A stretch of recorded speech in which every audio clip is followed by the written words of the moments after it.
Just checking in. Got a day off. That's good. Is he ever going to get that? Take care of that dump? He's still waiting. He's like, ah! He looks like he's taking a Proverbs, guys. Look at him right here. Lupin's down there. He's got his face right at the tip of it. He's all like, "What's up, bitches? I'm not coming out." You know what they say? Don't be a sad Lupin. Be a happy Lupin. Yeah, we need to put that face like right on the tip of the poop. How are you today? Been good? I'm good, buddy. That's good. But yeah, last night was a crazy show. I missed out. I was busy. Yeah, yesterday they had I forgot what the show was about, but it was crazy. Next show I know they're having is the second would be Moses show, then the third would be the teens, then the fourth would be about Epic Gilgamesh. The Epic of Gilgamesh. Yeah. Oh, yesterday was taking another bite of this world. Taking another bite. Yeah, that was last night's show was called. They need to stop with the puns. They're not very good at it. Hi, Claude. Jean-Claude the Fraud. But it was crazy last night, and they had a show before that about idols. What idols? Yeah, like they know about Yeah. idols, right? They're. Well, that's not an idol. No, no, not at all. They're not. They're not worshiping their channel in the place of God and waiting for the many blessings upon YouTube will bestow upon them. Wow. Oh, it's hilarious. But uh, Dustin, uh, it's crazy. What's his name is having a show right now? Had a show. Oh, he just had a show. Uh, he was talking about the Tim? preacher rap. Yeah, I told him he's Yeah, welcome I on. liked him, man. Yeah, he's a nice guy. He's welcome on here. I told him after the show. I asked him after the show, would he like to come on here and stuff. He's a great guy. Oh, Dustin. What would you do if you fall into another dimension where you and where Achilles is married to the Wonder Woman lady, and you're their son? Well, I would test out first if I can fly, because my understanding is Wonder Woman can fly, and I might have inherited that power. But if I didn't inherit that power, I wouldn't want to be Achilles' son. Why would I'm you want to be? sorry. Well, Achilles. Look, I love him as a brother, but if I had to listen to him as a father, I'd probably beat him over the head with a frying pan. But he's what they call the Great Achilles. Oh, I love Achilles. I love that guy. But I could not take orders from him like he was my father. I wouldn't. I couldn't. It wouldn't happen. My genes dictate otherwise. Oh. Well, what if you found out you fall into another dimension where Miss Outcast is your mother and Soph Kittle is your father? Who? Miss Outcast. No, yeah, but who She's was my father? Soph Kittle. Soph I Kittle don't know Gang. who that is. That's the guy she's getting married to. Um, I don't know. I I don't mind Mr. Outcast, but I don't know. I don't know enough about the father type in order to say anything about it. So Soph Kittle is a great guy. Stephen asked him once, "Are you what part of tribe? What part of Scottish tribe you're from?" And he said, "What? I'm not Scottish. He's from Sweden." He's a crazy guy. Uh, uh, what do? You find out you're uh uh Aiden's long lost cousin. It probably wouldn't surprise me, actually. Yeah, yeah. That other night, about I forgot. I think it was on the Thanksgiving show they had. It was crazy. They ended up talking about Aiden a lot because Aiden, he's just a crazy guy. He came on there and he went off on them. I Uh, know Aiden's done. He's like me. He's just as stubborn as I am. Well, maybe more so. It depends. I don't know that I could marry a lawyer wife, but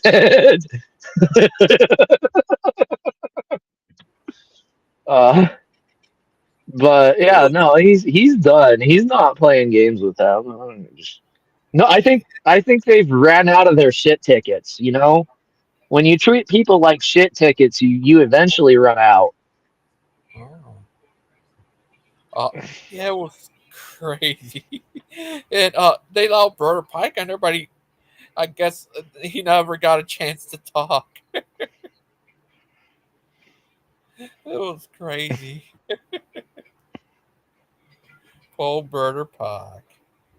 Oh Burger man, pack, did rhubarb get pie. did get to talk. Just a poor Brother Pike. But Got kicked out. it was crazy. And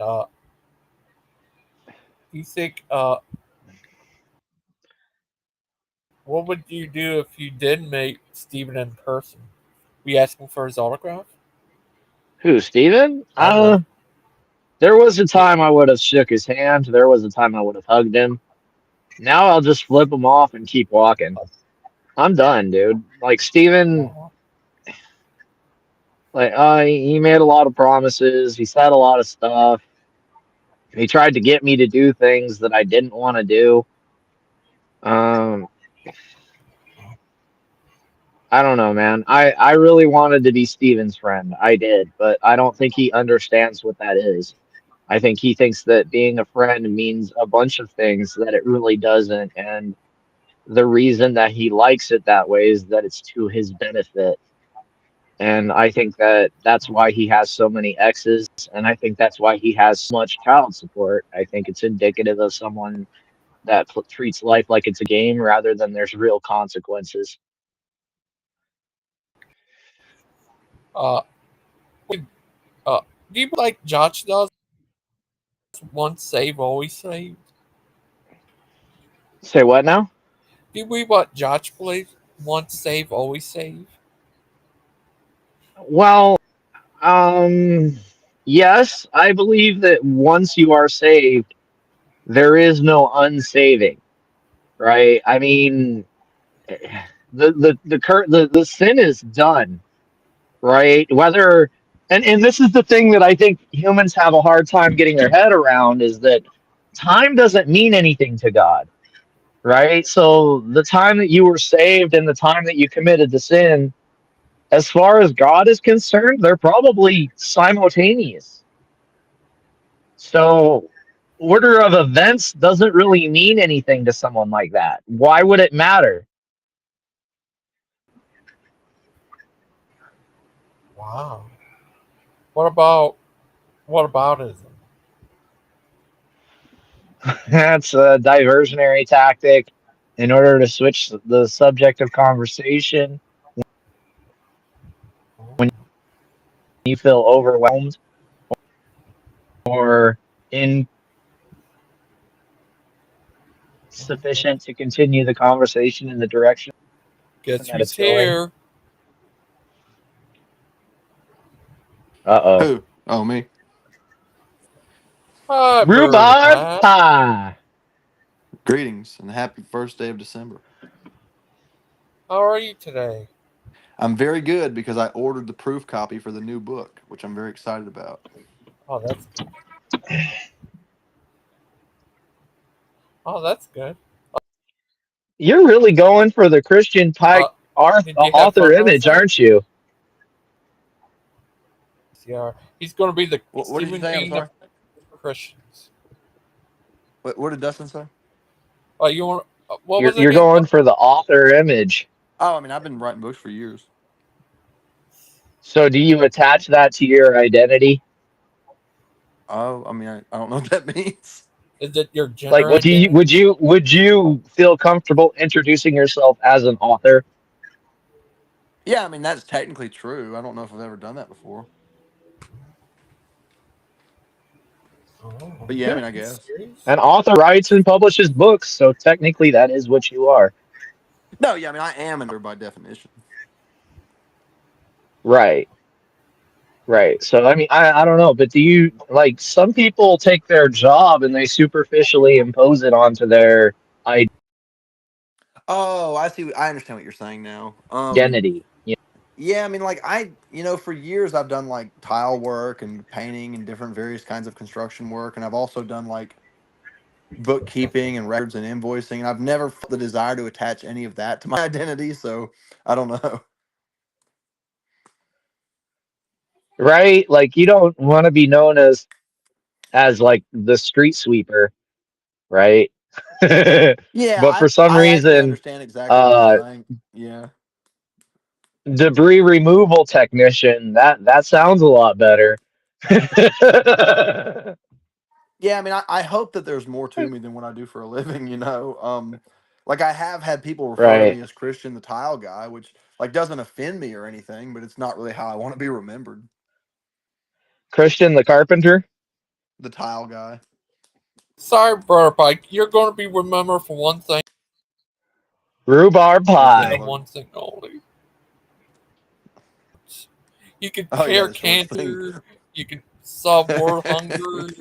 But only thing you're known What do you as. mean he doesn't wear shorts? He's in shorts all the time. That is the one thing Logan will try to get me remembered for. Sorry. I can, who started out I with see him DB in Cop? your shorts almost every day. He's got that look like he's sitting on the toilet.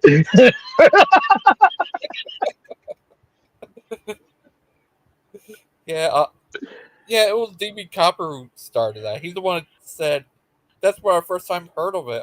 Said, "Are you one of those southern boys that don't wear short breeches?" Remember that? Yeah, I remember it.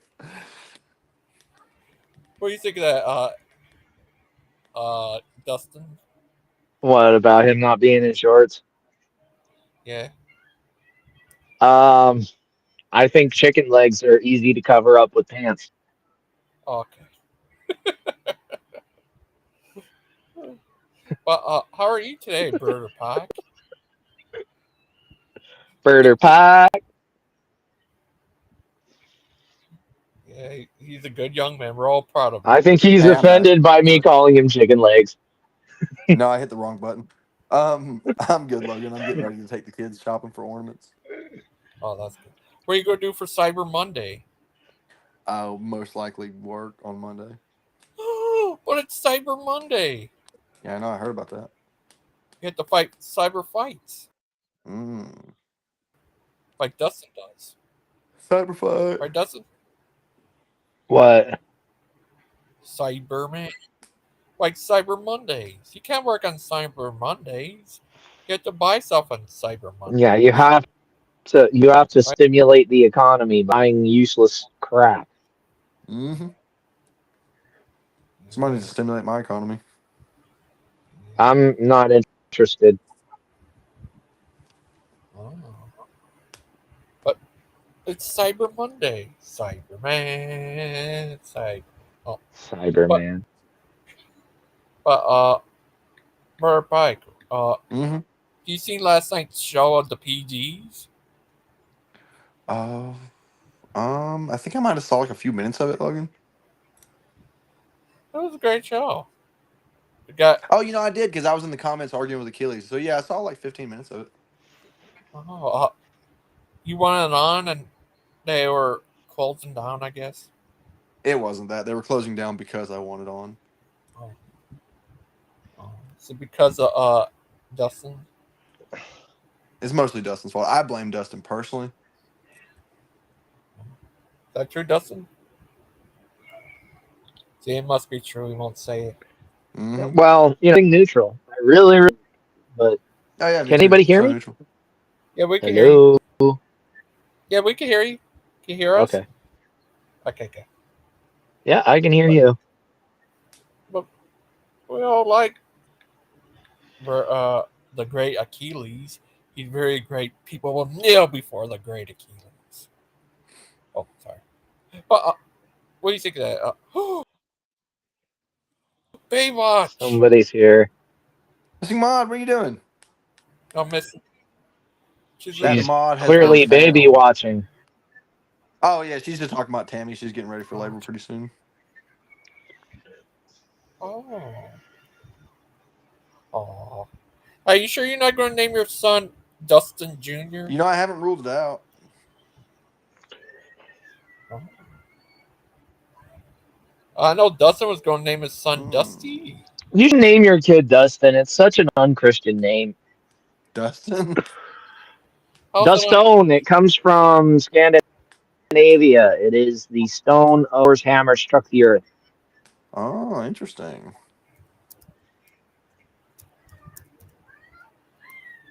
Yeah. Yeah, I got Norwegian ancestry too, but it was from when they invaded Even Scotland. my last name is unchristian. It represents uh, a forest god.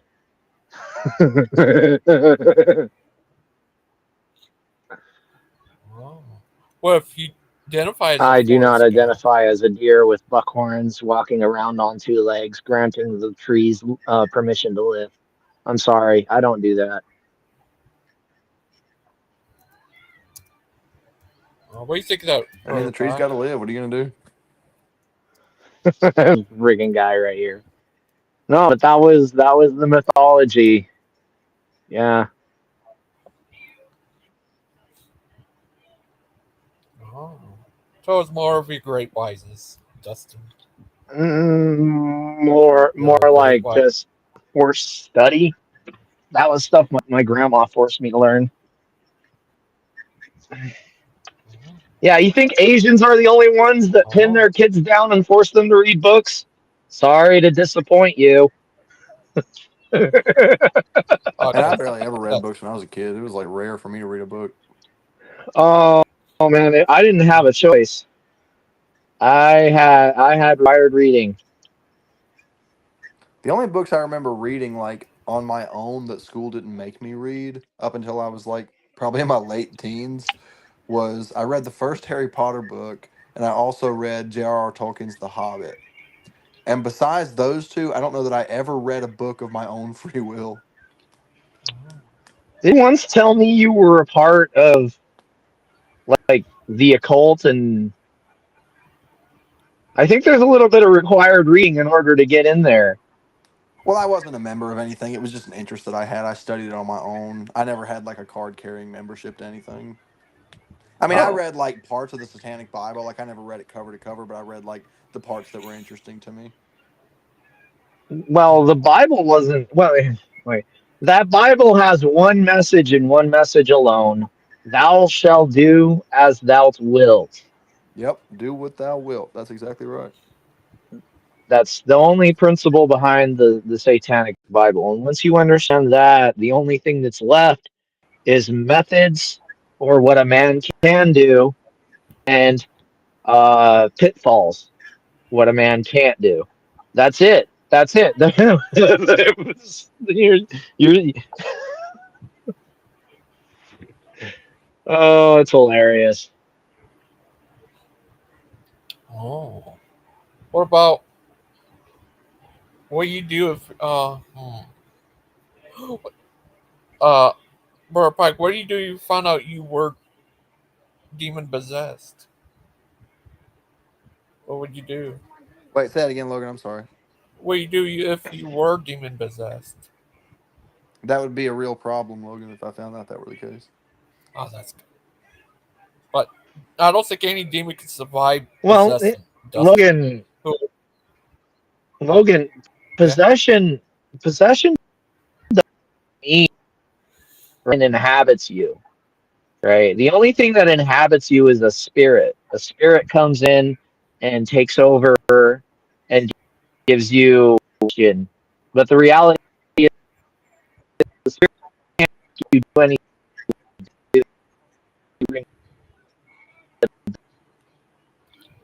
Are you there?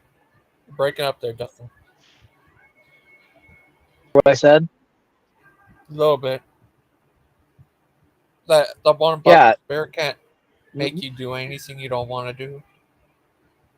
Well, no, nothing can make you think, right? It can only remove inhibition. It can give you the suggestion. It can, uh, like the idea to drink, okay, to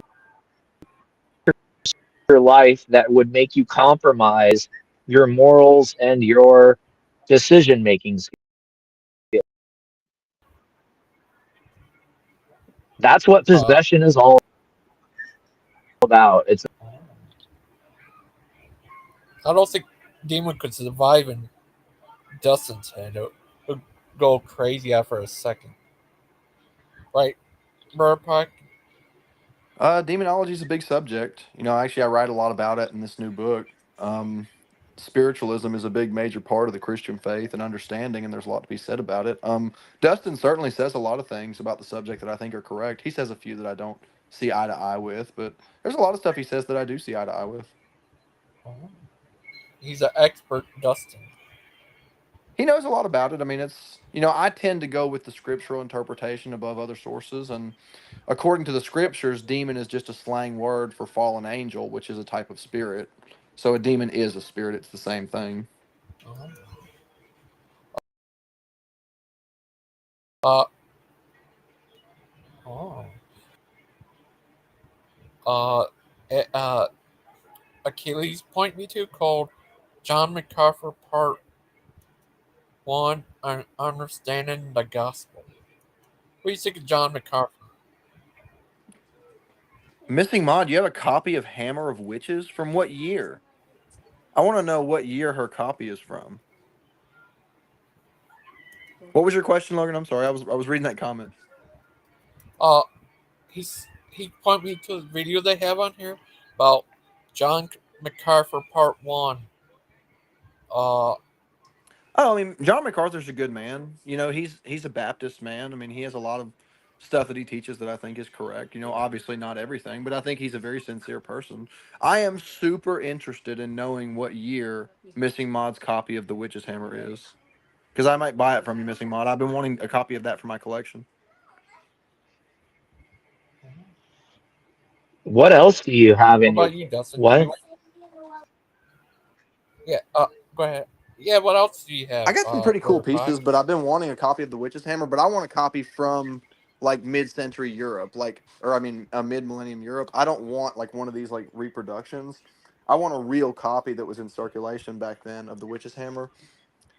So Missing Mod, if you have a copy that is, antiquated by at least a few hundred years, then I would be very interested in purchasing it. He's like looking for a stretched sheepskin manuscript. It doesn't have to be sheepskin, but something that was printed by like a manual printer before electronics, something that circulated in mainland Europe back when all that was going on. Oh, so You know what I mean? you want the thatch paper? Yes, yeah, the thatch paper would be cool. That I've been wanting one of those for a long time. I've looked on eBay a couple of times to see what they go for at auction, but I have some pretty good stuff. I have probably my favorite piece that I have in the whole collection is a leather-bound copy of John Fox's Book of Martyrs from 20 years before the Civil War. It's pretty cool.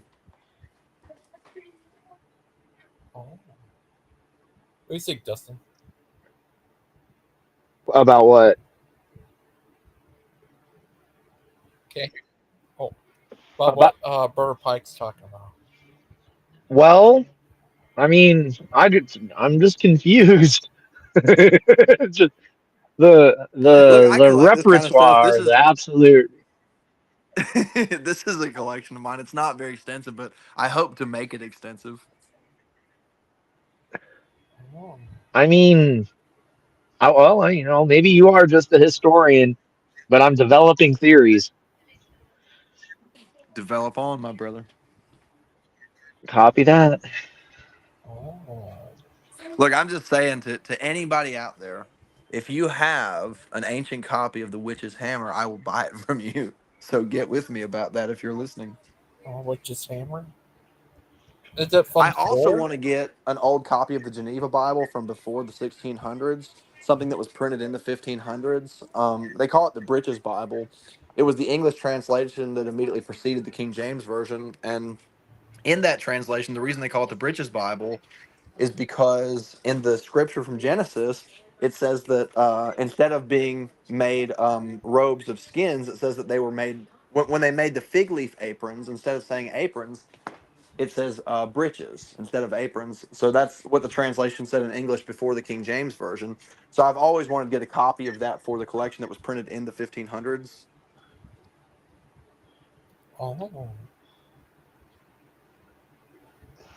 Didn't they say that Jesus Christ's garment was made out of a singular piece? I don't know what you think, Bird Pike. Are you there, Bird Pike? Hold on just a second, buddy. Okay. What did you say? I'm sorry. Wasn't it Jesus Christ's garments made out of like a singular piece cloth? Yeah, it does say that the garment was seamless. Yes. Right. That's Uh, interesting. I think that there's an interesting. I mean, well, I don't know. How do you? I mean, a loin cloth doesn't dictate how much of the body it covers, does it? I don't know if what the term loincloth means as far as size, if that has a size reference. I know that in the times of Jesus and the apostles around that period, it was customary for men to wear like these wraparound robe things. I don't remember what they called them, but they were pretty conservative by today's standards. And in order for him to have one that was seamless, that was a garment that was not patched together, it would have had to been a very interesting garment as far as the way that it wrapped around. Well, it would have had to have been a very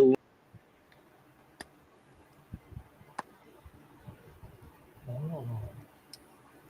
Are you there, Dustin? long piece, and it would have had to have been double. Son of a bitch, dude! This thing doesn't like me. Sorry about that.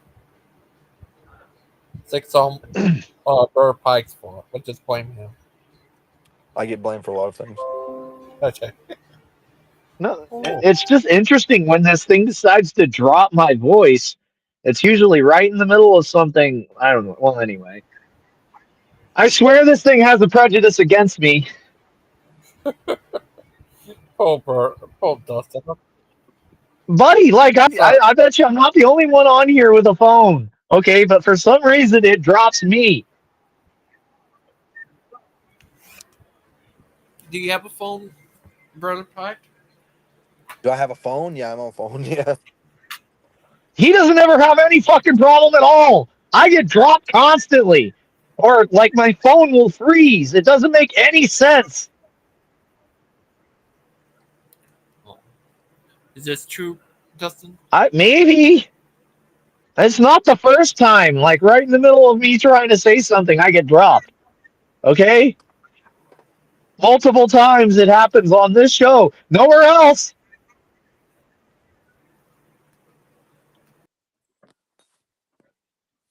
It could be Uh, that somebody you has go any other moderator places since privileges that's restream? gone rogue against me. Nothing on. Not here. Only one else have moderate control over the show, like a co-host, would be Brother Pike. Ah, now it's starting to make sense. I'm on the phone. So you claim.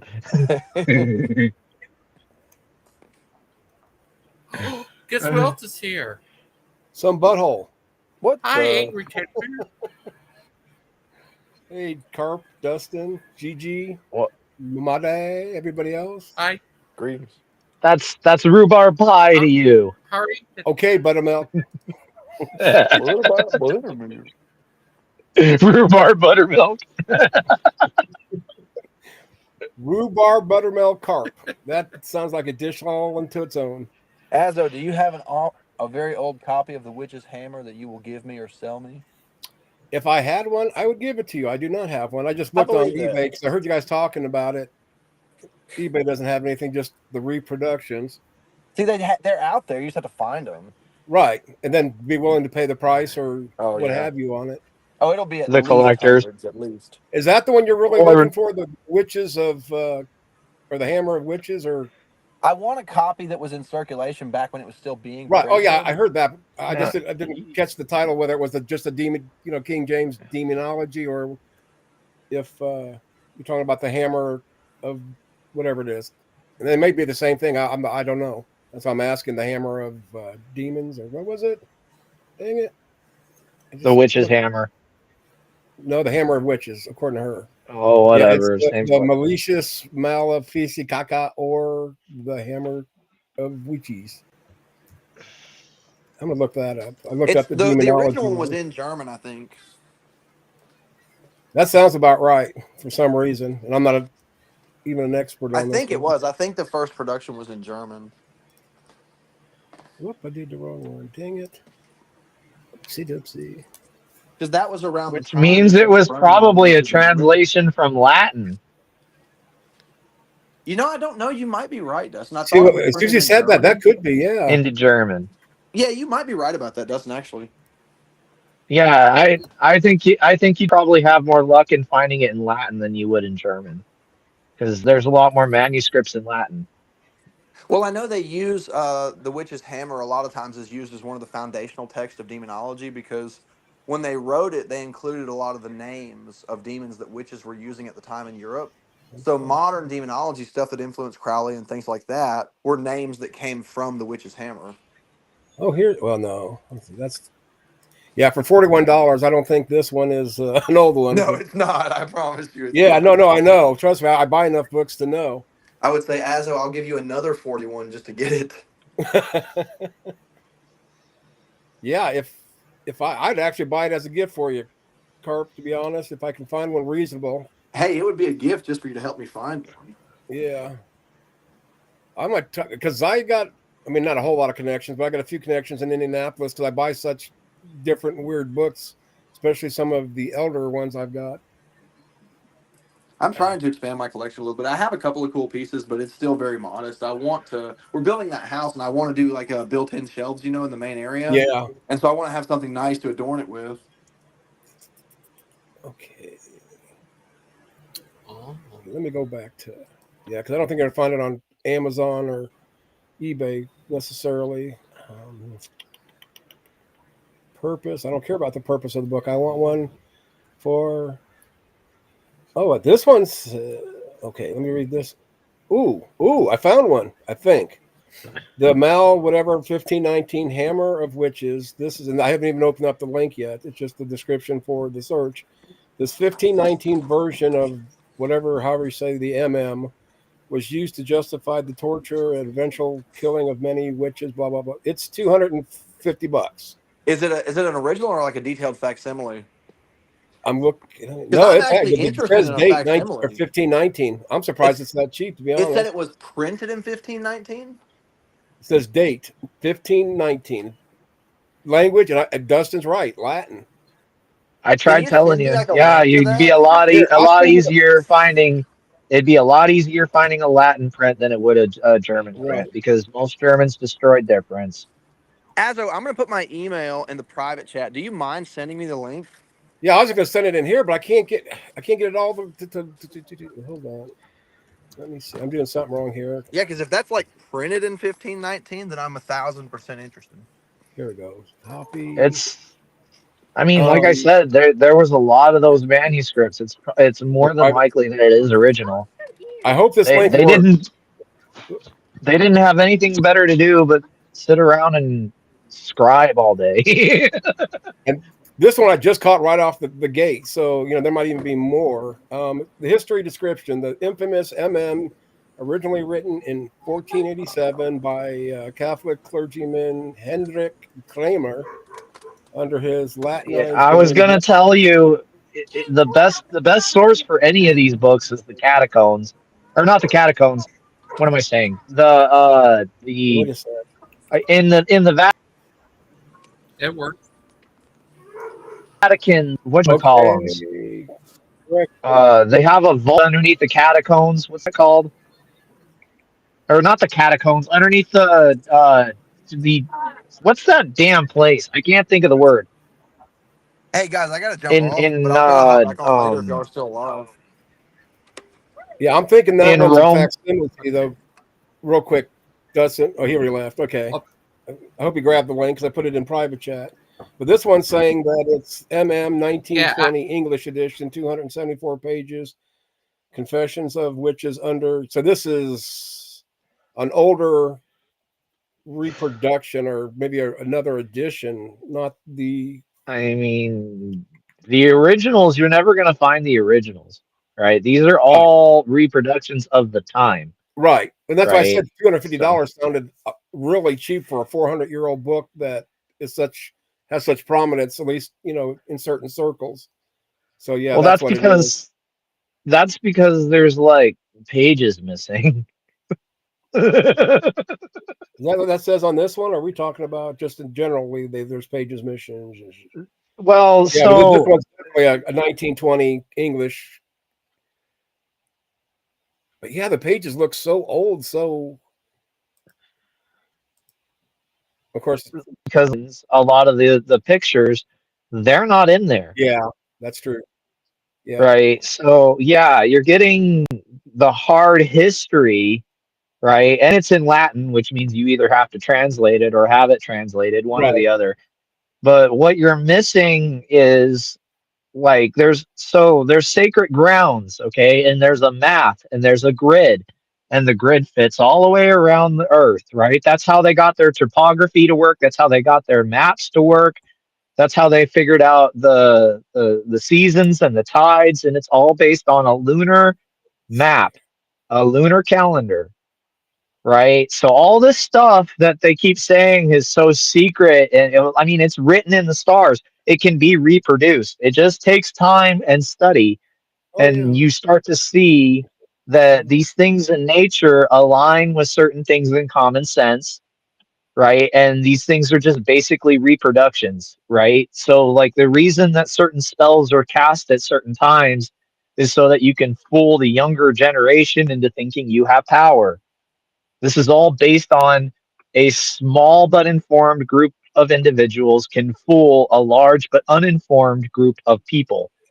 They always have the advantage.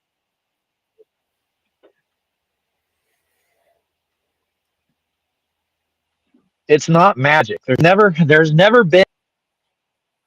I'm starting to have right. signal problems again.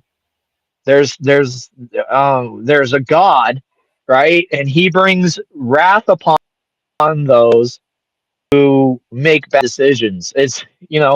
That's, I mean, and ever since God wiped out the planet, he made a promise and a new covenant with the people. And it's hard for these new people to understand the difference because they come from a history where their ancestors taught of barbarians and cruelty.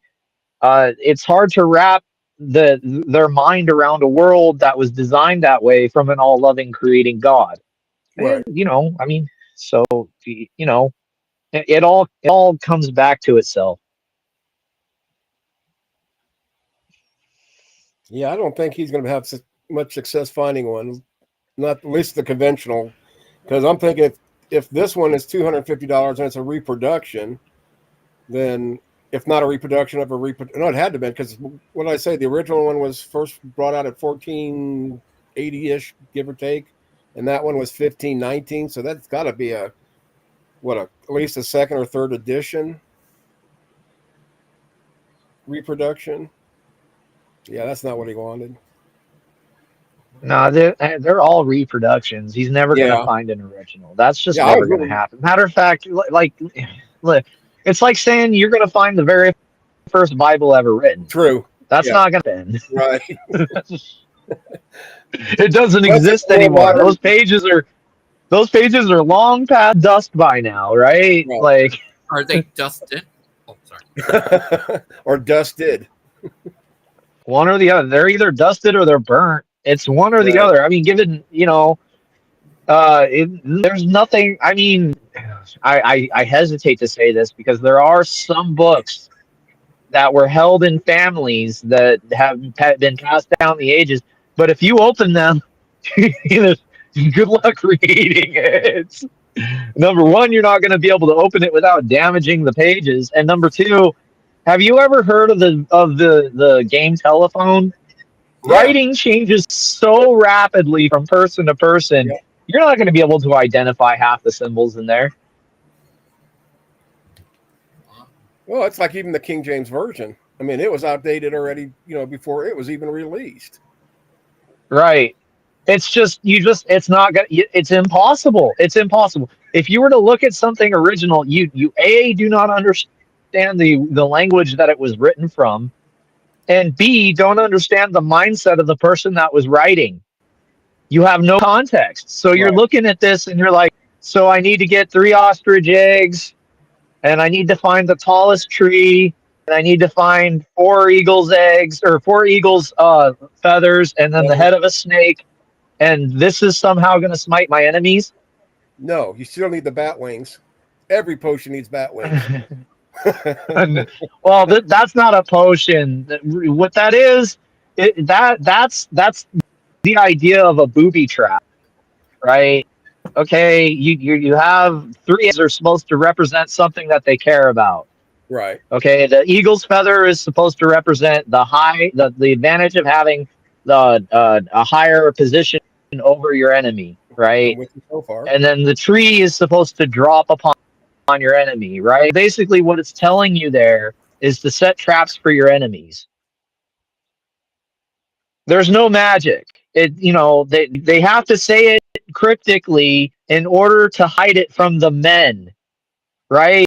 Because the original idea of this whole thing was women did not have the power to overpower men. So what did they do? They got together and they organized elaborate social networks. And when that happened, they had to somehow keep their messages secret. So they encrypted them. That's why when you read this, it sounds like something out of a magazine, but it's not. It's two people communicating about everyday normal things in an like an abstract and unorthodox way, so that they can keep messages private. Men found out, they accused them of witchcraft. It's that damn simple. Yeah. Man, they must have been really better witches when they came out with the invisible ink, especially like during the Revolutionary War. Yeah, they'd actually write Well, no, letters. dude, there's no war that cannot be illustrated without the connection of women. Okay, you Oh, you yeah. think that power is illustrated at the barrel of a gun? This is partially true, but you still need to have influence to men that would otherwise be considered stubborn. And how do you do that? You send an Uh, Yeah, I either think dust. he's getting ready to get booted again. Yep, there it is. I knew it was the Uh, first time he did a little bit ago. So, I went to your link and it works. I showed it up on here. oh, thanks, gangster. Yeah, because the first one I did, I went to click myself, and it's like, why is it not working? But I went back and I didn't highlight. When you click a link and it all turns blue, so all you have to do is copy it. I must have did it wrong or hit something. Well, have you ever But heard yeah, of John MacArthur? yeah. I believe if I remember it, isn't he a Calvinist? The I'm not preacher. sure. Yeah, he's back in my day. I actually listened to MacArthur when I thought I was a believer, or trying to be a believer, or whatever I was. Is this the guy you talked about? Yeah. Yep. First, welcome back, Dustin. Welcome how's it back. going? So welcome back, Connor. We welcome back, Dustin. Yeah, or dusted. Do you ever wonder why an oracle had to be a female? I don't know. Because they look better naked than Because a dude.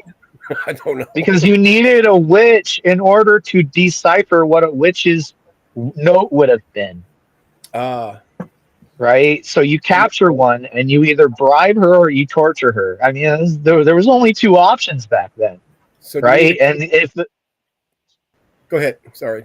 And if you wanted to live, you gave up the information they were looking for. So do we need to interrogate missing mod for secrets? I mean, missing mom Even though she's only the princess. probably understands and knows a lot more than she's going to. I believe missing mod would go to the grave before she divulged certain things, but other things I believe have higher prices. Oh yeah. I think missing mod's a lot smarter than she lets on. To be honest, I that's think not an insult either. she knows more than she lets on. I wouldn't give her credit for being smarter. Not because she doesn't come across dumb, but I'm just waiting for the day that somebody breaks it out that she's got 14 degrees and 57 different, like say Bible-based, I guess areas, hermeneutics. The way she argues with the only Orthodox man I've ever seen her in contact with, Father Charles, I doubt it. Josh, she's actually or was in chat earlier. She still is. She's probably saying, "Well, damn you asshole! You're telling everybody my secrets." I'm gonna have to put my damn degrees on the wall and show everybody that I do have a PhD in Bible history and Bible translations and all those other good little things. Yeah, no, see, look, the thing about like all these things, like there were just ways of communication, okay, right? And the beauty of magic is the idea that I can keep secret from you what me and my friends are going to do to you when we know what your plan is, right? Right. Because the only way you're going to convince somebody that something is magic is by doing it by a trick. Like I have your card, right, and somehow it winds up in your wallet. The whole trick of that was I have two decks, and one deck only has one stack of cards, each one that I sign the same way. And then after you draw the card, I switch the deck.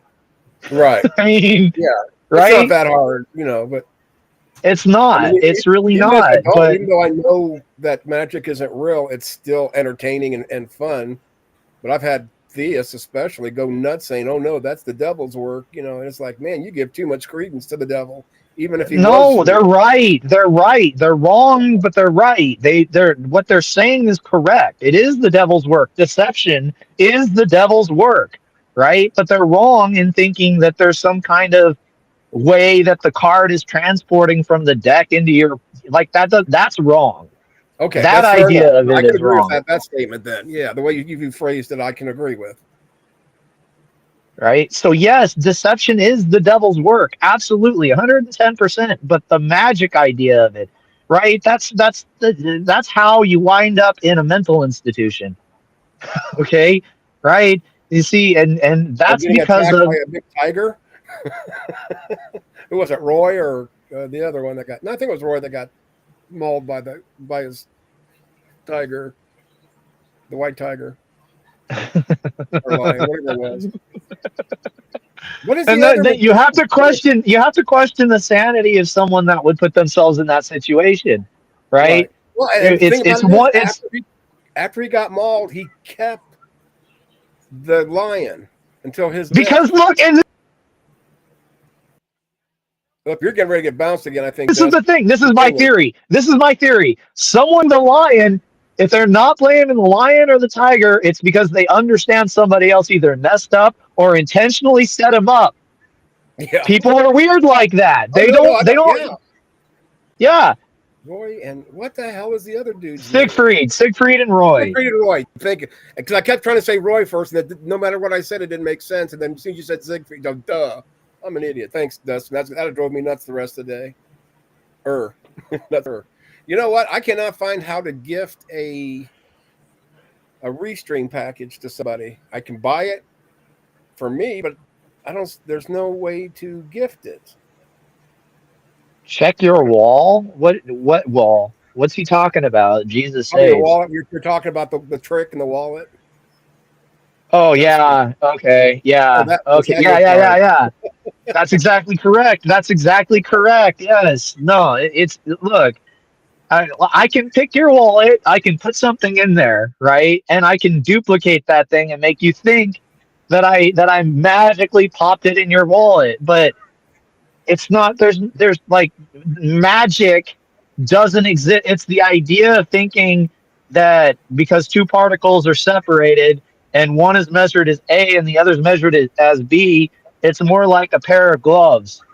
A has always been A and B has always been B, right? It's not because I decided that A is A and that automatically meant that B was B. Are you with me? Yes, I am. I'm trying to type a message and listen at the same time. But yeah, I'm with you. So, like, yeah, the whole idea of magic is that the magic occurs in your mind. That's the thing. And if I can get you to agree with me, which is what a demon does, that's the whole idea. What it comes down to is that this thing, a demon, is trying to convince you that it's this ethereal, supernatural being that can manipulate matter and time in some unseen way. To a degree, that is true. It is true. But the other degree is that they don't Yep, he's getting ready to have get power this. that they invest in your mind, but because with reality. You serious? Hey, you awake?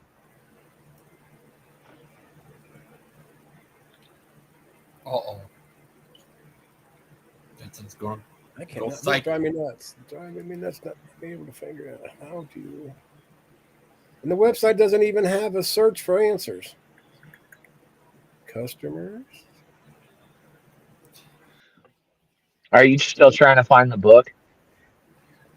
Well, I put that on the back burner for a second. I'm going to put this on the burner too because I can do this later. I think I still got time before the Black Friday deal ends. No, I'm trying to get a restream package for somebody for a year as a gift, and I can't see where I can gift it. I can see where obviously I can buy it for myself. You need to put it into like a discount, what you would call a promotion link. Okay. So, no. Yeah, I'll have to do this later. If you can find a promotion link, you can copy it and send it to them, and then you can just pay for that link. Okay. That I could do. Have them fill it all out, and I just pay for it. Oh, yeah. No, I'm not gonna do that because that puts up. I'm still here. Oh, we can hear you. Okay, well, y'all broke up. My bad. No, yeah, if you find a promotion link, you just copy and send, then you pay for the link, or you wait until they contact you and then you pay for it then. Either I might just have to call. I could do that too, I guess. Dud. Let me see. About. Make sure there's a way to. Oh, wait, this might. Of course, here's all the stories of how great everybody thinks it is. Don't care. Yeah, go ahead. Just but ignore no, me. but Go no over my. relevant information though, is there? Yeah, there's nothing. It's like find a promotional link. It's like I put in restream.com and here I am. Oh, well. Sorry for distracting everybody. That's what I do. I interrupt stuff. That's all right. I'm an evil child. Evil. You're a good young man. Interruptions keep it interesting to see whose line of thought can be kept straight. Yeah, mine isn't straight right now. It's alphabet community. Not really. Your LGBHTV TV. That's why I don't use that because I have a hard time remembering. I can't remember my dog, the names between the two dogs. I got to the point where if I start saying like say Jack and I meant Chewy, it's just that hey Jack Chewy. If I say Chewy and I'm thinking Jack in mid sentence, I'll say hey Jack Chewy. So I don't look like a total senile old guy, but not that the dogs know any better. You serious? Oh. What do you think, Dustin?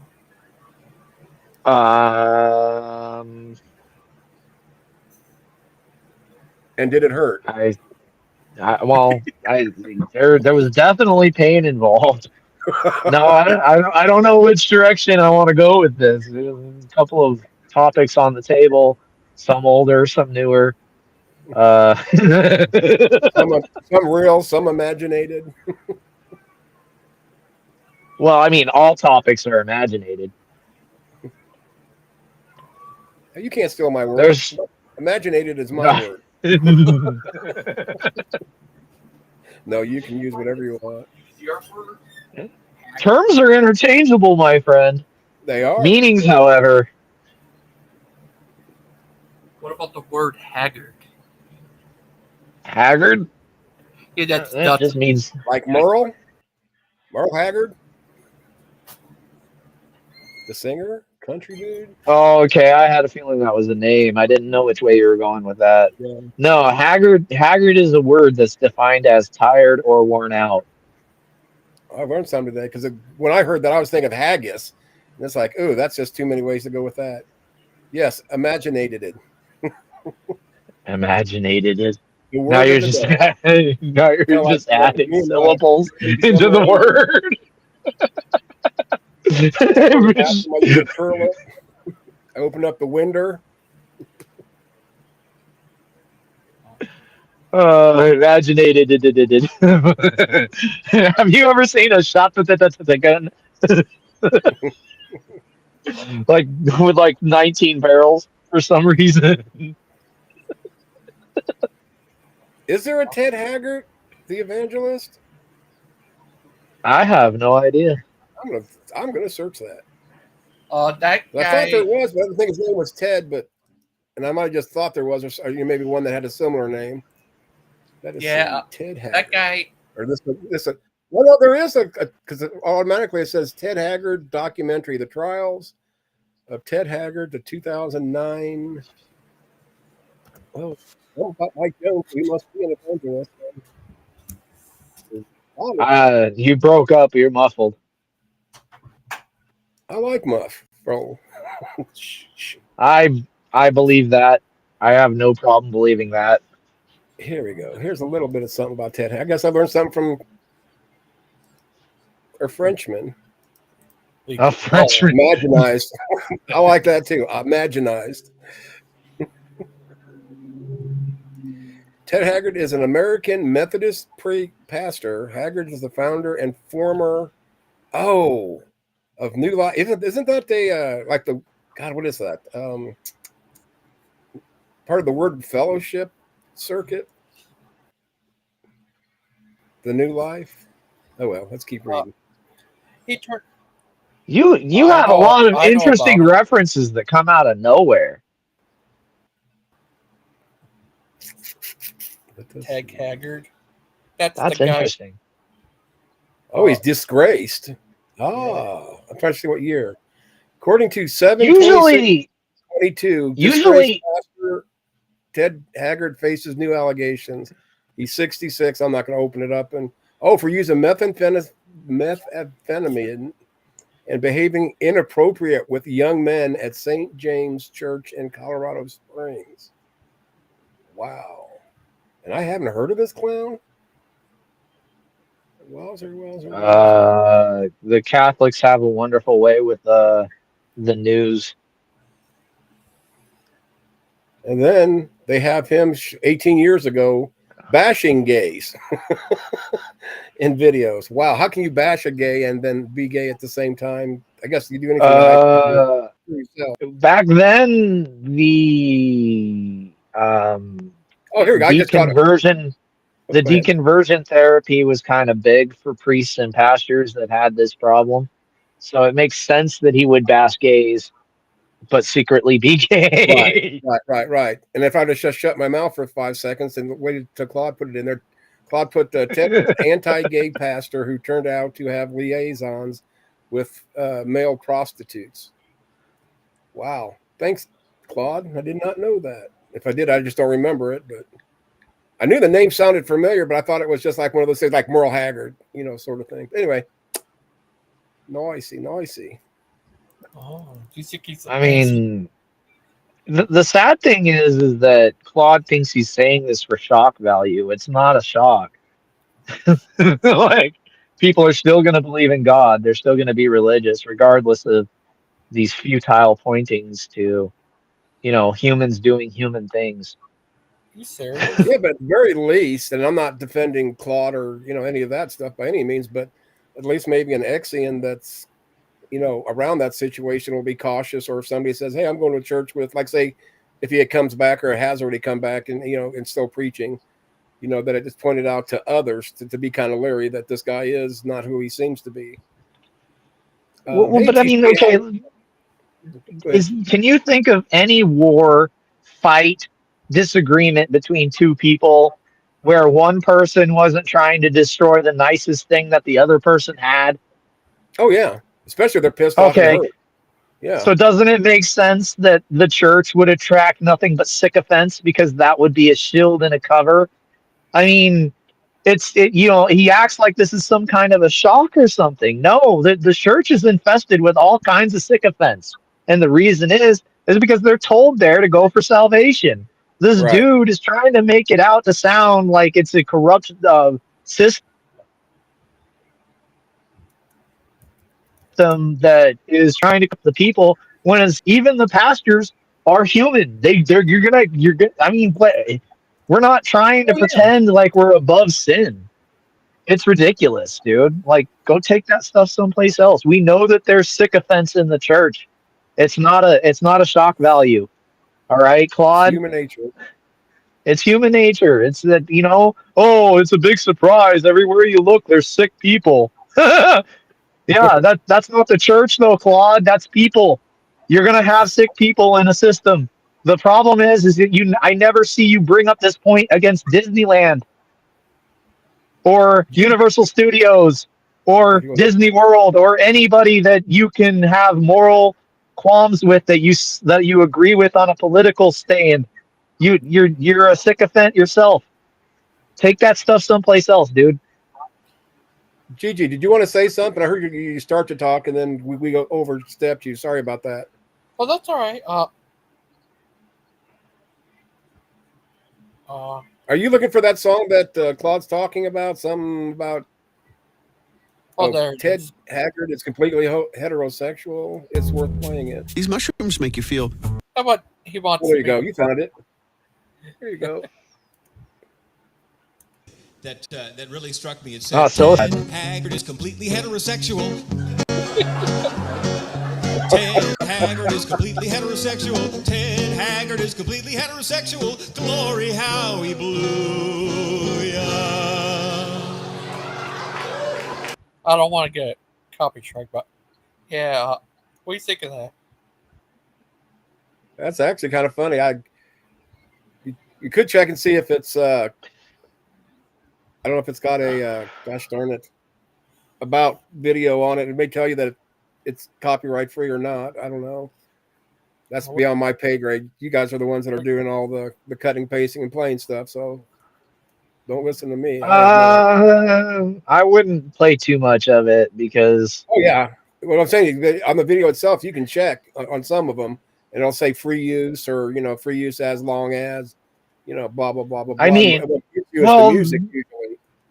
if Gigi himself was to say that this is fair use and he was to cut it up into 10-second segments or 15-second segments, they couldn't do anything because Right. you're not actually like using their content to promote yours. You're using their content as an education, which then brings further eyes to their content. Oh, So as long as you're bringing value to something, like somebody else's work, they're not going to matter. It doesn't, right? I mean, you can't sue somebody for adding value. It would be like if, say, like I took your ratty old exhaust off your car, and then I came back with a better one and stole your old exhaust. Right. Yeah, like, so anyway.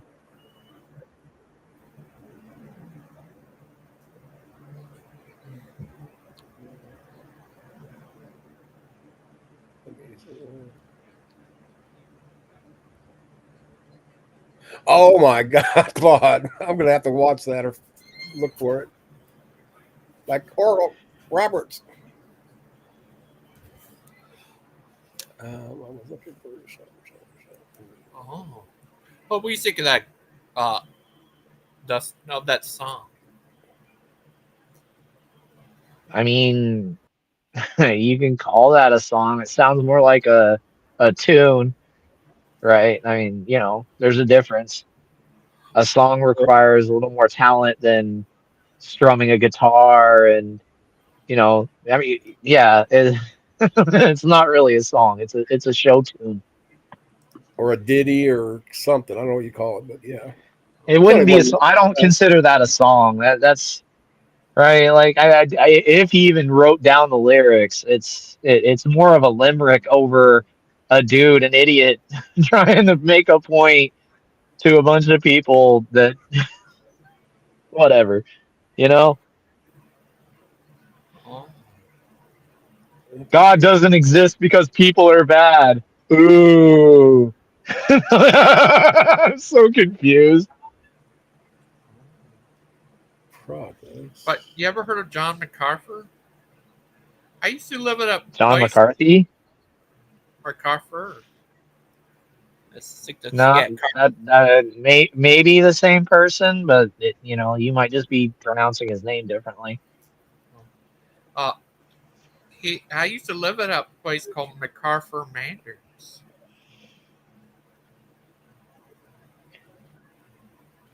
What do you think? I still What? can't. How do you use I it? used to live at a place called MacArthur Manors. Yeah. Um, I How do- mean, some names gain popularity because of folklore, right? So like they're trying to promote a name because of a story behind the name. Generally, you don't, put forth a name unless it has some bigger or significance. But yeah, I don't know. I mean, yeah, the fact that you live there doesn't have anything to do with MacArthur. Oh. What do you think of that? The great teddy bear. What do you think?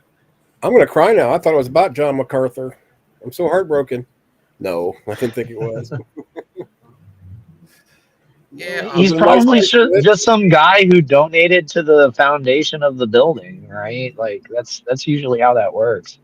Like if I Or the was some people that jackass who happened to be walking down the street with an extra $250 in my pocket, and there was like a committee or a group of people trying to sign something down, taking in donations, like they could trade my name being written on the foundation plaque for $250. So I basically just bought myself a place on the foundation.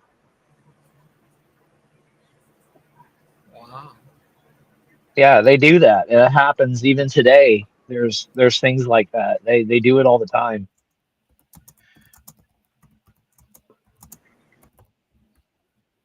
That'd be a good place. Would play my clip up.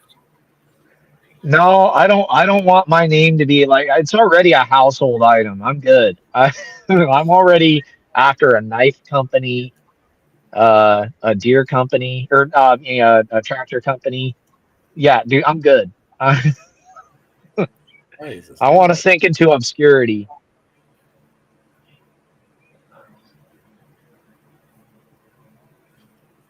Oh, you serious? Really? Why not? Fame and popularity is not what it's cracked up to be.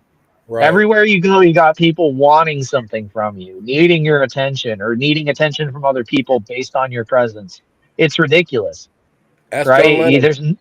There's nothing genuine about it. You got nothing but leeches and snakes.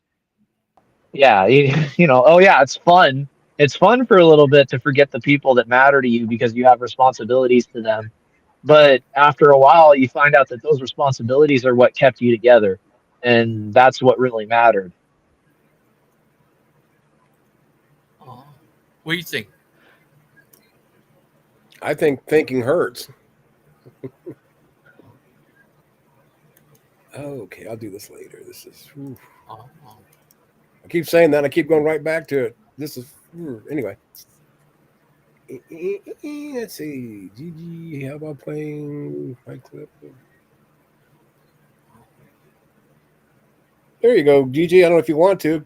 Claude asked how about playing his clip of the song on PG's show with Dan. Oh, okay. I mean, that's one if you want to. I'm not trying to talk you into it. Just an offer. Oh, with the show with Dan. Song, which one is it? Oh, you talking about Jason? Oh, go to hell, Claude. I know that's what he's talking about. Yeah, I'll find it. Yeah, the one where Jason's singing. Oh, the one guy singing. Yeah, really bad. Not the guy that I thought was nose hair guy and turned out to be not nose hair guy, Yeah. but a different Jason. What, Yeah. nose hair guy? What am I missing? Just one second. We might keep that thought because I'll forget. Is that the one you're talking about, Claude? It's a different guy. Right. Oh no, I know it's not the Nose same Jason. hair guy? I thought it was. I thought maybe that would ring a bell with Claude, and he can say, "Yeah, that's the one." So I know I'm looking for the right one. Okay, it is the same one I'm thinking. Then, yeah, it's not that long, if I remember right. Where is? Someone needs to tell me about the nose whiskers. Oh, sorry. Yeah. When they were trying to make Peace stream, they had this guy on there, Jason, and literally his phone or his camera was so close to his face, most of the time all you can see is like from his upper lip to like just above his head, which I don't know why. His nose whiskers. But he So had, wait. So Proverbs up guys found another. Go ahead. Yeah, there it is. Yeah, go ahead and play that one, and I can finish the story. GG, if you don't mind. I wonder so aimless in life. My life was filled with sin. All then, like a stranger, the Lord came in my life. Praise the Lord. I saw the light. I saw the light.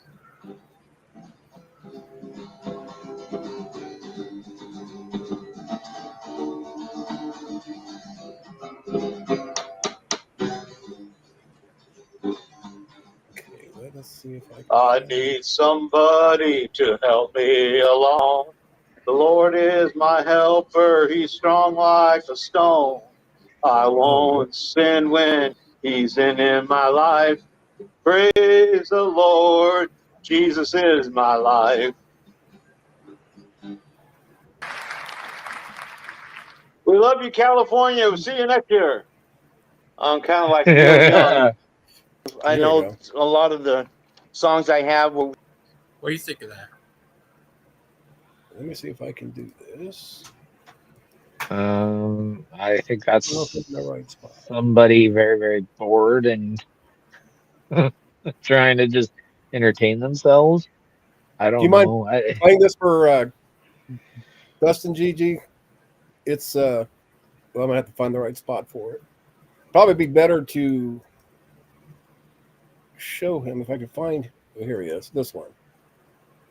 It gives you an idea. If he wants to oh, nose whiskers. Yeah, that's fine. I mean, what your question, what you're implying through your model is that when someone is born again, if they are truly born again, that the spirit will no longer allow them to live in continual sin. Is that your argument? I'm saying that Scripture teaches almost verbatim what you just said. See, that's what we had to look at forever. Just that one view, and you can see, just because he has more turned up nostrils, it's like, oh my God, you can count the nose hairs, which I think were more numerous Jason? than the mustache. That dude looks like.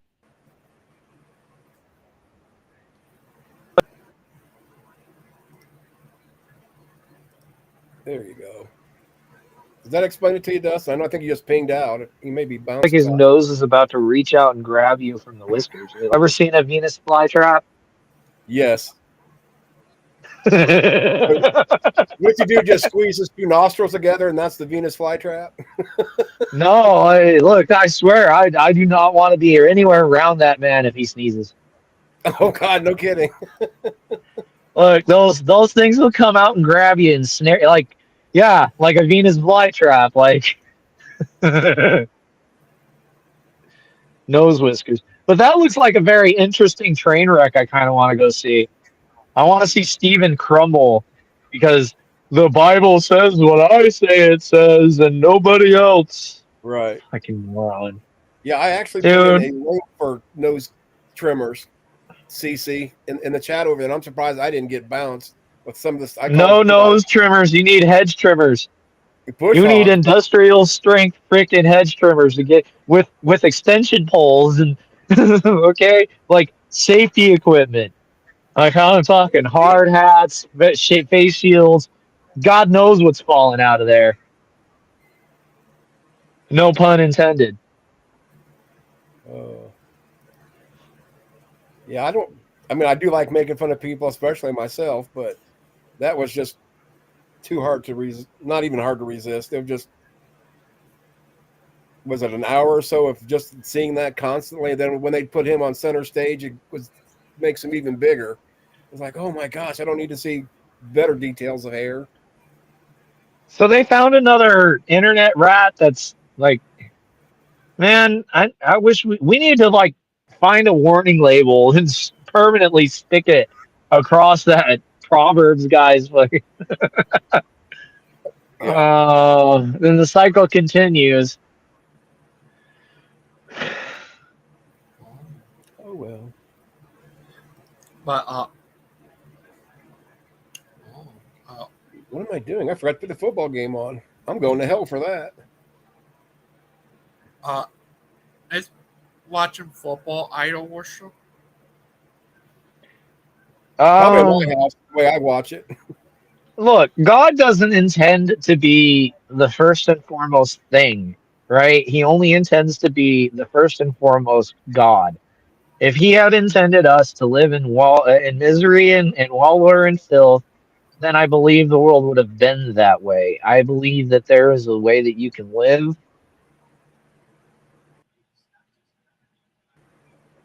where you yourself are like in contention with God. Like there is a harmony that can be achieved.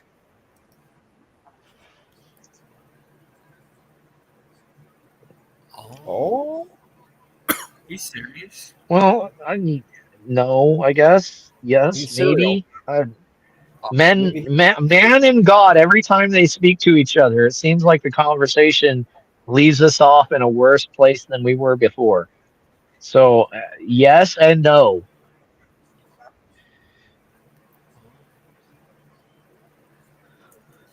Does anyone?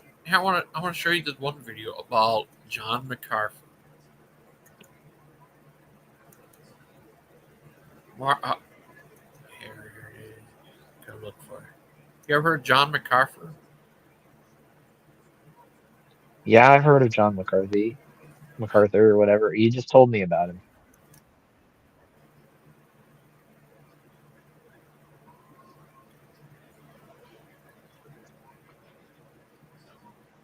Foosballers of the devil. Θα ασχοληθούμε με τα τελευταία δώρα του καλοκαιριού. Και ποια είναι αυτά? Είναι αυτές οι υπέροχες μελιτζάνες. Οι μελιτζάνες αυτές βγήκαν τώρα τελευταία από το γλυκό του Αγίου Παρθενίου. Εκεί που είδατε ότι φωτεύαμε το καλοκαίρι. Θα φτιάξουμε λοιπόν σήμερα μελιτζάνες με αυγά στο φούρνο. Μια υπέροχη συνταγή, νόστιμη και θρεπτική. Niobe.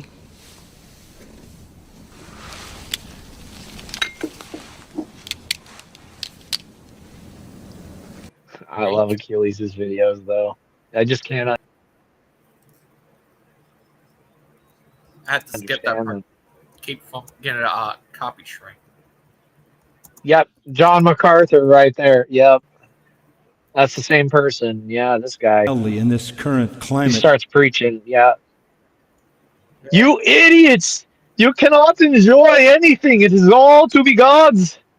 You should sacrifice and prostrate yourself before the Lord on all fours and before me without looking.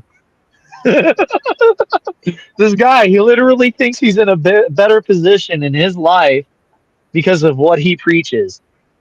He's gonna be before God on Judgment Day, and he's going to be saying, "But God, look at all these things I did for you," and he's going to be told, "Depart from me, for I never knew you."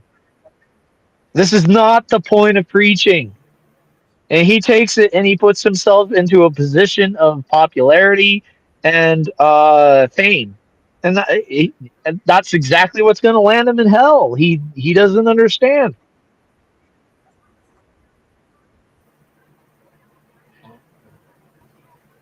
You serious? Hey, Gigi, if you want, Yeah. Claude put in a link. I think it's only like 2 minutes of him singing. Oh, He said you can play it if you'd like. okay. Then we can make fun of him. We can sing with him. Or maybe he can sing like Madonna. Not Madonna. Taylor Swift. Lady Gaga. I'm trying to think of a male good singer, and I can't think of one right now. John Legend. Tupac. Johnny Cash. Johnny Tupac. Cash. There you go. I just went blank. I mean, Tupac's not a singer; he's a rapper. He can sing though. He used to Oh sing. yeah, I've heard of his singing. I've heard of his singing before he went rapping. Dude, that guy was a flaming. Well, I'm not gonna say it because I'm gonna get shot. I never stopped you before. In this case, I'm gonna stop because I'm wearing neutral gang colors and a cripple hood, and I'm good. Oh, okay, yeah. Yeah, no, I'll get shot. Yeah, I'm with you. Crazy doesn't mean stupid, man. What about Psycho?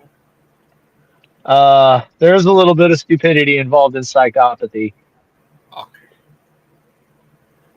Here's What's the the sad? A great. lot of psychos are quite intelligent. Very scary. But but but they have a single them hung up. I don't think that's very smart. I'm sorry. There's a little bit of stupidity involved in psychopathy. You don't think when you're in a psychotic rage. All right, this is the last thing you're doing is They have thinking. common sense. I just said some of them or most of them are pretty intelligent. Common sense doesn't. Right up until they put an axe to somebody's face because they said something about their shoelace. Okay, that's not smart. Until they flip the switch at their execution. Well, now it's the cry. Whatever is it? The gosh darn it. What's the chemical that they're using now? Sodium by something or other. Sodium something or other.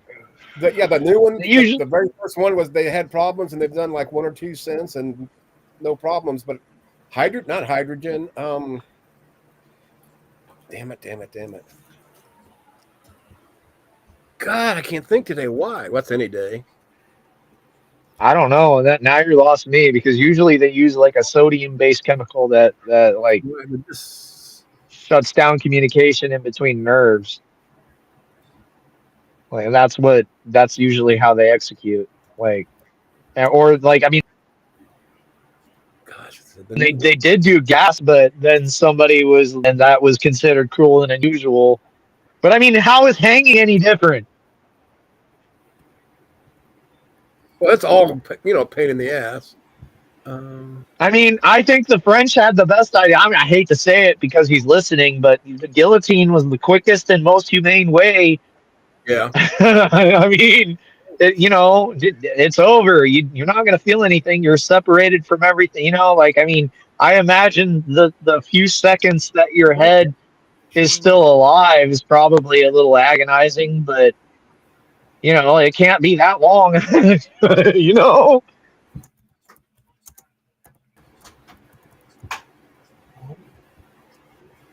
You serious? Yeah. I'll watch the Great Claude. Can you hear anything?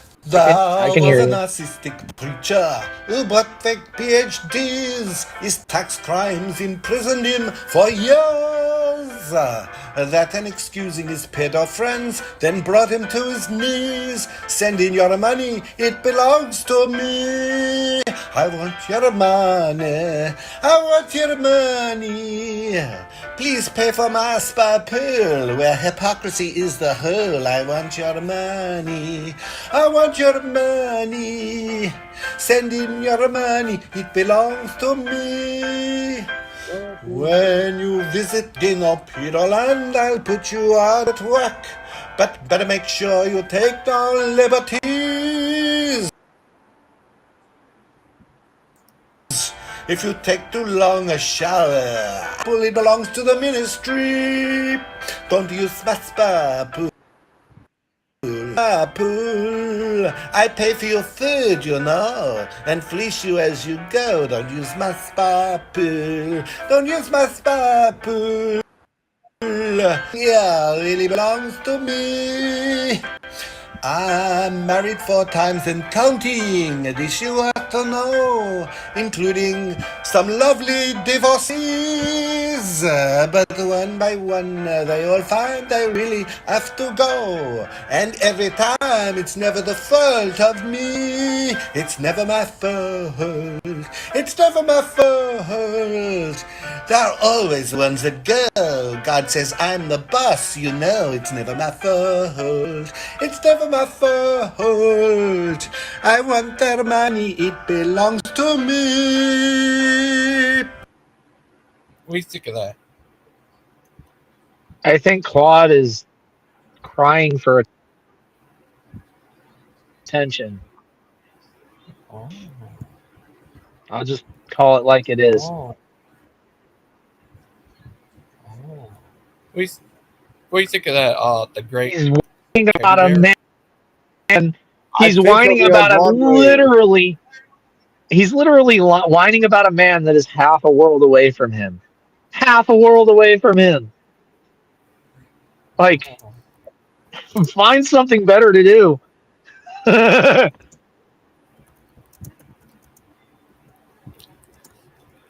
cannot find this Sons of What do you Gucci. think? Oh. Over Kent's taxes.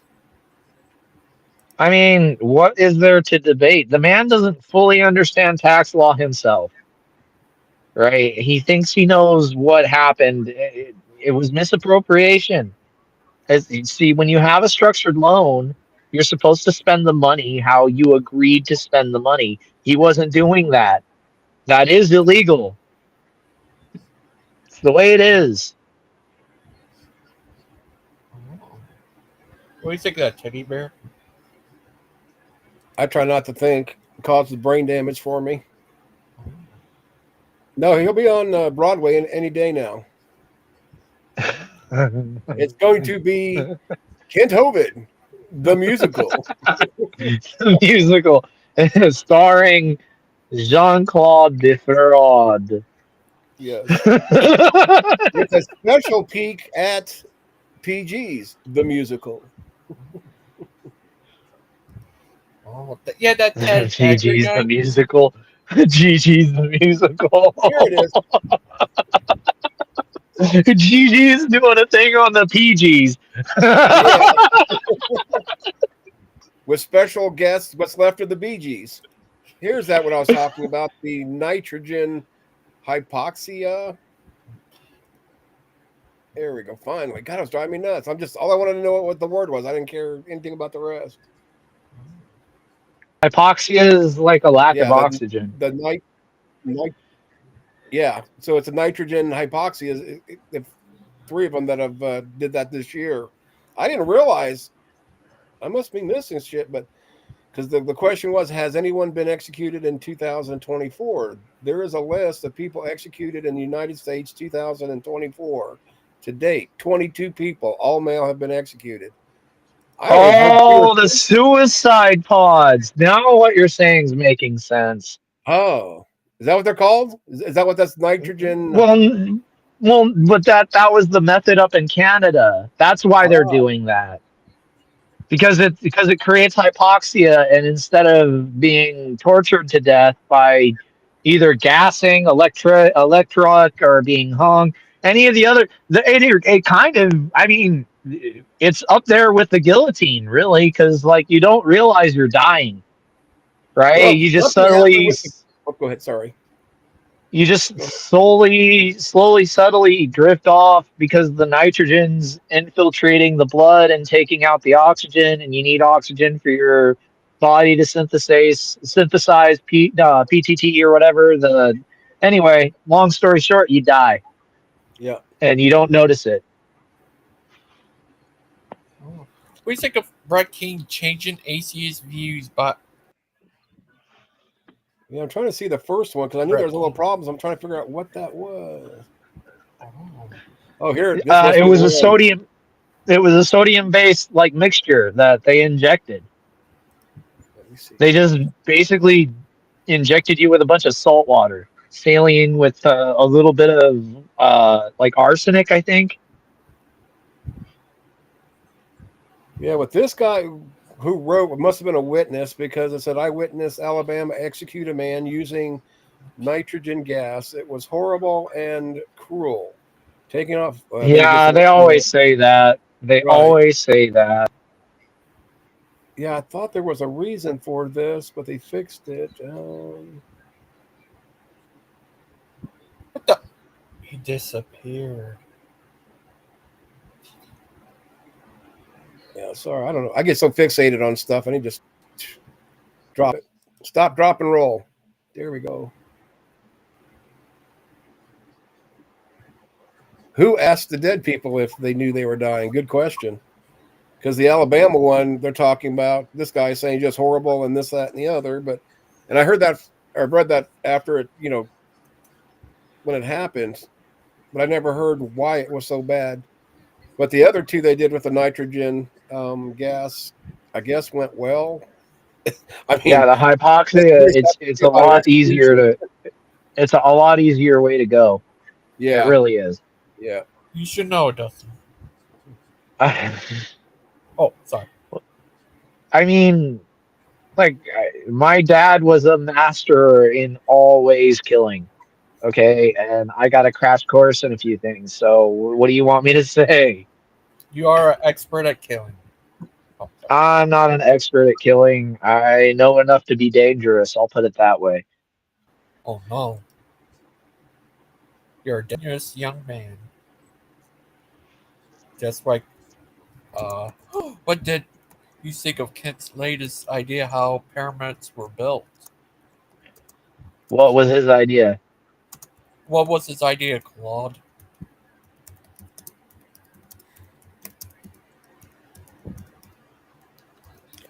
He's a Claude. Okay, let's go back.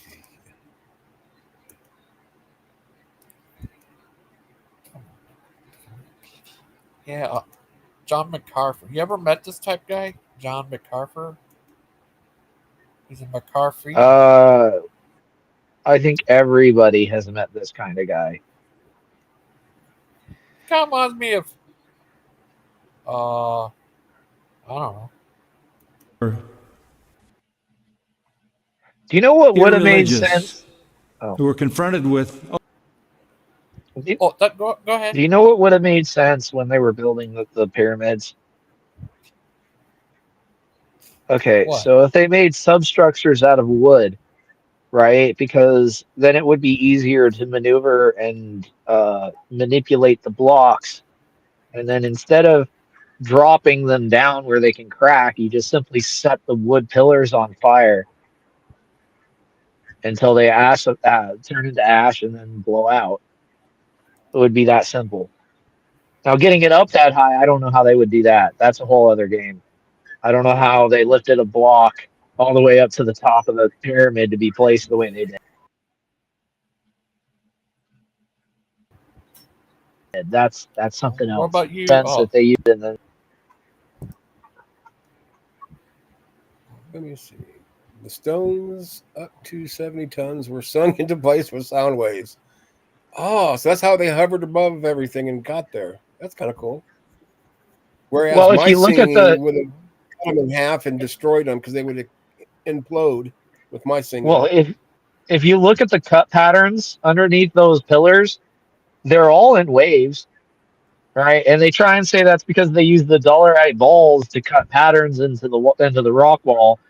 I'm sorry, I don't see how they could do that, right? And not that I can see them singing a rock up and out of the ground either. Okay, like I'm not stupid, but it makes more sense that materials lose weight when they're vibrating because of the nature of two solids bouncing off of each other than it does we somehow beat this out of the wall with a dolerite stone. Like, I'm sorry, that doesn't make sense either.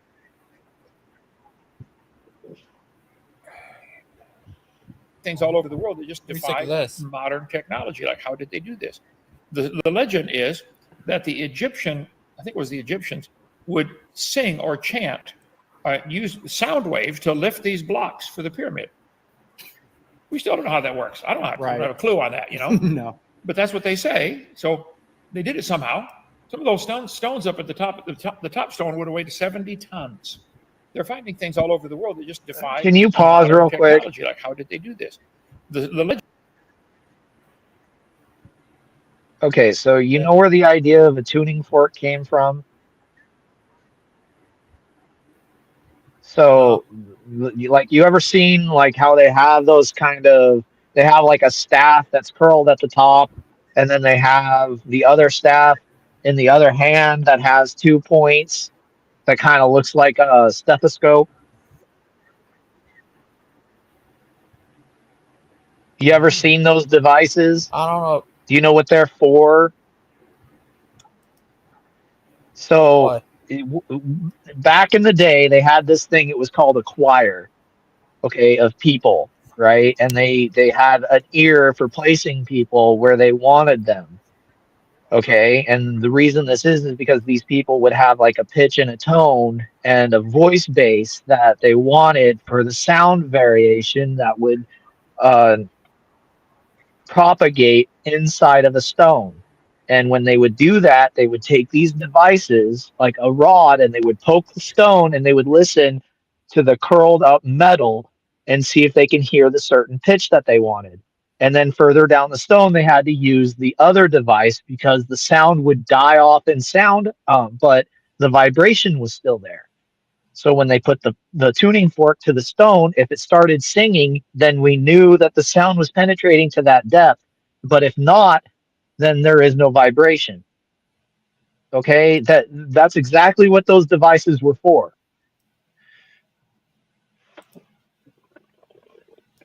Oh.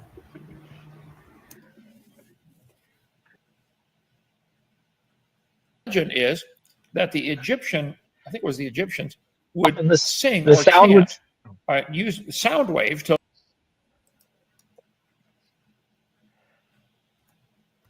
The sound would soften the stone. Then they would use a mixture of honey and egg and milk, and they would draw lines, and then they would use insects to cut lines into the stone.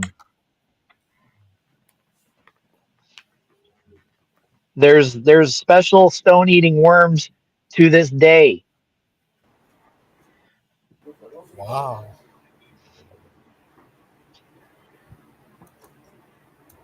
To lift these blocks for the pyramid. We still don't know how that works. I don't have a clue on that, No. But that's what they say. So they did it somehow. Some of those stones up at the top stone would have weighed 70 tons. Is it weird we're watching Claude's video? He's watching their video. Is that weird? Like, And he's watching us. yeah. Wow. He's watching. Yeah, we're watching a video of him watching them, and he's watching us watch a video of him watching them. Yeah. How many layers of the Matrix can we go down? Tons. They're finding things all over the world that just defy modern technology. Like, how did they do this? The legend is that the Great Dustite. What? What do I think of what? Yeah, we watch his video, watching PG's watching Kent video. stone-eating worms are eradicate. Oh. You had to Google that, didn't you, Claude?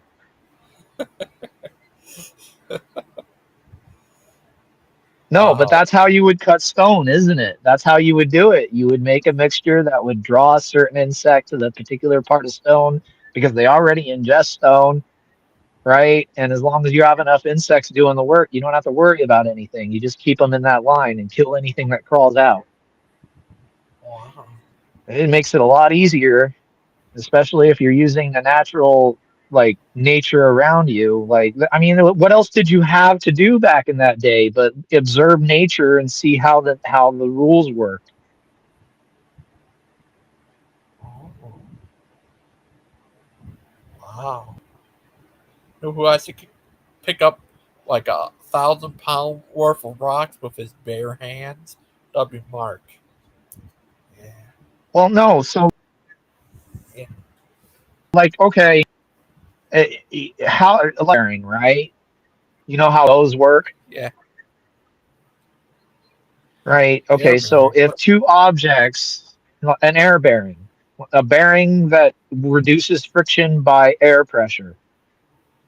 Oh.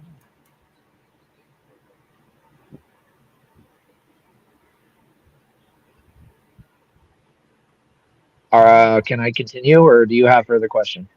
Oh, that's all. Go ahead. Yeah, so basically what happens is you have a shaft and it's spinning, right? And if you want to reduce friction, you increase air pressure because it creates a pocket for the shaft to ride on in between the metal of the bearing and the metal of the shaft. Same basic principle here. So say you knock a stone loose, right? You know what pitch and frequency the stone will vibrate. And as long as that stone is vibrating, it's pushing off against another solid surface, thereby giving you a tiny bit of energy, reducing the weight, allowing for it to be moved. And if you know how to control pitch, you can create a higher volume of sound on one end than there is on the other end, where it lifts less on this end, but because it gives more to the front end, you can push it, right? Because it'll bounce and go in the direction you want it to go.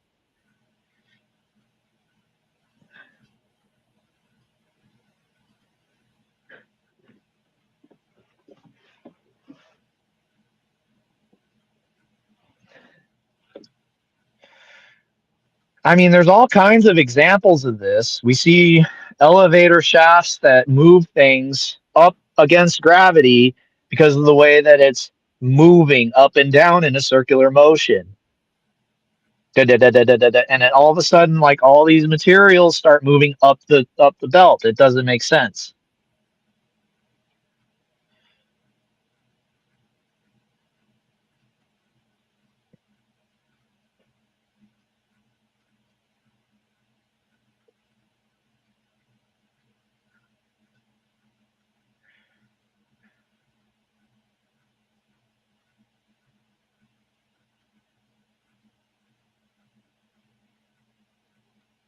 Well, no, nobody's saying that the stone floats.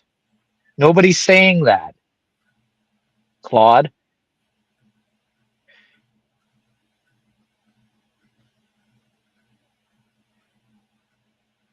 I mean, there's demonstrations online right now. They have like tiny little objects being floated on pockets of sound, Claude. That is a fact. They do have these things.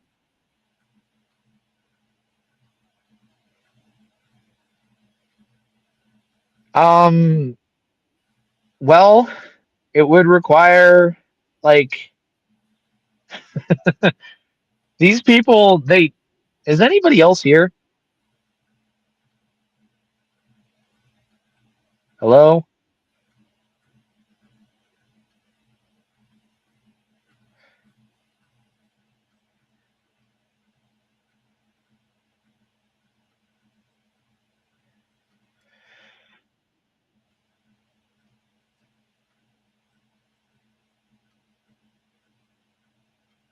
Yeah, I can hear. What the? Sorry about that. Oh, I forgot I was muted. Sorry about that, Dustin. Where you go, Dustin? Dustite. Until he comes back, we could watch some. Oh, here's the Dustite. Sorry about that. I forgot I was eating. I'm starting to feel left alone over here. Don't worry, I'm here No, with you, my look, son. you. Nobody's claiming that a 70-10 block levitated. That's not what happened. There's two solid objects, and as long as they're bouncing off of each other, there is some weight being relieved, right? I mean, we can agree on that, correct? Yeah. Yes? Yeah. Okay, so we know the resonant frequency of an object, okay? And as long as it's vibrating at its resonant frequency, the whole object is vibrating, okay? And if it's pushing off of a surface, that means it has to raise itself off of that surface, thereby creating an air pocket that you can push something over, right? Yeah. Okay, then I don't understand what he's asking a demonstration for. They have YouTube videos of solid objects being levitated on pockets of sound. This is something. This is. I mean, we've known this since the '60s. It's not a new science, right? And opera singers have been credited with being able to shatter glass at resonant frequencies. So I don't know what to tell you. What they're saying is scientifically feasible, Claude.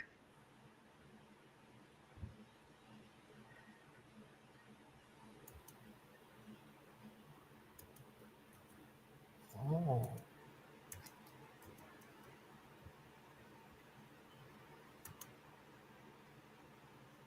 Wow. It's utter bollocks. Why don't you come on here, Claude? Why don't you come on here, bud? You want to talk all that bollocks? I got a pair of bollocks for you.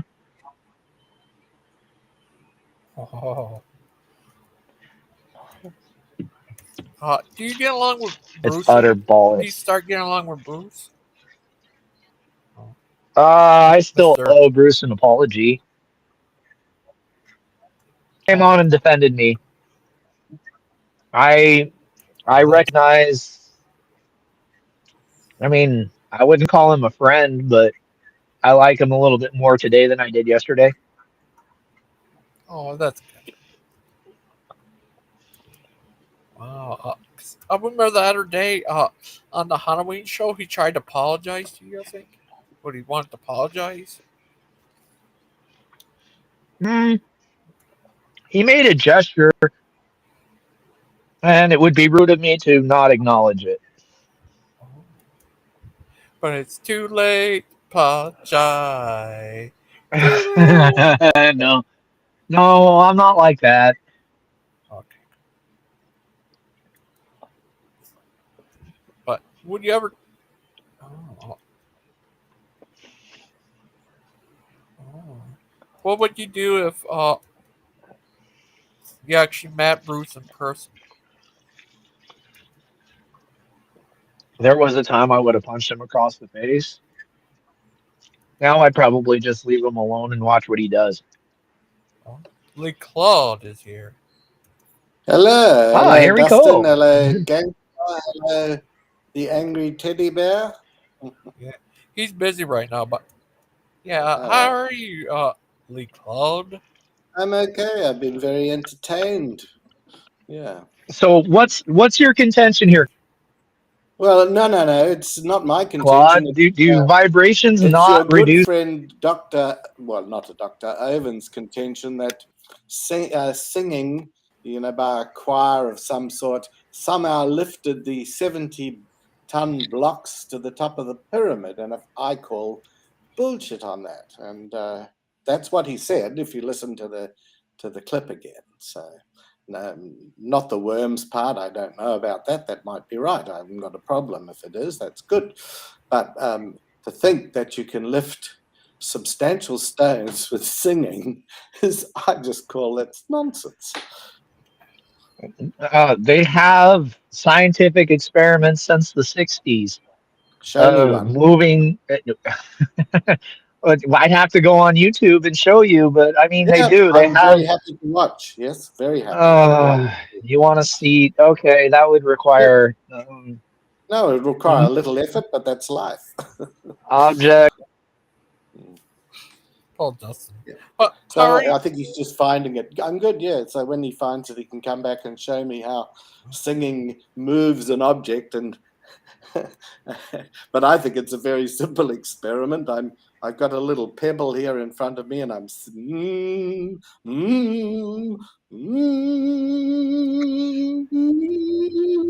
oh, it stayed still.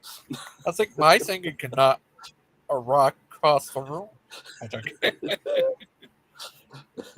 So no, I'm very interested to see this experiment that showed that you can sing the likes of such, and that's somehow how the pyramids were built. Oh dear, never mind. I've actually enjoyed Dustin today. He's been pretty good. I don't think he likes me very much, but I've thought some of the things he said has been quite funny and to the point. Yeah, very witty. Yeah. Here he is. It's called acoustic levitation. Okay, there's a video. There's a video in the private chat right now. Go ahead, look it up. You can take your time, study it. You can call me a liar if you want. Yeah, I'm happy to look at it. You want me to show it? Acoustic levitation. Acoustic levitation. And what size object did they levitate? Given the demonstration and capabilities of the scientific apparatus, they're talking about styrofoam. But the bigger picture is, well, but it's scalable. The principle. I mean, hear the word levitation. Let's go ahead and play. Go ahead and play. Yeah, I'm happy. We'll show you. We'll show you. Or magic trick. It's like this, but gravity-defying technology isn't just the stuff of science fiction. It's very real. Acoustic levitation uses sound waves to counteract gravity. Acoustic levitation is unique because, unlike magnetic levitation, for example, it can effectively suspend both liquids and solids. But there's a small catch. The largest object we've levitated is just been a 3mm bead. But even at that scale, there are some exciting applications, like analyzing... What, Claude? So the truth is, it's a 3mm bead. How many? Dude, I didn't. Who said anything about? When did I lie? Kent Hovind did. Kent Hovind said about a 70-ton block. Listen again to what he said. No, but I know what he said. You don't want to admit that your hero is a fraud. That's the whole basis of that. Actually, he's not my hero. I'm not making that claim. You're the one making that claim. Yeah, well, that's what I think. I think you're attacking a man halfway across the world for attention. I think that's the bigger picture here. I think you're the equivalent of a 40-year-old man sitting in his garage in his underwear, like taking shots at a man across the world because you're jealous or somebody who doesn't even affect you. When you come after Disneyland with this same energy, or Universal Studios or any of the other like theme parks that have major problems with sex crimes, like then you'll garner some sympathy from me. Well, okay, well, let me explain the difference. Kent Hovind invited two people with, shall we say, predilections towards that with minors, specifically invited, specifically insisted they come. I have never heard Disneyland or, in fact, any other theme park do that. No, they don't take money for admission at all. No, they don't take money for admission at all, right? Like they have a no pedo posted sign out front, right at their gate, right? Like they specifically screen people for their sexual proclivity, right? Is that what you're telling me? Well, because that would be discrimination, wouldn't it, Claude? Wouldn't it? That would be No, you're discrimination. just being silly. You're just silly. Okay, I'm being silly. No, you're taking Yeah. shots at a man halfway across the world, Well, and it you can't doesn't matter really where he lives. justify it. It Doesn't does matter matter, where he actually. lives. It does matter because it Fool is a fool anywhere in the world, as you've has proved. nothing to do with you, Claude. You're sticking your nose up as some kind of a model of human decency, and we all know the truth, Claude. You're not fooling anybody, dude. You can't answer that basic logic there that, I've just chained you up for your silly comparison with Disneyland. The fact is that your hero, Kent Hovind, specifically invited and insisted that those people visited DAL. Swing and a miss. Any other thing has never done that. If they have, post the invitation. Swing and a miss, my friend, because they all accept money at the door and they don't screen for That's not sexual the issue, proclivity, do as they? you know. Do they screen? Do they screen for sexual proclivity at That's any of not the the theme parks issue, in as the you anywhere in the well know. world? Anywhere. Just- How about in France? How about in France? Do you have theme parks in France? Of course. Oh, do they screen for sexual proclivity at the door? No, but they don't invite. Shut up, dude.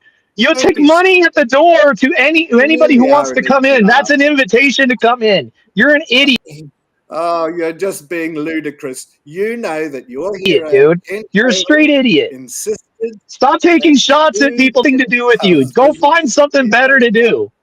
Get out of your underwear. Go get you a job, dude.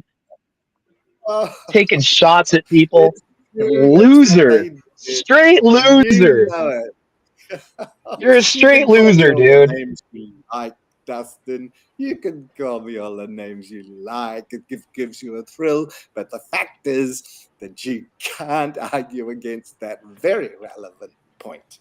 So What relevant that you think that Ken Hovind's my what? You think that Ken Hovind matters to me? No. The only person that Ken Hovind matters to is you. Okay? What the great thing is, I think constantly make excuses for his specific. No, I don't. I don't even talk about that man. The only time I do is when you bring him up. Well, if you don't want to talk about it, you can go somewhere else. I'm happy to talk about it any time because he's wrong. I mean, I don't know what he's wrong about. You still haven't articulated it. When you come after Disneyland and any of the other, yeah, dude, like when you start, it's horseshit, dude. You know it. No, not at all. Your argument is that it falls on the face of it. Absolutely does. One called Chris Jones, one called Brady Byram to attend, despite the people there objecting to it. No, they can come anytime. They're my good friends. They can come. They've done nothing wrong.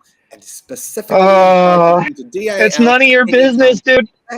The reality is it's none of your business, right? And the other reality is you're just looking for attention, bro. It's none of your business. Look, is it any of your business is it any of my business who you have on your property? Is it any of my business? Hey, Claude, is it any of my business who you have on your property? Is it? If I had a public theme park, yes, it is. Yeah. No, it's not. It's not. It's the same thing Disneyland would tell you to go screw yourself, dude. You have no business dictating. You have no business dictating anybody. You have no business dictating who can and cannot be on anybody's property, dude. It's a ridiculous argument. It's ridiculous. You're just looking for attention. Nobody really cares about your flaccid fight against Kent Hovind.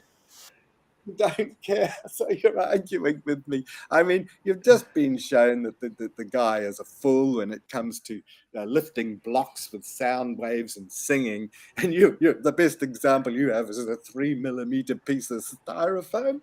Come on. Acoustic levitation is a real thing. Whether you want to argue it or not, what's your evidence for what you believe in? Yeah, you see, you don't want to do a direct comparison, do you, Claude?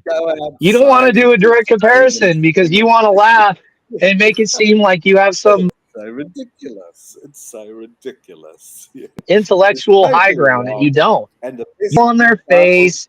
You're a French fool, dude. You're a French frog. oh, Yeah, I they're love being a flaccid. Your French fool. argument is I flaccid. love it. You're a French Anything to frog, wind bro. you up. Are you going to start swearing and screaming like you normally do, Dustin? You're doing quite well I for a mean, while. But you can't stand Claude, anybody talking you're a like moron, bro.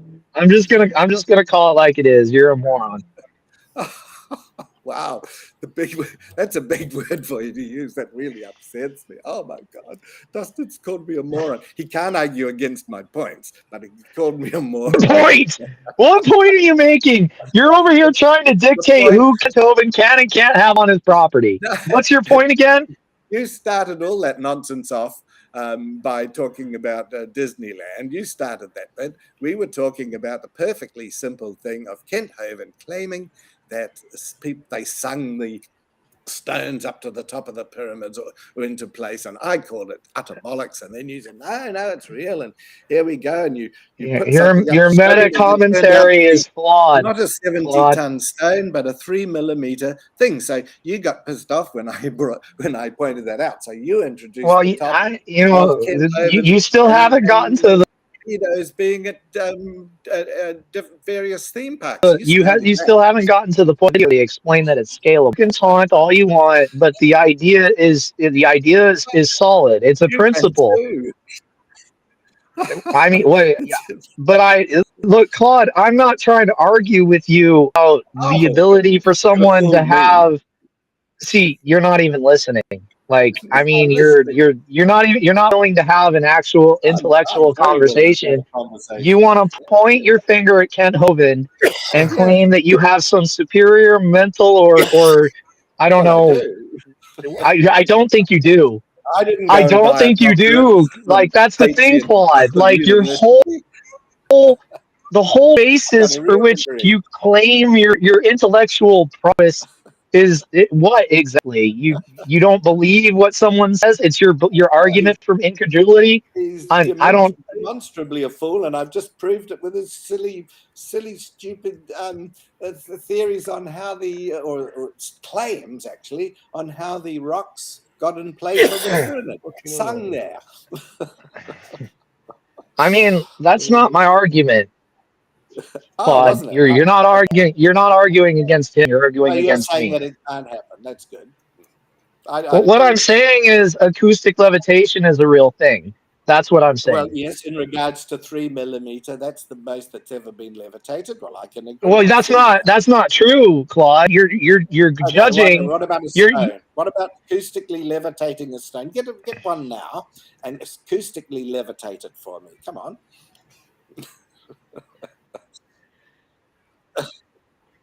Would that be good enough for you? How many tons? What would be the demarcation? Oh, it has to be a ton. It has to be a ton. Let's make it a tenth of what Hovind claims, which is 70 tons. So just 7 tons would do it. In fact, I'd be pretty impressed if you picked up, went down to a stream and got quite a big rock, maybe weighing a few kilograms, or pounds, or whatever you call it, and you could do that, then I'd be pretty impressed with that. So yeah, go ahead, make it something really tiny, let alone the 7 tons. If you can do that, I'm going to be impressed. So you're saying that the demarcation is at 7 pounds or 3 kilograms?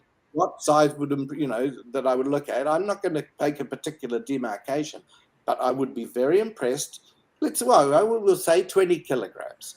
You get a 20-kilogram object, and you get a couple of people together and sing it up into the air with your acoustic waves. Come on, that's good. I would definitely apologize if you could do that. I would fall on my sword. You would fall on your sword, yeah. It's a sword. figure of. Why do I have a feeling you would just argue No. You're not talking to a simple thing, Claude. Okay, I know you like to believe. I know you think that you're speaking to a simpleton. I know that that's the premise with which you Actually, operate not. You and do how have a you. brain, but you need to apply it. And when, in fact, some of the things you said were really good and really witty, and I thought, but you just have this mental block when it comes to people like Hovind and just ludicrous claims. I don't think They you should be don't really dismissed out listen of to hand. me, do you, Claude? You just don't listen to me. You don't. I Oh, I don't. do I listen don't. to you. I don't praise Kent Hovind. I've many times stated that I believe that the fantastical complaints against Kent Hovind draw out the ones with legitimate merit. They drown them out because you guys are so busy investigating fantastical claims of Like I don't what? know, dead bodies and Never have I human claimed that. trafficking. Never. But tell me that you haven't heard that. Go ahead, Oh, Claude. Tell I've me heard that it. that's Heard not. it, but you've just told me now. But yes, I have heard it. But Oh, I've well, never, never. then you tell me that someone's going to be investigating Kent Hovind for No. invasion of privacy when they're busy looking for a body on the property. I mean, let's stick to something we can actually nail the Irrelevant. man I've never on. made any such It's claim. not I irrelevant. said You see, you're not listening. It is to you, completely I relevant. am If you listening. listen to what I'm What you're saying, saying is if you would illogical. shut your mouth and listen just for No, but 2 you've had minutes. all morning to speak, so I don't mind having a go. Occasionally, you said, "Why don't I come on?" So I came on. When I came on, you just overtalk me all the time. Well, So because you have a flawed perspective you've on had my hours on opinion. this show. You have a flawed perspective on my opinion of a man Oh, that I suspect you've never met in your entire life, and you've never met me. I've never met Kent Hovind. Have you? No, and I don't. Oh, Well, maybe one day it might. I'm close enough in if you're lucky, confidence. I yes. might cross. Yeah. But that's not the point. What I'm saying here, Claude, is that you have a flawed perspective on my opinion about somebody that neither one of us you've ever met. I don't understand how you claim to have a superior mental position to Because, Kent Hovind if you're sitting here making shot judgments of people that you've never well, met. I first of all, I saw him make the claim that they had somehow sung these rocks into place on the pyramid. So, I mean, that's only one of many things that he says that are, just ludicrous. And then I've seen him go into defense of the certain people, one with a criminal conviction, and the other who admitted that he'd had relations with his own daughter, and he's defended those people. In fact, one of them he made one of his trustees. So, I think I'm in a pretty good position to judge Kent Hovind, and accordingly I do. Interesting, I've just seen Big Bad Mama saying, according to the available information, the heaviest object lifted using acoustic levitation is a 30 millimeter diameter expanded polystyrene sphere weighing about 0.6 of a gram. And that's very convincing as far as the pyramids go. Not. Look, I'm not claiming that they did it like Wizard of Oz style, where all of a sudden a hurricane came, picked up the house, and dropped it on a witch, right? Like that's not my claim.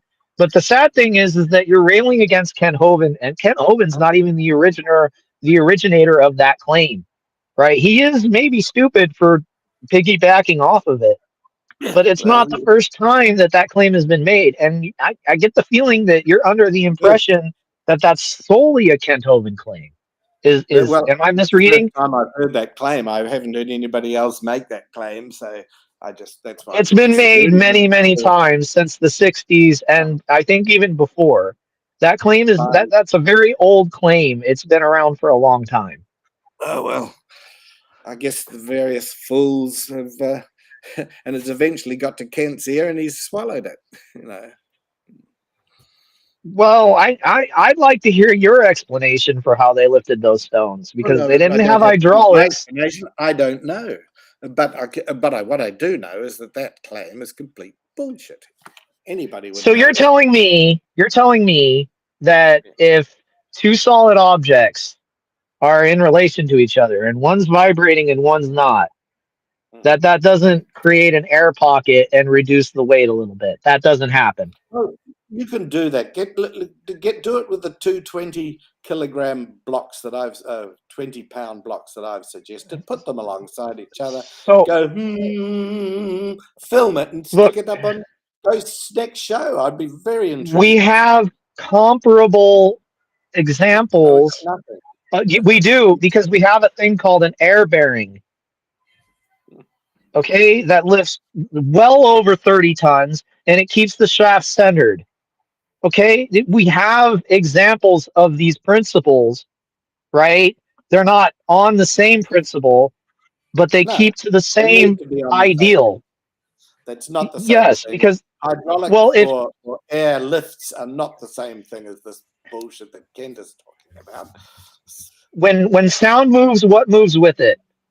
It's totally different, as you well know. You're No, really it's trying to not. It's not. It's not. It's not. When sound moves, what moves with it? It's a simple question. Well, I don't know. You tell me. You know, because you When know sound already. moves, what propagates between your eardrums and my eardrums is air. Right. Okay? That's it. Then there shouldn't be any more argument. If you can vibrate an object and there is a pocket of air, you reduce friction. Yeah, That's okay. it. Well, then now what's your do it argument with a then? 70-ton block. It's crap. You know it. It's even crap with a something a tenth of the size. You can't do it. You can't do what I suggested. But if you can, look, let's do it. I look forward to Ghost next show. I'm sure it would be a remarkable show to see that happen. I would definitely withdraw and apologize. Look, if you're not open to the concept, you're I'm not very open to open the to you doing idea. that. Very open. I mean, look, what time would I have to Well, I don't know how long it's going to take you. Maybe do a this? week. In between my 70 an hour. You've just spent 2 hours on this Yeah, show. no, So I you've don't got think time. I would No have. problem. Look, the reality. Today's my So day there's another off. excuse. Oh, okay. Well, you could be doing it in your spare time. Good. I don't know what time it is. You're there now, insane, dude. You're insane. What you're I'm asking for calling is you out. plainly You insane. don't like it. And no, you're not. You're not actually. Yeah. You won't do, you say this can be done. So I say, well, let's do it. Let's see it. You don't do it, but you run. He'll be back. He always comes back. Well, that's not caught. I see Big Bad Mama on there. I can only stay about another 15 minutes before I have to go. Hi, Big Bad Mama and Phantom and Azhar. It's been very interesting. You ever heard of John MacArthur? Yeah. Perhaps, yeah. So, have I heard of John MacArthur? No. Yeah. Is he that guy with the dyed hair that always on Proverbs guys, preaching or something? Is that? No, that's a different guy. That's Pastor J, I think. This guy's all right. Is on the showed on the PG show. The PG good. channel. This guy. He kind of looks like you. Oh.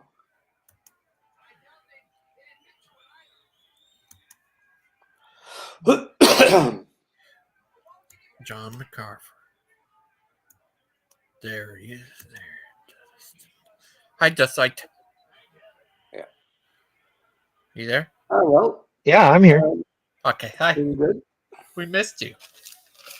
Yeah. Well, this thing does not like me. I'm telling you, it's prejudice. That's all Teddy's fault. Are you there, Teddy? Yes, because it's always my fault. Just joking, Teddy. You're a likable little guy. Mark Harford's a pretty famous pastor. Has he got a park named after him? I'm not sure. Probably. He was big. He's somebody when I thought I believed, especially in like the mid '90s. He's kind of like, I don't know if you've ever heard of Charles Stanley. Stanley, no.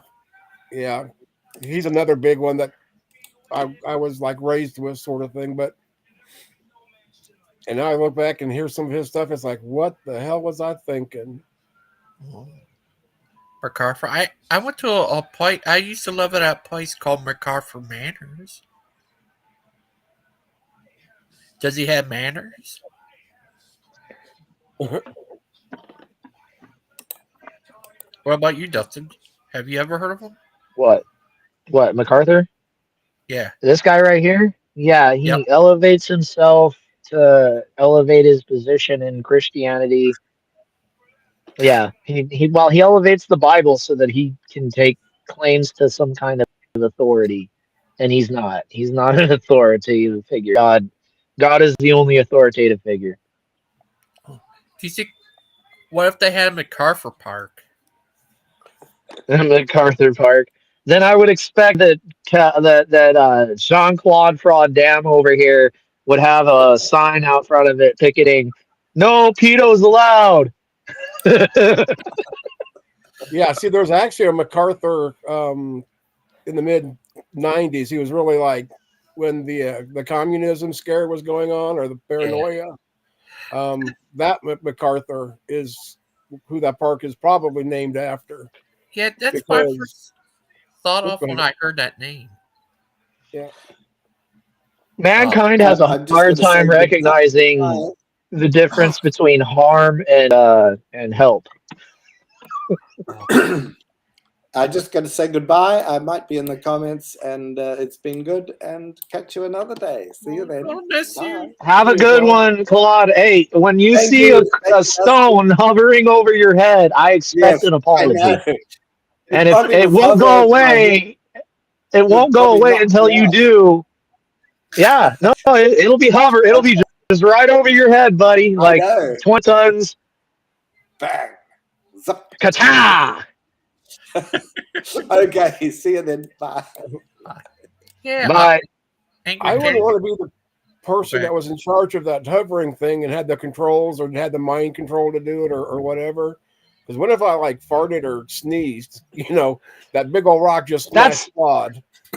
Look, that's what they're talking about here. Sound waves move air, right? You can create a pressure pocket with sound. You can do this. It's been done. Oh, what do you think of that angry teddy bear?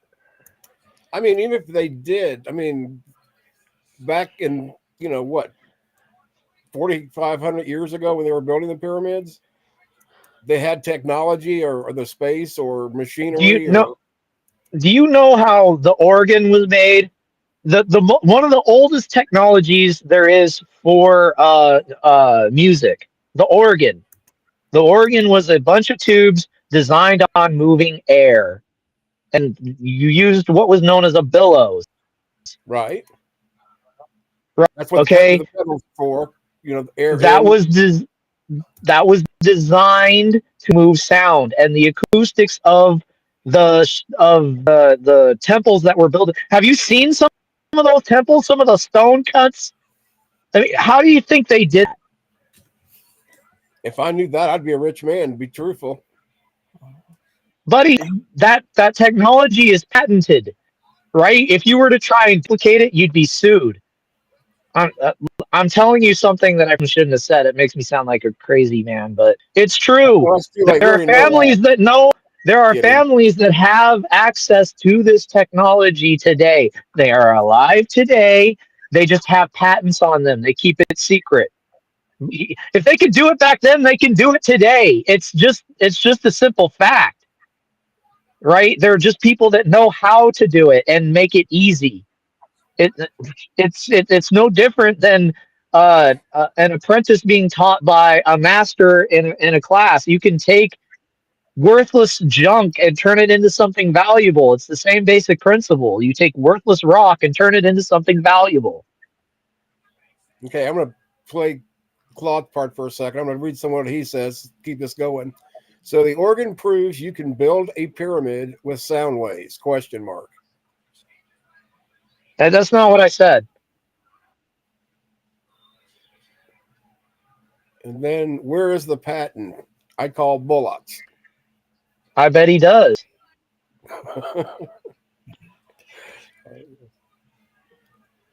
Oh, this video. Mr. Local Things. Oh. But this video is by the great Achilles. He talks about John MacArthur manners. Yeah, when I first heard that, I thought of the McCarthy thing you talked about. Yeah. Yeah, that's the first thing that came to my mind when I heard him. And I heard about this video from the great Achilles from last night. He told everyone to go watch it and stuff. Yeah. Yeah, because General MacArthur is probably what the park was named after. There we go. But yeah, MacArthur was still part of the communism panic. Oh. Are you part of it? Well, that's a little bit before my times. Almost, but not quite. But you're only 21, right? Exactly. See? You're good for my ego, Gigi. Oh, thank you. But you look no older than 30.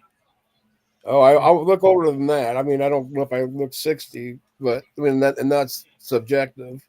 You don't. Yeah. You look no older than 30. Yeah. Yeah, men age like wine.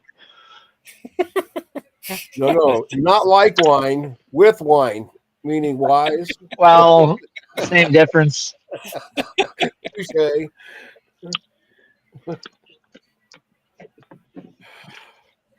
Oh, look at John MacArthur.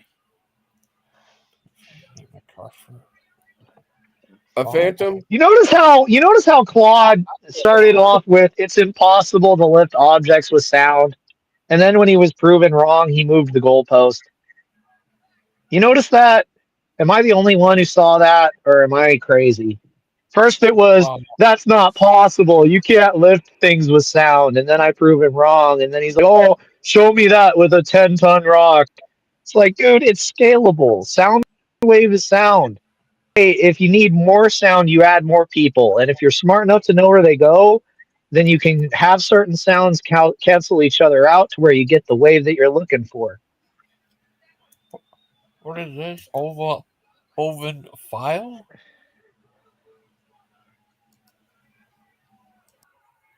Hovendophile is at its best.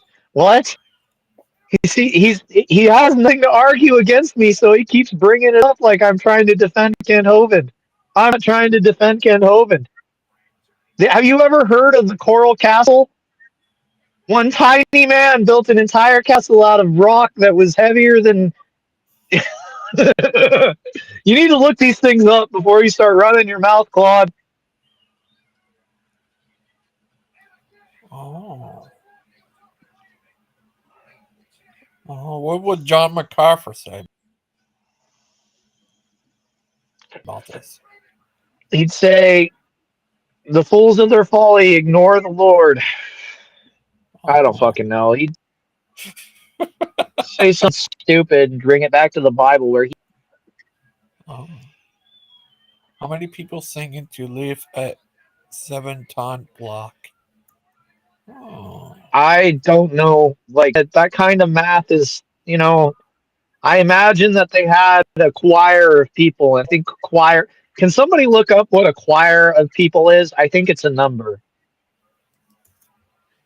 Oh. Do you preach to the choir? Yeah, there's the pupil, there's the choir. There's ways to track these numbers down.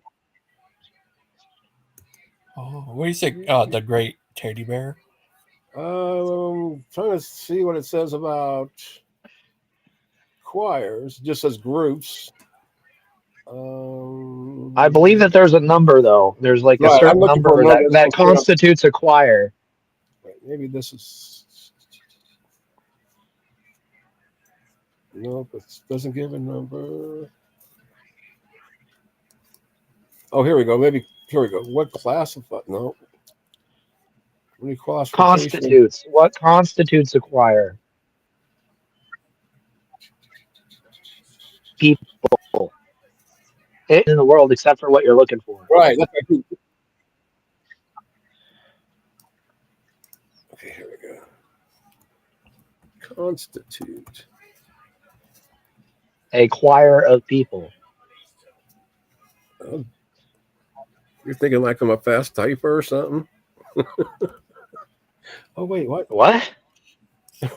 You are a okay, genius. What a choir constitutes a choir of people? Or how many people are in a choir, if that's how you want to go about it. We can do that one too. Okay. Damn it. Okay. How many?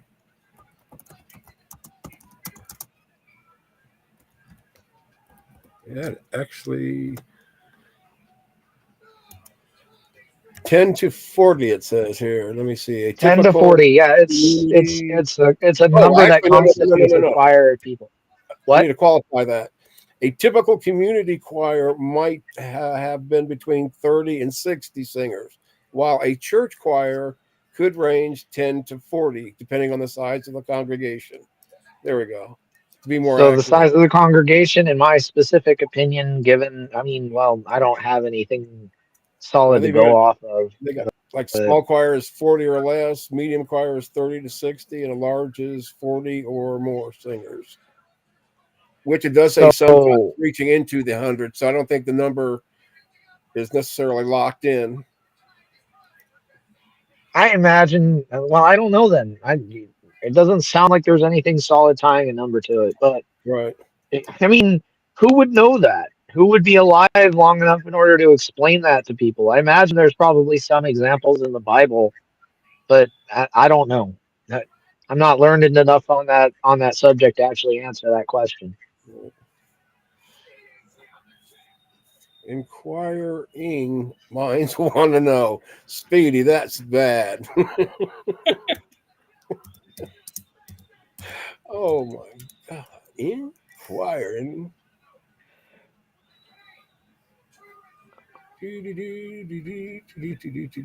Logo. I'm trying to catch up with side chat myself. Mr. Where's my drink? Oh, Birder back. Wow, he's back. Carp alert. He's in the comments. Join us, Birder Pike. We all missed you, especially Dustin. With every shot so far. Yeah. Ooh, shots fired. Well, just what Lee Claude say. Let's make it easy. Get the second sound off a chair of 100. Try and left 100. Let can I be impressed. What do you think? He's got to make it as ridiculous as he can to try and accept, because like he understands that log objects can now be floated with sound waves, right? So he's got to make it as ridiculous as he can, because the basis for his argument is no longer solid. He's like, oh, it's impossible. You can't move objects with sound. Now he knows that acoustic levitation is real. He's like, oh, do it with people and make it like so impossible. Like, I mean, how would you reproduce something that happened so long ago? There's no one alive that understands the principles well enough to make a human be able to do it. We have people that understand that acoustic levitation is real, but that's not enough for him. Like, he's got to make it ridiculous. It's stupid, dude. There's no amount of evidence that will convince an idiot. What about a moron? How many evidence could convince a moron? Morons can be convinced, right? You can train somebody out of being a moron. You cannot fix an idiot. Like they say, you can't fix. Stupid.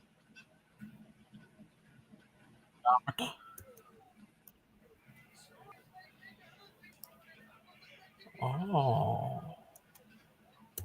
Oh. You ever heard of that?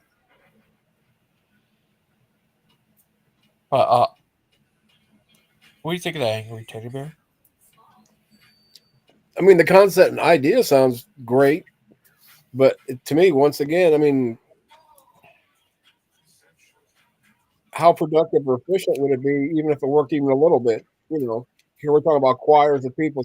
Well, someone's going to hire 40 people to stand around and say sing. If that's how that works through a big like conch shell or something. So look, this is one of the things that my grandma taught me. Okay, one of the things. So the reason that you organize people in a half crescent is because you concentrate and you centralize sound. Right? Have you ever been in those Amphitheaters the ancient, same way. huh? Like amphitheaters, that's how they're shaped. You have the dome you're talking Absolutely, it's the same thing. It's the about. same exact thing. You Right. you you you can concentrate and cancel out uh unwanted sound waves by changing the pitch and tone.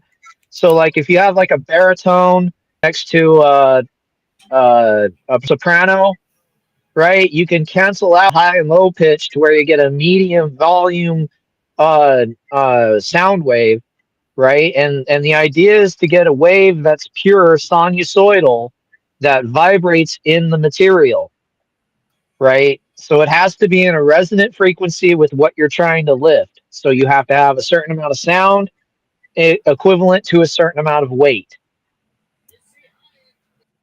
Okay, here's something that Claude brought up, which I can't believe I'm agreeing with him on something. I'm kidding. If it was true, I'm sure lifting a 70-ton block by sound wouldn't have been forgotten. Oh, it's not forgotten. It's been kept secret. Oh, Like that's right. you don't think you don't think things are secret today, Claude? You don't think they keep secrets? Right? Like there's no family secrets ever. That doesn't work. Right? They don't keep things passed down from son to daughter in an apprentice style in Japan and in China, like martial arts, for example. Right? Those secrets don't get leaked. Right? We don't have examples of acoustic levitation today. That didn't happen. No, your argument's completely sound. I get what you're saying, Claude. Right? What an idiot. Happy Thanksgiving. Happy Thanksgiving. No, it doesn't make any sense. He's trying to argue, and that doesn't. Oh no, like it could. It's just impossible. Things are not lifting. You can't lift anything with sound. That's just not possible, right? No, you got me, Claude. Right? There's no such thing as levitation. You got me, moron. Mormon? Whatever. I mean, look, that's the reality of it. It's delusion. What? I don't even want to No go there. kidding, sweetie. Well, it's a delusion that multiple people care. Dustin Kruger, really? Oh, Freddy Krueger. I Start don't think getting all that these you dumbass said. questions You from beat me you to it. retards. So acoustic levitation doesn't exist, guys, right? Like solid objects can't be manipulated with sound. That's what you're trying to say?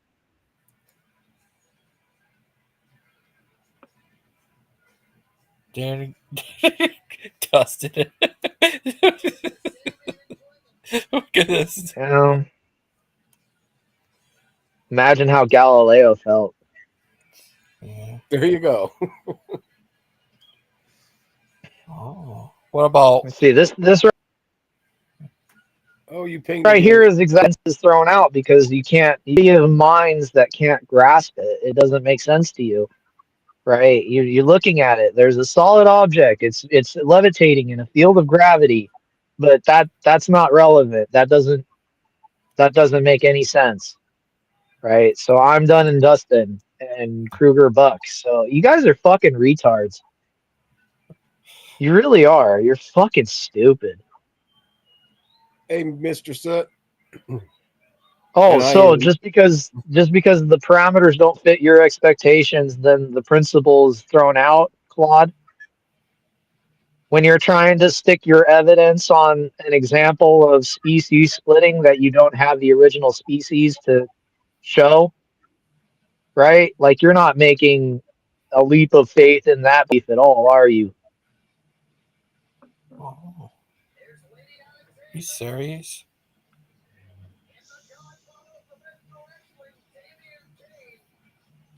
But is it true that Dan is the Podfather? He's just a figurehead. Mr. Soot Kittle. Deviant really runs PGs. Don't tell anybody. It's a secret. Just between you and me, gangster. Okay.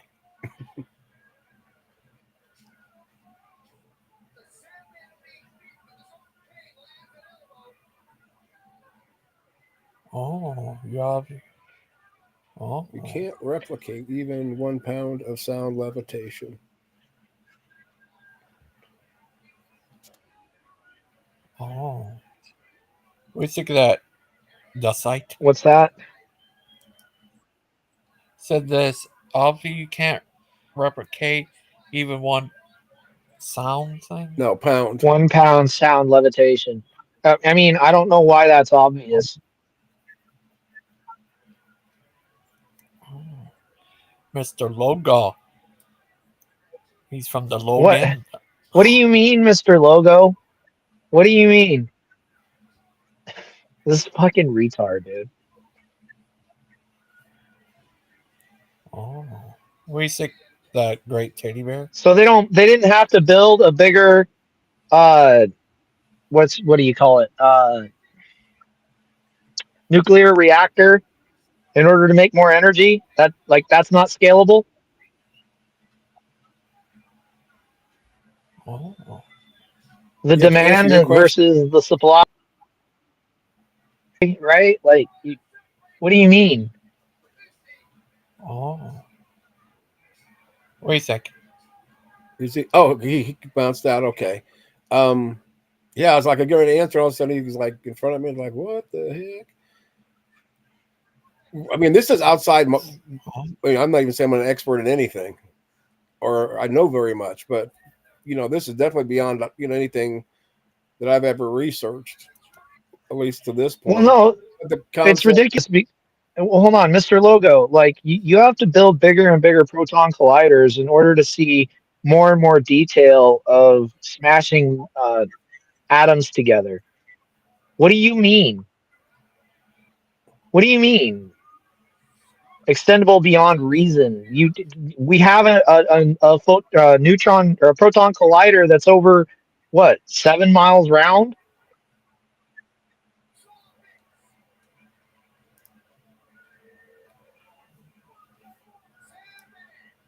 Dude, all of science is based on the idea that things are scalable.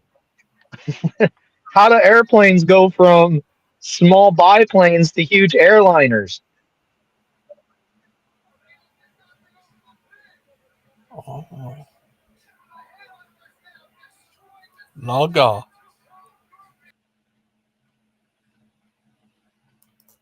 Okay, I'm back now. He just heard of such a law.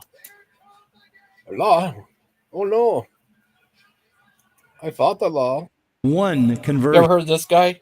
He is the great John MacArthur. The great, but not as great as the great Achilles. Yeah. Yeah. But let's see. Of a Pharisee in all four Gospels. 1. They loved the old wine. They loved their religion. Jesus came to those who were irreligious, who were confronted with only their sin. The gospel always goes to those who are not holding on to any false religion. Satan's strategy is in religion. Religion is the satanic strategy. From the true and pure gospel is a damning. What do you think of that? Tell me from your great wiseness. What do you think? I think. What did Dustin get bounced again, or did he say he was leaving? Because if I did, I missed it. And I feel bad if he did. Not really bad, but oops. I don't know. He is the Dusite. Oh no, he's inside chat now. Okay, he didn't leave. I just he's had problems with the thingamajiggies. Yeah, restream. I know he does. But this guy kind of reminds me of you. Yeah, Paul. Dustin, he always has such problems with this. I don't get why. Do you know why? It's the Holy Spirit telling him to stay away from me because I burn if you get too close. Or you may break out in rash or hives, whatever that is. Hives. He's back. Okay, so look, I can't remember the exact quote or who it was that said it, but the basic principle of the quote that I'm referencing in this moment is that any significantly advanced technology would be indistinguishable from magic.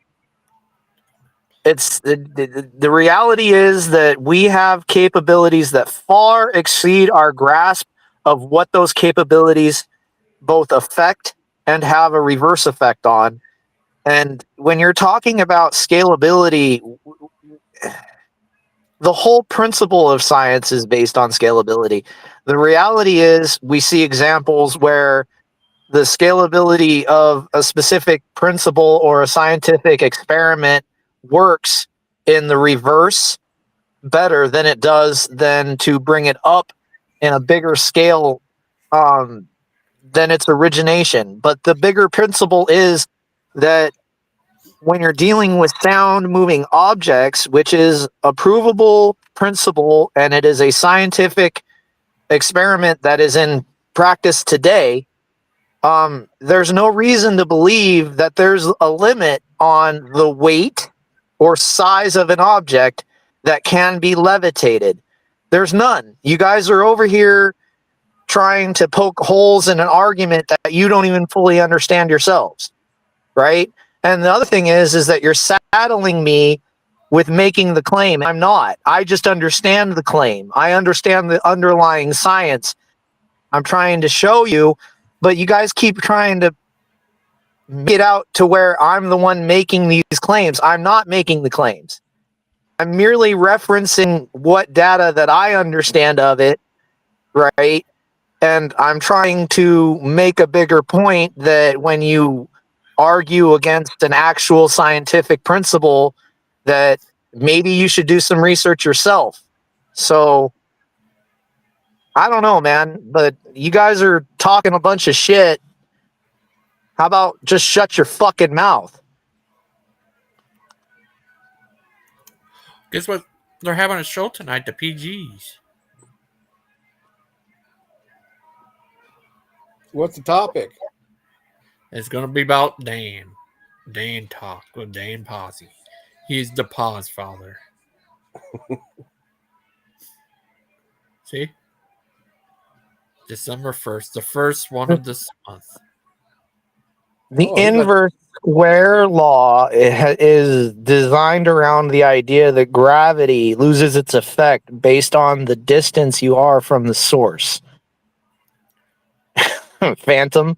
That's what the inverse square law is. And it doesn't apply to everything the same. Oh.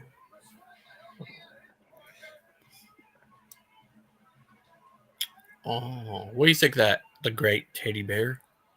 Oh, that's way above my pay grade. But what you do one day they use gravity to move stuff, make their own gravity. Like Well, no, you couldn't do that. That doesn't work. Why? Well, because it's not governed by a graviton. You can't manipulate particles that don't exist. Right. Our technology is based on the idea that there's a fundamental particle, right?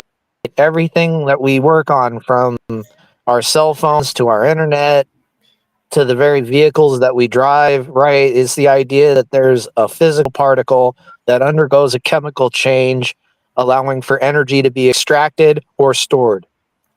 Oh. What do you think of that angry teddy bear? Yeah, what he said. Oh. You don't ask me the hard questions because I'm just here. I'm the comedy. Oh, you're a genius. You have an IQ of 500. Yes, but don't tell these people this. Oh, okay. I have secrets of my own I can't revolve or divulge. Divulge? Wow, my brain is like brain freeze or maybe vapor locked. Oh. In the square cubed law. What the hell is the square cube? I'm law. But I'm almost certain you're not correct about this, Phantom. Pretty sure you don't know what you're talking about, but okay.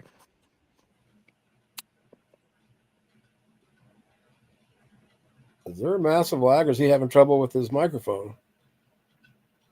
Yes.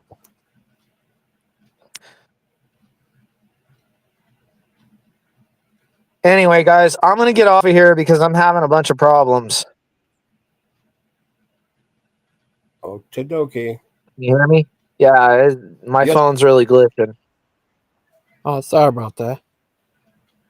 Yeah, I'll catch you later, guys. Have a good day. See you later. Be safe. You too. Yep. Be safe. Or Dominus Ominous, get your ass out the door. And stay out. Oh, wait a second. Here's another one I missed. Yeah, for some reason, maybe it's because I was outside with the dogs and I'm still trying to thaw my brain out. Could they have lifted smaller masses accumulating and using that a counterbalance for the heavy stones? Oh, that'd have to be a question for another day. Oh, guess who's here? Carp? Oh, that our Queen of Darkness. All hail the Queen. All hail the Queen. How's it going? What you doing? Oh, I see that you waited till after Dustin left. That was not intentional, actually. Yeah, better not say that. I don't want to get you in trouble over a joke. If you took it serious.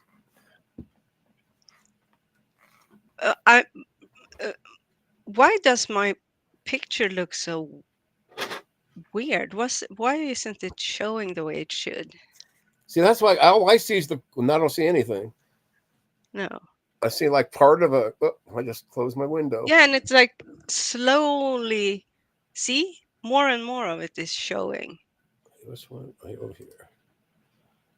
Yeah, now I just see from like your arms to the top of the first band, I guess, around the forehead. Yeah, and you can't see the background.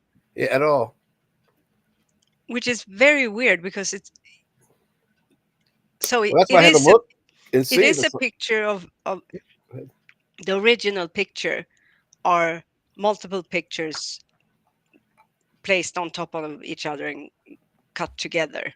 If I had to guess, Deviant, I'd say you probably have like some kind of automatic green screen effect applied to your camera, and it's picking up the face. Oh, but because I'm doing this via OBS. Right. Yeah. I mean, this is like a virtual camera that you're using. Yeah. Right. Yeah. I would guess that you probably have some kind of automatic facial recognition, and it's detecting, because it's a statue, it's detecting that as your body and cutting out the rest of your background. I don't know that's what's happening, but that's what it. No, but that does sound reasonable. I'm gonna close.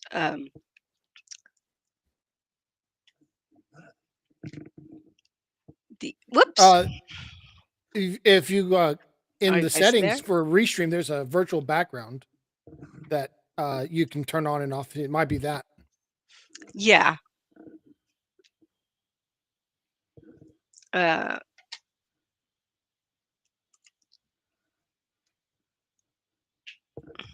No, not in OBS.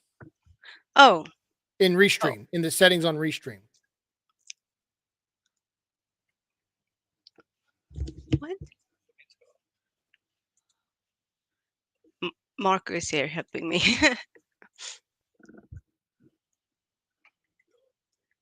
So in Restream, there's a settings down at the bottom. Oh, okay.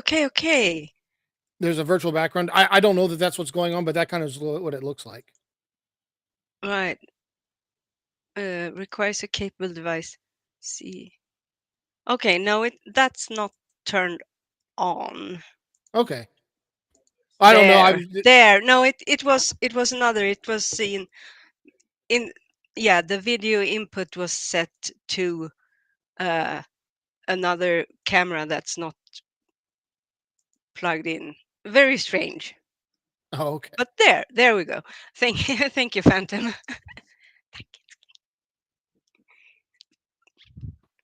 Awesome. Oh, that's good. How are you today? I'm good. I'm really, really good.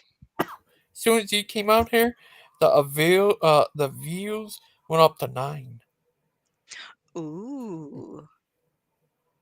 I wonder who my stalker is. I don't think it has anything to do with me. Are you sure? How are you guys? Good. How are you, Teddy? Let me swallow this and I'll answer. Oh, do you think the Egyptians use sound waves to push their box? No. Oh. No. I don't understand why Dustin got he was really set on just defending this, and I don't even think he believes it. He's just like, you can't say it's not true or something. It was really weird, that whole thing. Yeah, I mean, from what I understand, I didn't hear all of the conversation. I only heard parts of it because I've been rummaging around. But what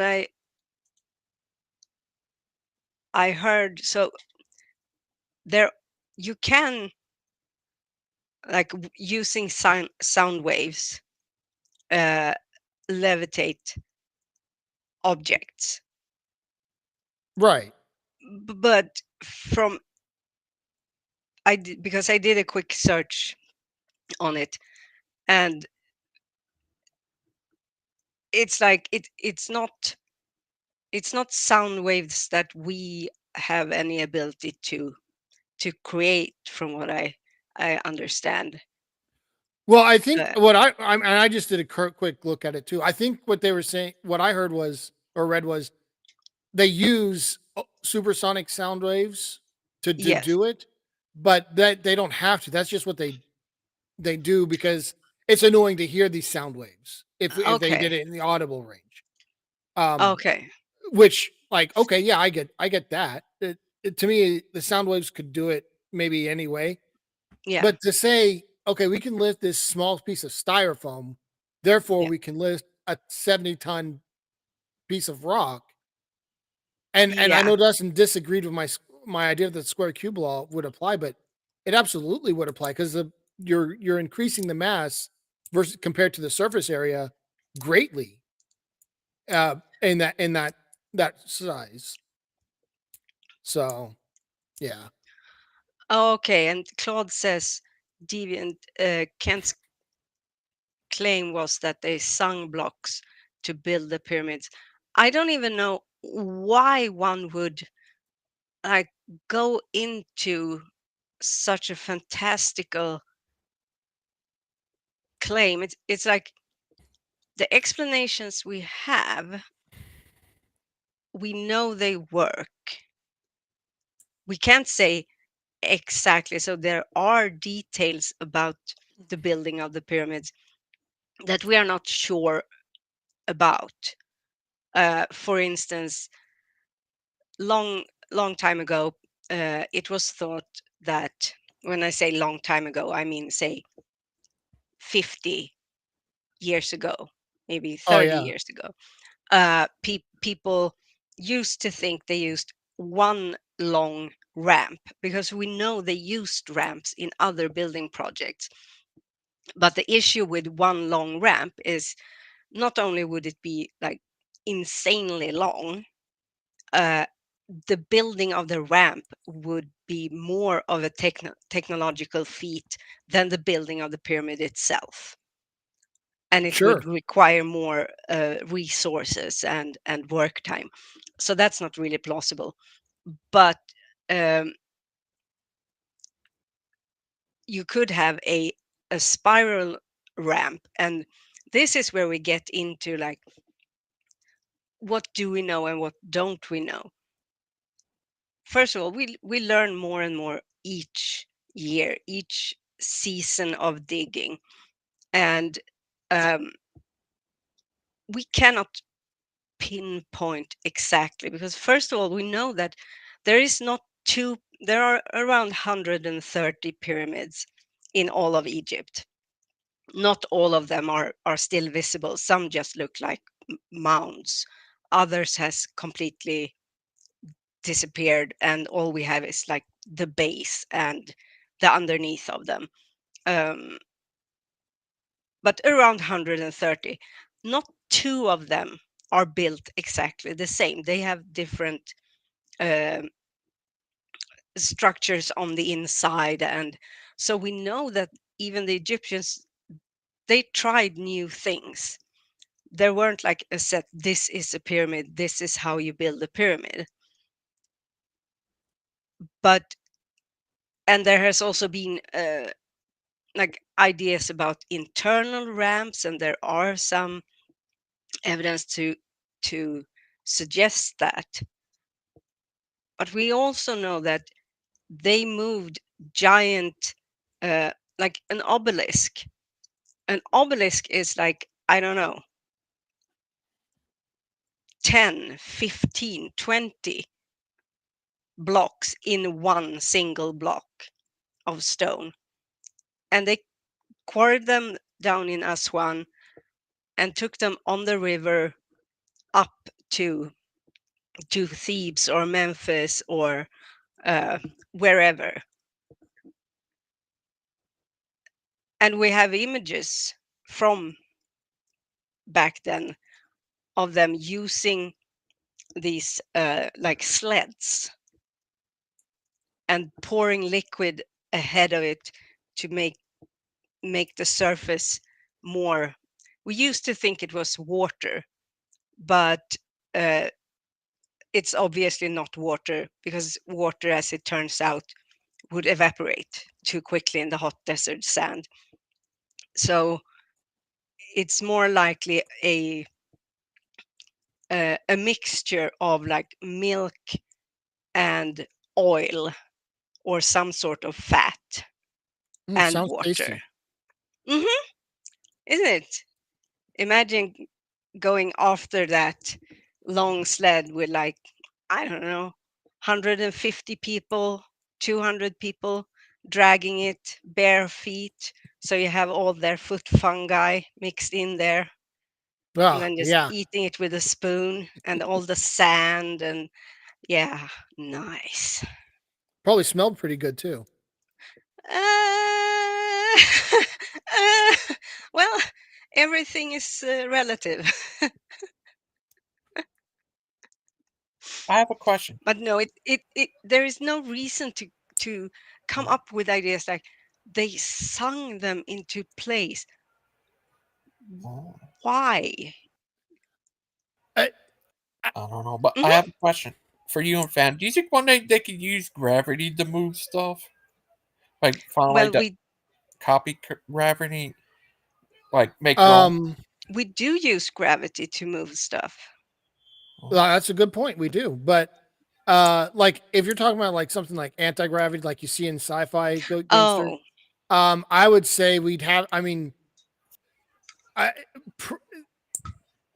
don't see that being a thing, but you know, you never can tell what we're going to find in the future. But right now, we can't quantize gravity, and we'd probably have to do that before we could find anti-gravity.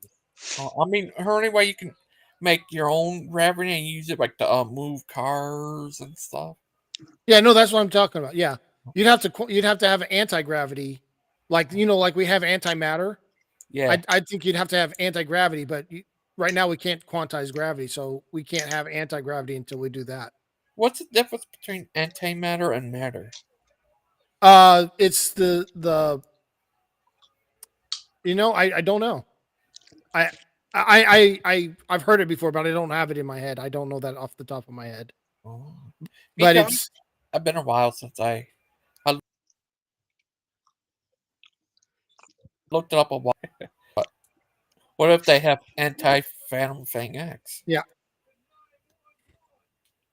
Oh, that'd be crazy. Oh, what's the difference between you and Venom Thing X? Well, I'm me, and Venom Fang X is not me. Oh. Oh. But he's in Canada, eh? I don't even know who that is. So.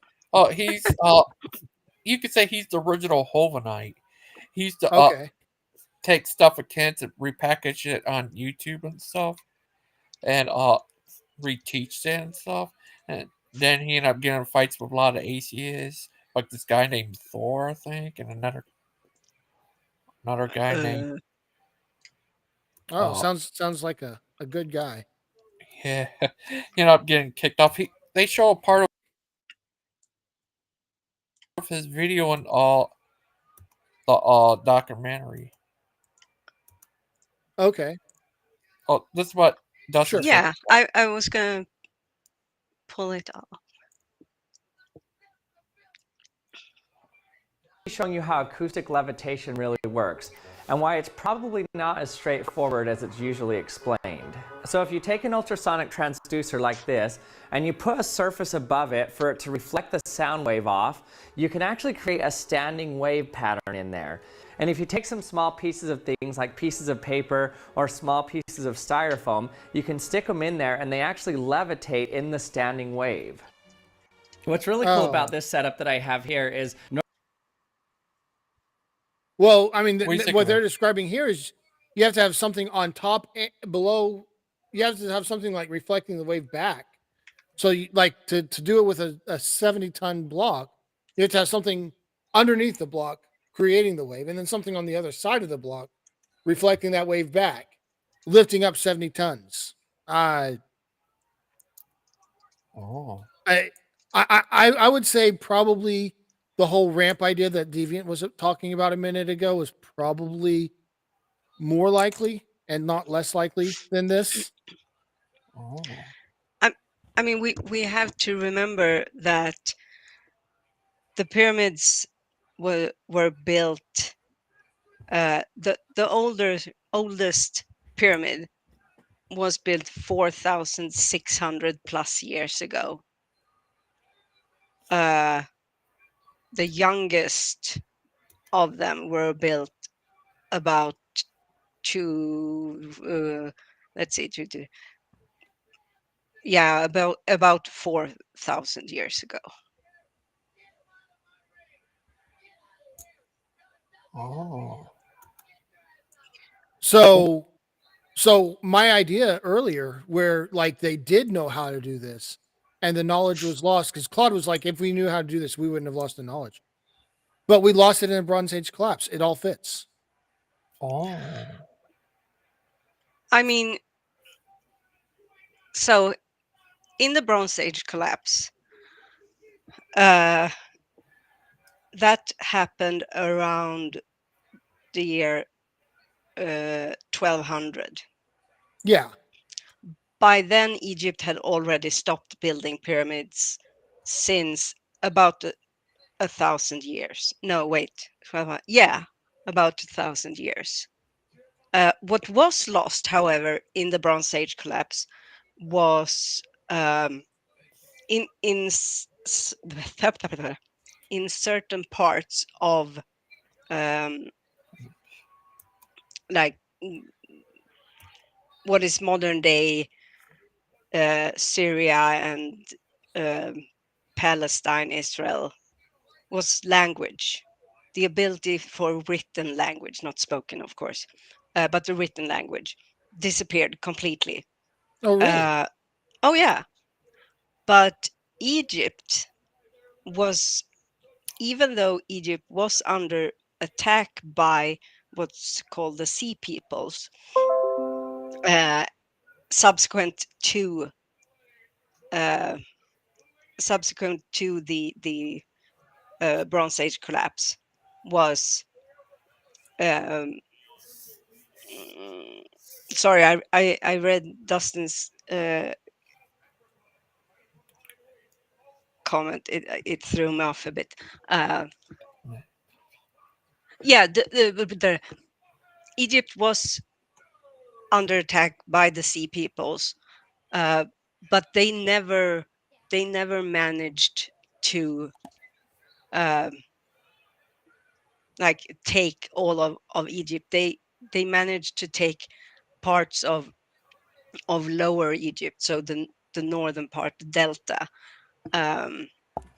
But Egypt as a whole stood tall and did not fall to any degree that would be. I mean, the knowledge about hieroglyphs remained, knowledge about mummification remained, knowledge about building temples and graves remained, because we see a continuation of these sites being built upon during that era. So I would say no. Also, there is nothing, literally nothing in the written material that even hints towards sound or speech or song being used in any such way. What about, just go with me here, Deviant. What about if it was a secret? Sure. So there are other secrets that we know were secrets. For instance, how to mummify. Well, sure, but what if this was even more secret than that? Absolutely. But here's the thing. Building the pyramids was a national project. Everyone was involved. They had a work team of around 100,000 people at any one time, and then of course it not fluctuated. It people worked for a period of time, then they went back to their farms and their villages, and other people came in. So it would be a humongous secret and very, very difficult to keep. And so what I hear you saying, Deviant, is the pyramids were the Egyptian version of NASA, where they wanted to keep secret about the flat Earth. Now they wanted to keep secret the singing of the stones back then. Yes. Okay, makes sense. Yeah. Well, I believe it now. I think that's probably what happened. Oh, quite likely. Thanks to you. Oh, what do you think, Teddy Bear? You should know he's the Ted. He's suspiciously quiet today. I wonder why. No, because you guys are having a conversation, and I don't want to step in the middle of something I don't know about. I can act like I know everything about it, but it's kind of funny that the video that Dustin wanted Gigi to play, I kind of skimmed through it, and it backs up exactly what whoever it was it Claude or somebody else said. Yeah, it was, or maybe it was BMM that had it. That that this 600th of a gram piece of styrofoam they lifted, and in this video it's exactly what they're showing. So I don't understand what you're arguing about. They weren't arguing that it doesn't happen. They were arguing the scalability to do something like a 70-ton boulder, nevertheless styrofoam. Yeah. Oh, you serious? Yeah, we're serious. Oh, But yeah, today, tonight at 8 p.m. I think, the Paz Father's having a show. Is it designer talk? Yep, with Dan Pazzi. Okay. Can you talk? Also, he'd give a speech on peace. You bunch of maggots. See, they I think they meant to say they were making peas, and they just typoed. That could have been. Oh. Like for pea soup? Yeah, like for pea soup. Mm-hmm. That sounds reasonable. I mean, Yeah. he is a landscaper, so he probably works with plants. It's not just levitation on the ground. That's not how you say it. Well, Leveling. The Bible does talk about feeding the orphans and widows. You could probably feed a lot of orphans and widows peas. Oh yeah, they're super high in. Is the word potassium? No, not potassium. That's Bananas. completely wrong. Yeah, bananas are Yeah, potassium. and it's calcium in Swedish. No, in proteins, of course. I knew it was a P word because it's peace. Well, tomorrow's Cyber Monday. Do you have Cyber Monday where you live, Miss Southcast? I have never heard of it. What is Cyber Monday? We buy stuff on Monday. Online. Yeah. Oh no! Oh, because you have had the whole The Black Friday. Now you got Cyber. See, and then they keep expanding this because I don't know if it's this Saturday or next Saturday. Then they have small business. Yeah, I started seeing Saturday. Cyber Monday deals on Wednesday. Yeah. And Black Friday stuff you can still get now. Cyber Wednesday.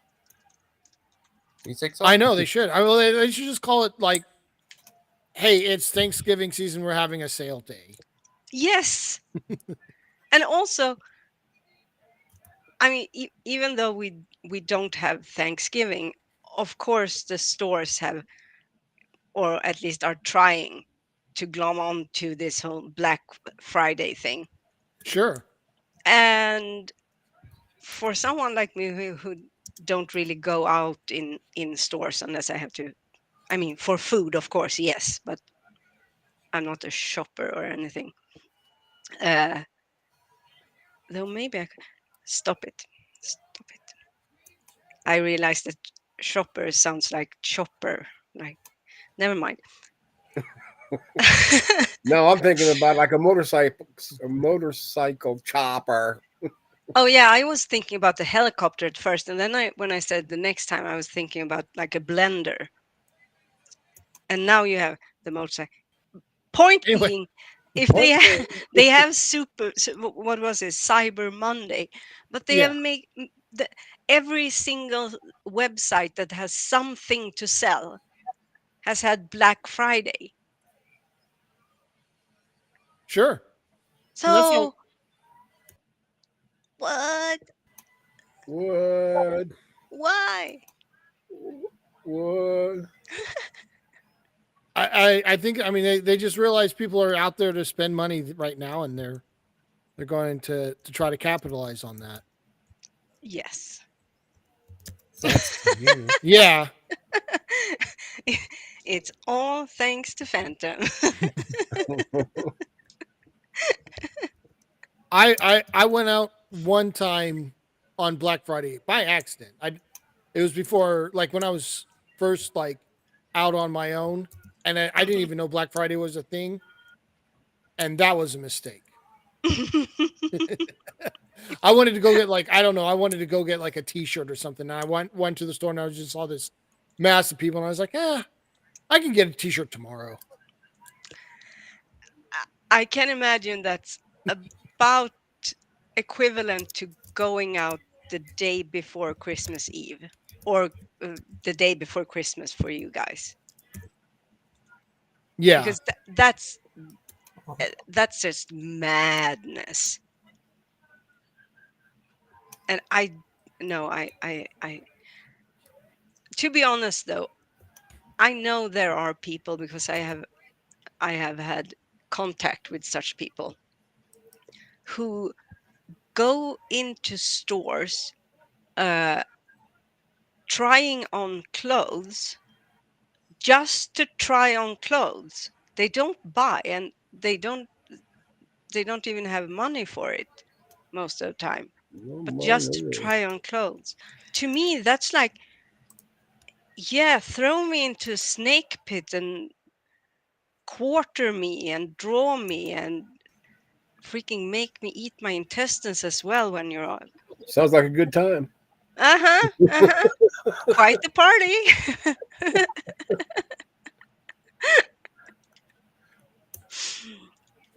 No, it's horrible. Horrible. Oh. But would you ever go on? Have you ever gone on a date, Miss Outcast? I have. I mean, I have been out Christmas shopping. Not the not the day before Christmas Eve, but the day before that. Maybe I cannot have been out on the day before Christmas Eve. But the day before that, and it's freaking madness. This is in like in the central parts of Stockholm specifically. Miles and miles of people, and it's warm. You have all of these clothes on because it's winter, of course, so it's cold as fudge that's been frozen. And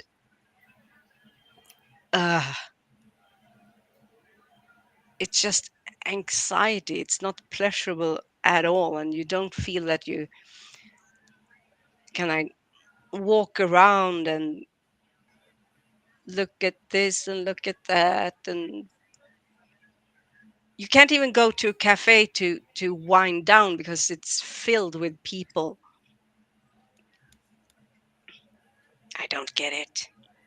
So I've gone Christmas shopping one time on Christmas Eve or day before Christmas. I forget which one it was. It was the day before I needed the present for Christmas. And my family celebrates, half my family celebrates on Christmas Eve and half celebrates on Christmas. So I don't remember which day it was. But at the time we had 24-hour Walmarts. And so I went at 1:30 in the morning and there was no one there. Oh, that sounds lovely. That sounds absolutely amazing. Yeah. Yeah, I was like, this is the way to do Christmas shopping. Mm-hmm.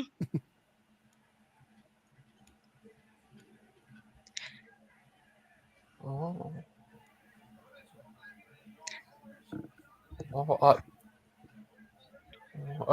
Miss Outcast, have you ever heard of John McCarthy? The name sounds familiar, but I don't know why. Or maybe it's just because, wait, MacArthur, wasn't he like, he's a famous person in history, I think. There's Douglas MacArthur. Yeah. Oh yeah. John MacArthur is a preacher. Oh no, that I not that I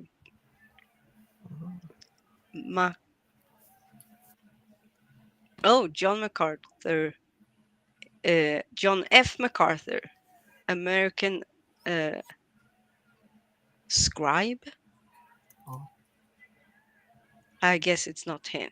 No, I don't think that doesn't sound like him. This guy.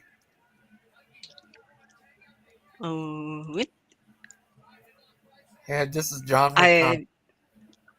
Wait, is he the one? Is he the one who taught Hovind all of his talking? No, I don't think so. Okay. I forget who Hovind got his stuff from, but I don't think it's not this guy. This guy doesn't do like debates or anything like that. Not that I know of, anyway.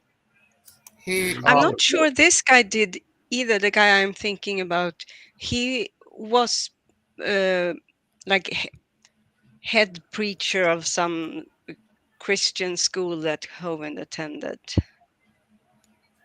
No, I don't think that's this guy. Okay. Yeah, this guy, I think it's the one that always who's always in the, I'm not sure, is this the guy who's always in the intro? What do you say, Teddy? There's too many MacArthurs. We're going to have to, well, and somebody pointed out earlier, and I forgot who it was, is that there's MacArthur, then MacArthur. And I think McCarthy. That's who Douglas is, Mick, isn't it? Not Mark or Mac Arthur? Douglas MacArthur was the admiral that was in the general. Pacific. He was in the Army. Was he general? Maybe he was general, but he was the guy in charge of the Pacific Theater. Right, Philippines, and all that. Yeah. And then McCarthy, Senator McCarthy, was the guy that was like doing the Red Scare in the 50s. Right. The communist paranoid stuff. Yeah. And because of that, that's why we've got In God We Trust on our paper money. There's a side note. Well, thanks to you. Is this the guy? I think, is he in the intro a lot? Let's see. The intro for what? The pervert guys. They always have a preacher in the intro. Talk about he girt himself. Well, they don't have one, so they got to get one somewhere. Did I say that out loud? Yes, you did. Oops, I thought I was muted. Sure. I don't know. Opinions expressed by Asshole the Angry Teddy Bear are not necessarily the same as the host or anyone else or our sponsors. Thank you. I don't know who the pastor they use for that.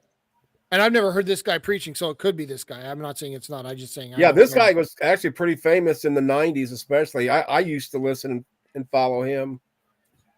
Yeah, I know he's a famous preacher, but okay. I was just saying I never paid attention to him. Yeah, and I was just the opposite. And who broke what right there?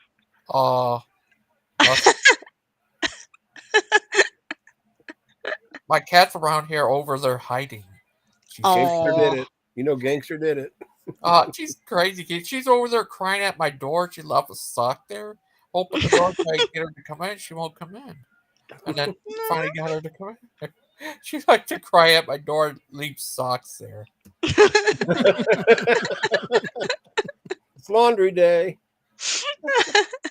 Oh, she's so sweet. She like to. Yes. It's weird to say. She like to take anything, just drop it at my door and start crying.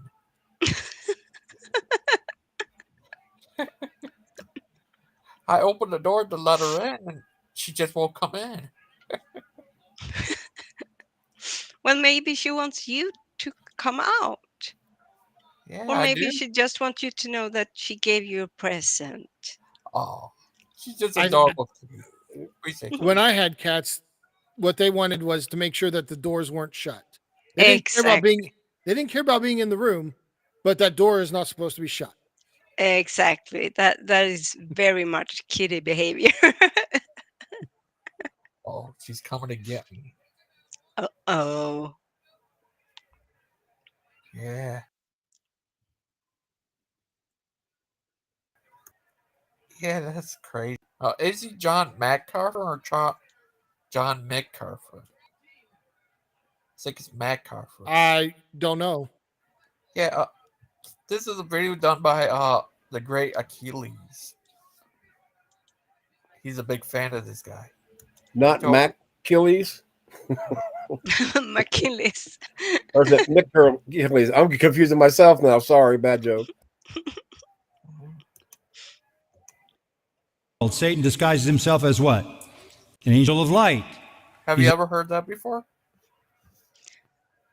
Yes, from a TV series.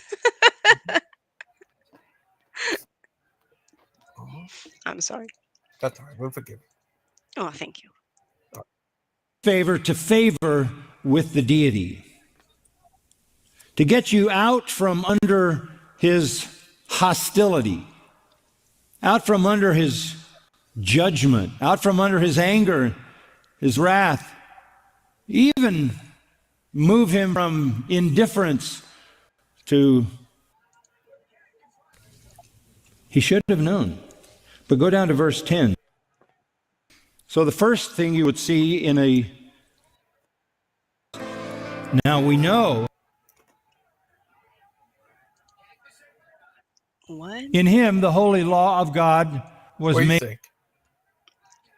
Is it the video or is it the way he talks? I think it's a video because I keep seeing buffering every once in a while. Oh, okay. I jumped to different parts to see what he's talking about. Oh, maybe that's what it was doing. Okay, because it's like, when you know. Why won't he speak in complete sentences? Yes. Yeah, exactly. That's what I'm thinking. That's not the MacArthur I remember. He's talking about the And to me, I always go, is it me? Is it because I don't understand English? Thank you. It's like I was thinking, what do I not understand English? Is it not my first language tongue or whatever? No, I guess not. He's trying to get you out of the matrix. Fruit unto God. Welcome to the real world. Does that describe you? Does it? Does it describe you? Well, if Morpheus said it, of course. Are you out of the matrix? Oh no, I'm still in the matrix. Oh. How about you, Phantom? That's the only place I can get a date. I wouldn't know if I'm in the Matrix or not. Says the brain in the vat. What about you, Miss Outcast? I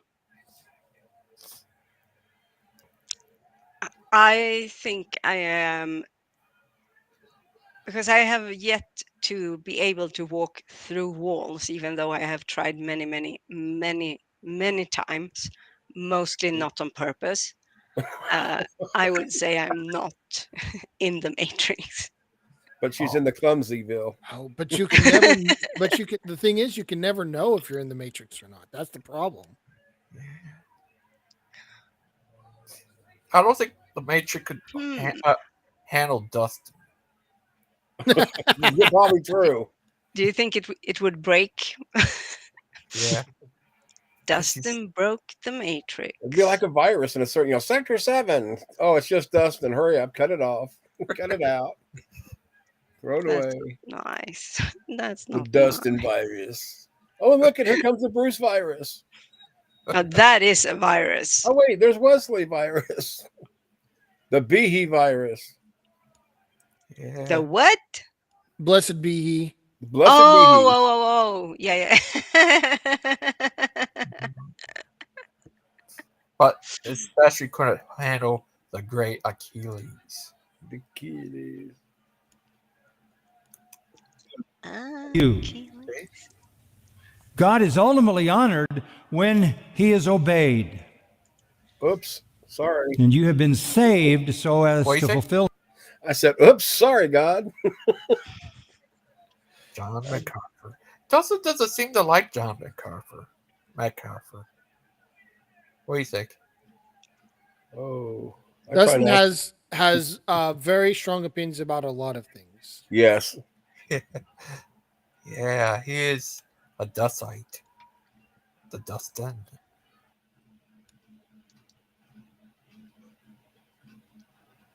For his glory. All things through him and by him. You were born again. Sin is alien to you. It is an intrusion. I wish the face you remember was the face I was still It is an wearing. enemy. Is that true? He's talking about leaving the Matrix. What? I guess that's what's going on here. Achilles is putting up something from the Matrix in there. Can you play that? Can you play that section again? Mm-hmm. Yeah. fruit unto God. Welcome to the real world. Does that describe you? God is ultimately honored when he is obeyed. And you have been saved so as to fulfill his law for his glory. All things are for him, as well as through him and by him. You were born again. Sick of that. I mean, that all sounds like standard Christian stuff. I was gonna say it does. But I guess Keely's is talking about about leaving the Matrix. Yeah, I haven't seen anything that would indicate anything like that. No. Yeah, he put a little bit of the Matrix in this. Sin is alien to you.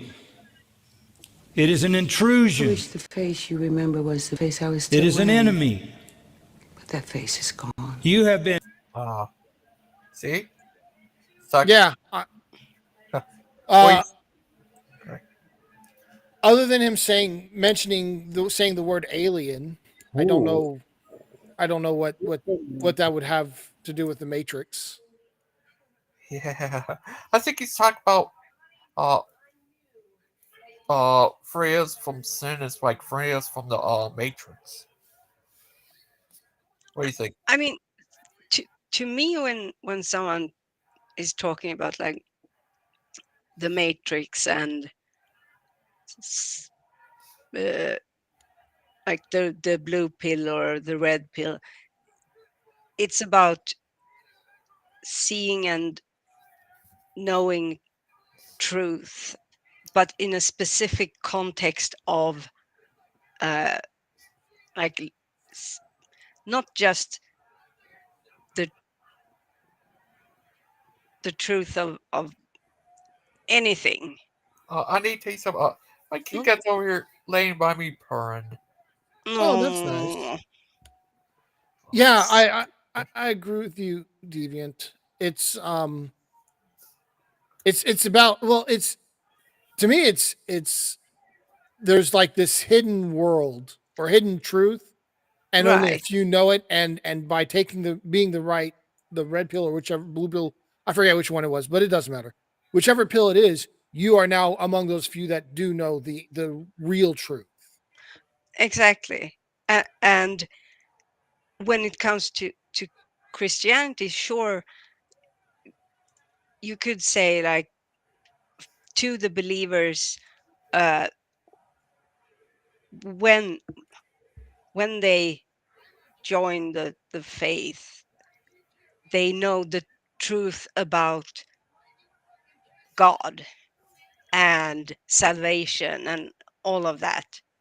But it's not like it's hidden, and it's not something that it doesn't change that they are still in this reality, this world. They are still on Earth, and Earth looks the same. They can't, it's not like they can go outside of it, or all of that happens afterward. Like the Matrix is two simultaneous worlds, one on top of the other, hiding the other one, the real one. And it's no, it's not like when you become a Christian, you suddenly are living in heaven.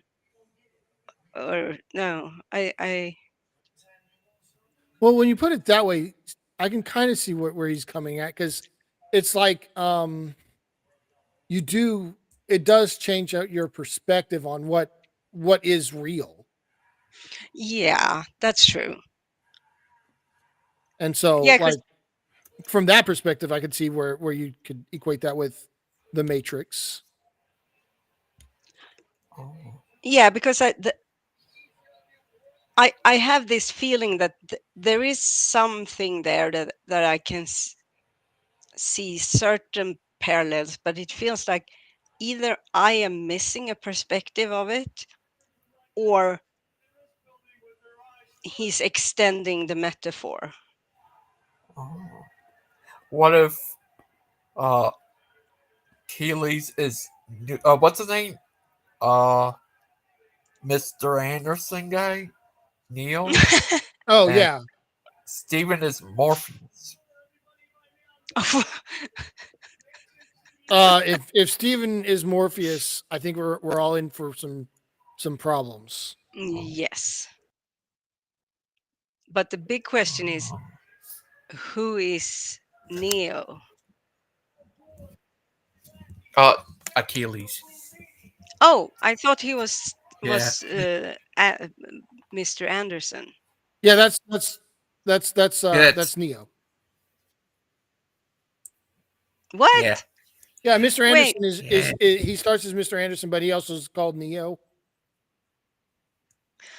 Oh, I always think about the character played by what's his face? Hugo with Weaving. With the sunglasses and Yeah, that's yeah. Hugo Weaving. He's Agent Smith. Oh right, yes. Oh, yes. So that is question. Who is Agent Smith in this metaphor? Mm-hmm. That would be Oh you. man, I don't. that means I have to go hunt down Steven? I don't think I want to do that. No, And not for those purposes. And Trinity, she could be Mrs. Steven. Oh. Then who would be Wait. So Morpheus is married to Trinity? That's that's not great. No. That's Yeah. who is Dan in all of this? Dan, he would be the man. Oh, he's the pause father. He is the pause father. Maybe one of the guys will help him escape, I guess. I don't know all their names, but isn't there one guy who regrets having taken the whatever color the pill is? Yeah, Cypher. Yeah, and they plug him back in and he explodes or dies? No, I think he ends up dying, but he betrays them, and they're going to plug him back into the Matrix. He says he'll give him Morpheus, and that's kind of what starts the final act is they capture Morpheus because he betrays them. What if he gave him morphine? Oh, sorry. I think they did. That's how they were trying to break him. Oh. That sounds. Yeah, that sounds a bit like it could be Dan, but it also sounds like Steven. What if it's Aiden? Well, like you can't be Cypher. You can't betray someone that the team that you're not on. So I don't think that would work. No. There may be Tim. Oh, he had a show earlier. He was teaching about the pre-trib. Oh, was it the continuation of the one that he had? Oh, do you want to watch a bit of it, or how long is it? I forgot. It was around before I started. I forgot how long was it. Do you know Phantom? I don't subscribe to, so I don't know. Oh. Weren't you here, Phantom, when we watched the intro? The intro to Tim's show? Yeah. No, I don't think I was. It doesn't sound familiar anyway. Who was it? Aiden. I know he was here. 810s. Oh, okay. Oh, I have a theory. What if the ones who really built the pyramids were alien cats from another planet? Oh no, they were giants. Don't you remember that video I sent you? Yeah. Giant cats make sense to me because well, why else the Sphinx? Yeah. This is the face you make.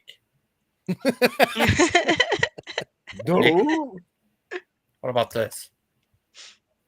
Oh, this. What is this? Man, who would take pictures of him? That's terrible. Oh, Did you where's the one with the Pringles can? Oh, I forgot to put that up there. Oh, I got a good joke for that one when he's here. My cat's all crazy. She liked to get behind the TV a lot. Is that what we hear? Yeah, I'm trying to keep her out of there. Oh. God, that sound scared me. Yeah, the cat's crazy. But what do you think of the Pause, Father? Do you think they should make a movie and have it based on Dan's life? They could call it the Pause, Father? No, because if it fell into enemy hands, they know what our weakness is. Like this? Well, that cat doesn't look happy. That cat looks like it's about to kill you or something. Oh my goodness. Phantom, I can imagine you looking like this guy. No, I don't look like that guy. What about this guy? That's more how I look. Oh, guess who's here? Who is here? Oh, hey, Maud. The princess of the darkness. Oh, in the chat. Hey, Maud. Oh, wait. Her neighbor passed away, but I just hit the jackpotting plans. My mother-in-law is letting me take what I want first, too. Ooh. Sorry about that, Miss Maud. Yeah, I'm so sad about my neighbor, but I get plans. No. So that's like guys. Oh, crap. My horse died, but I get new guns. Oh. But, Phantom, would you ever debate Dan, the Pause Father? No. Father over evolution versus creation? No, I don't do debates. And especially with Dan, he wouldn't, he doesn't know anything about it. And what could he add to a debate? No. That he's the Pause Father? Yeah, because I don't want to beat him in a debate and get shot. I've seen the Godfather movies. Oh, what about Phantom versus Steven in a debate over evolution? I think I'd creation? probably lose. Oh, I have a solution for that. Just declare that you won in the beginning and you're set. That's the Hovind way. Well, I guess I could do that. That is a good tactic for never losing a debate. Mm-hmm. Blindside them. Right. Like, oh, I won. I won the debate. Miss Outcast versus Steven over Egyptian history. Oh, I think Steven would lose. Oh, I know Steven would win. After all, Deviant's a well, woman. that's true. Steven would pull out the tactic we just discussed, and he would win because of that. Exactly. That is true. That But is true. Deviant is a woman too, so that doesn't help her case either. She's automatically like we just talked about. He's already won before it started. Ask him; he'll tell you. Oh, I mean, but that's self-explanatory. Also, Right. I mean, I couldn't even debate him, even if I tried, because shouldn't a woman keep quiet in the congregation? So if there are multiple people there listening in. Well, I think it just says women to be quiet in church, not in general, and also not to teach men. But the debate isn't teaching. You're telling them how he's wrong. That's true. And also Stephen is unteachable. Right. Yeah. So like by default you can't teach him, so you're fine. You're not in any danger there. Awesome.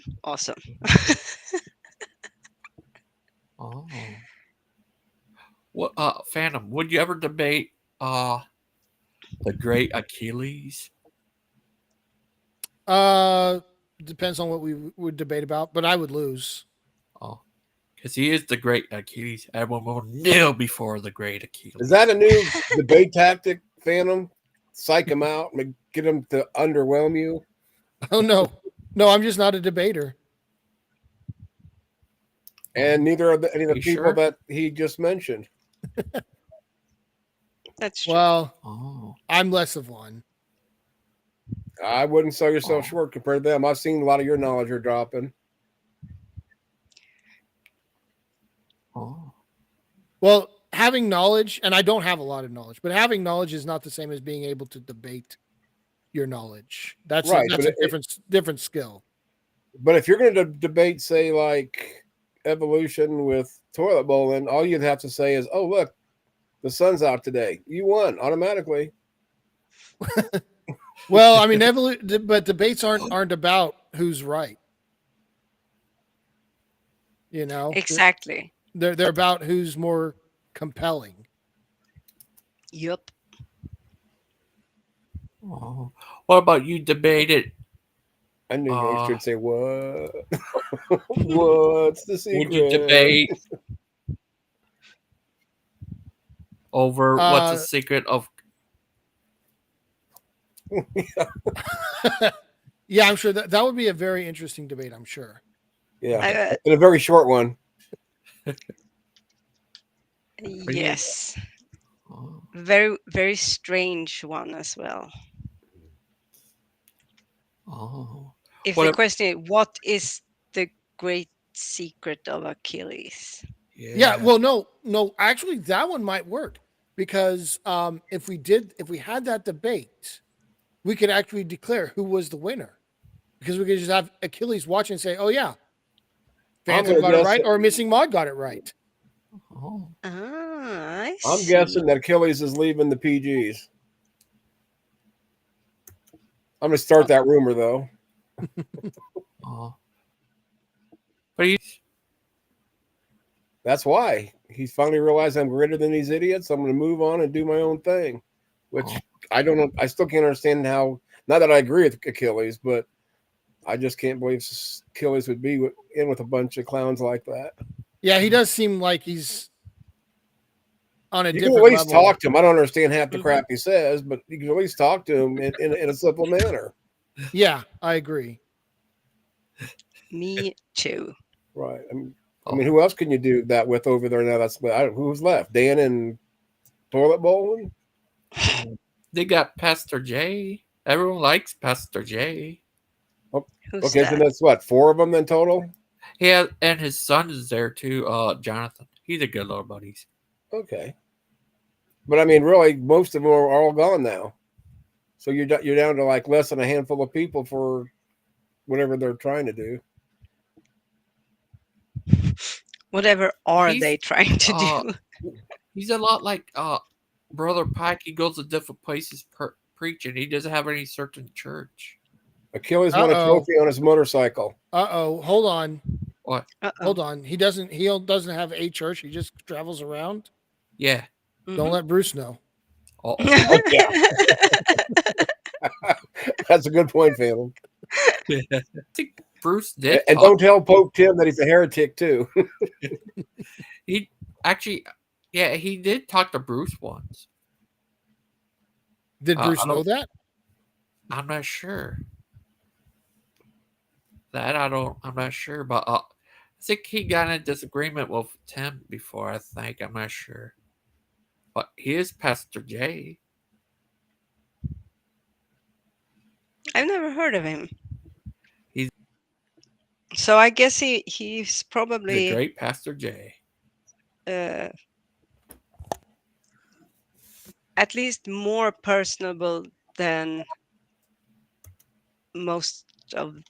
I won't say most of the others because there aren't many of them left, and I quite like Achilles. Yeah, he's a good guy. Hi, yeah, I think he is. Hello. Hey, Daniel, how was liturgy? It was amazing. It was amazing, and then we put up the Christmas tree afterwards. I was just talking to Sandman about how we have a Christmas tree and most parishes don't. So I decided to put some of my own elbow grease into it. And no, it was great. I took communion, and I after doing that for a bit of helping out, I crashed because I had about an hour and a half to sleep. And then in about 10-15 minutes here, I'm gonna go and have another Thanksgiving dinner with my sister and her husband and my nephew. So that'll be good. So I'm only here for you complaining about a fat ass. It's all you've been doing is eating. I said, I want to hear you complaining about having a fat ass for all these meals you're getting. I know, right? Yeah. I felt bad. Sandman was asking me yesterday, how's the fast going? I'm like, well, we have a dispensation I of gained grace 5 for pounds. Thanksgiving. I've been eating a lot of meat, so I guess in that sense, not good. But yeah, I mean, we're allowed to. We're because we're Americans, so we do things a little slightly different. And yeah, Americans, your nose hairs it would too, be by the way. sacrilegious for an American to fast. That's for sure. Especially if fasting includes not having meat. I think in the US, even vegans eat meat. Oh my goodness! I hope not. But maybe I have a friend who's a vegan. He although he's recovering, I feel like I think he's slowly wanting to bring eggs back into it and cheese. But he was a vegan, and man, he barely could eat anything. So he was just like a stick. Mm-hmm. I can be a vegan on Wednesdays and Fridays, and then during these fasting seasons, I can do it again. But it's a different thing for an American to go through. But I will say this: it makes it cheaper. A lot of these things are cheaper to buy than meat. That you eat. Just get rice. Rice is super cheap. Yeah, pasta's cheap. I mean, really. Oh yeah. Heck, one of my favorite snack / meals is just buttered noodles with Parmesan cheese. Boom, I'm set. That's my meal. That's all I needed when I was a bachelor. Butter noodles. Butter and cheese, unfortunately, are two things we can't do during fast. But I feel you. That's true too, but mean combination. But you still can do a lot more. Just pasta sauce. Oh yeah, pasta sauce, or there's also days where you can do olive oil. So like olive oil. Yeah, like spices, rosemary, and oregano.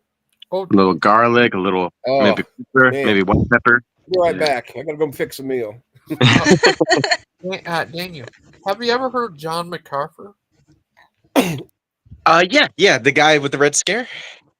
Yeah, no, not that guy. No, that's McCarthy. Oh, MacArthur was it MacArthur who came back for the Philippines? No, that was Douglas. This is a different. Well, it's actually John MacArthur. Yeah, MAC, not MC. So that's the mistake I was pronouncing. He's a preacher. Yeah, John MacArthur. I was thinking about these historical military guys as well. Yeah. Oh, you ever Since heard you of have this? such the Air Force, we don't. Oh. Yeah, exactly. He's on the. You ever heard of this guy? He talked about. Looks like he talked through the Matrix. He said, "Say that again, Gangster Ghost." He sounds like he's talking in the Matrix. Yeah, Well, Achilles added some Matrix iconography. Yeah. Gotcha.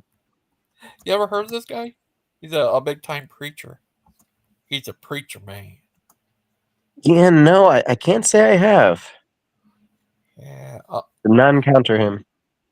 Guys, does Orthodox have any what's it called? People you see go on TV preach?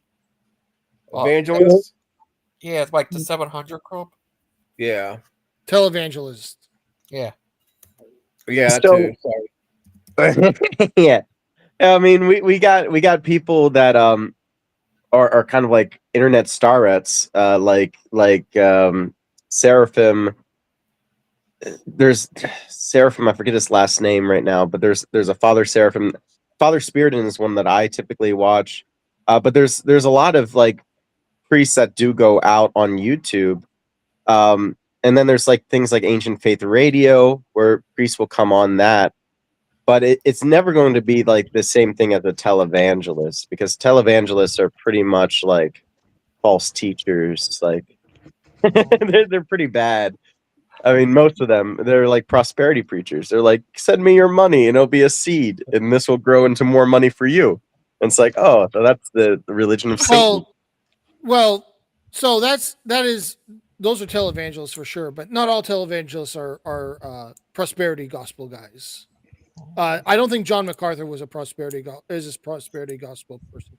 He's just a televangelist, which just means he has a TV show and he televangelizes through the TV show. Oh, do you have anything like that? Yeah, I feel like we skipped the TV and kind of switched right to social media.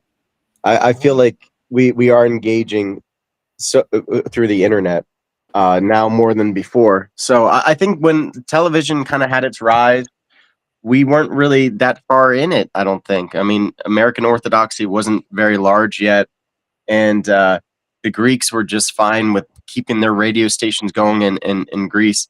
The thing about the Greek Orthodox Church is that they were under the thumb of the Muslim rule for so long, and they weren't allowed to preach. And then the Russians, they were under the thumb of communism for so long, or not so long, but up until very recently, they were all killed for being Christians. So like we have this like brief moment where we can breathe again, and I think that's happening during the internet age, and didn't really happen during the TV too much.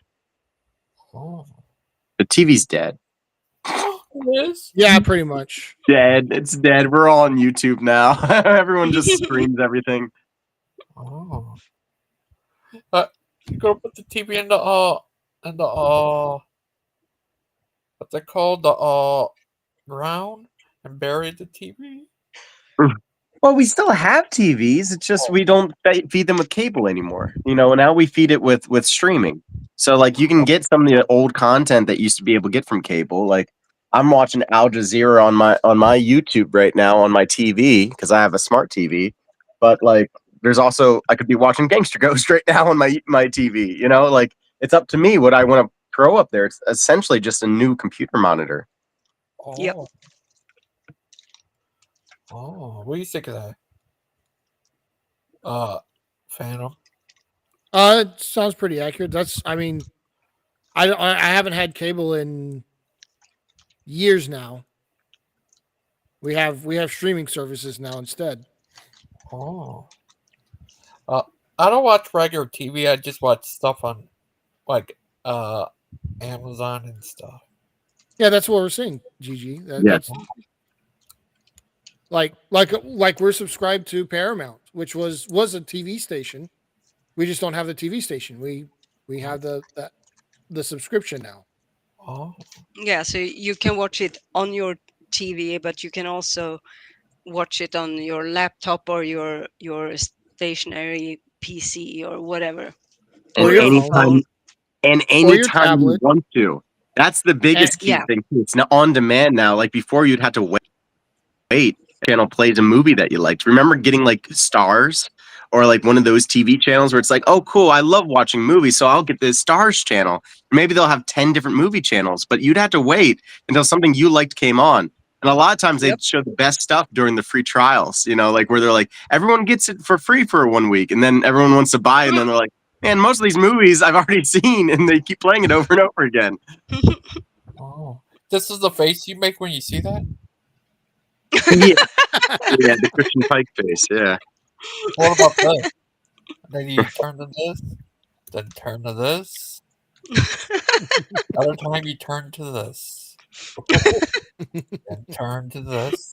Just turn to this.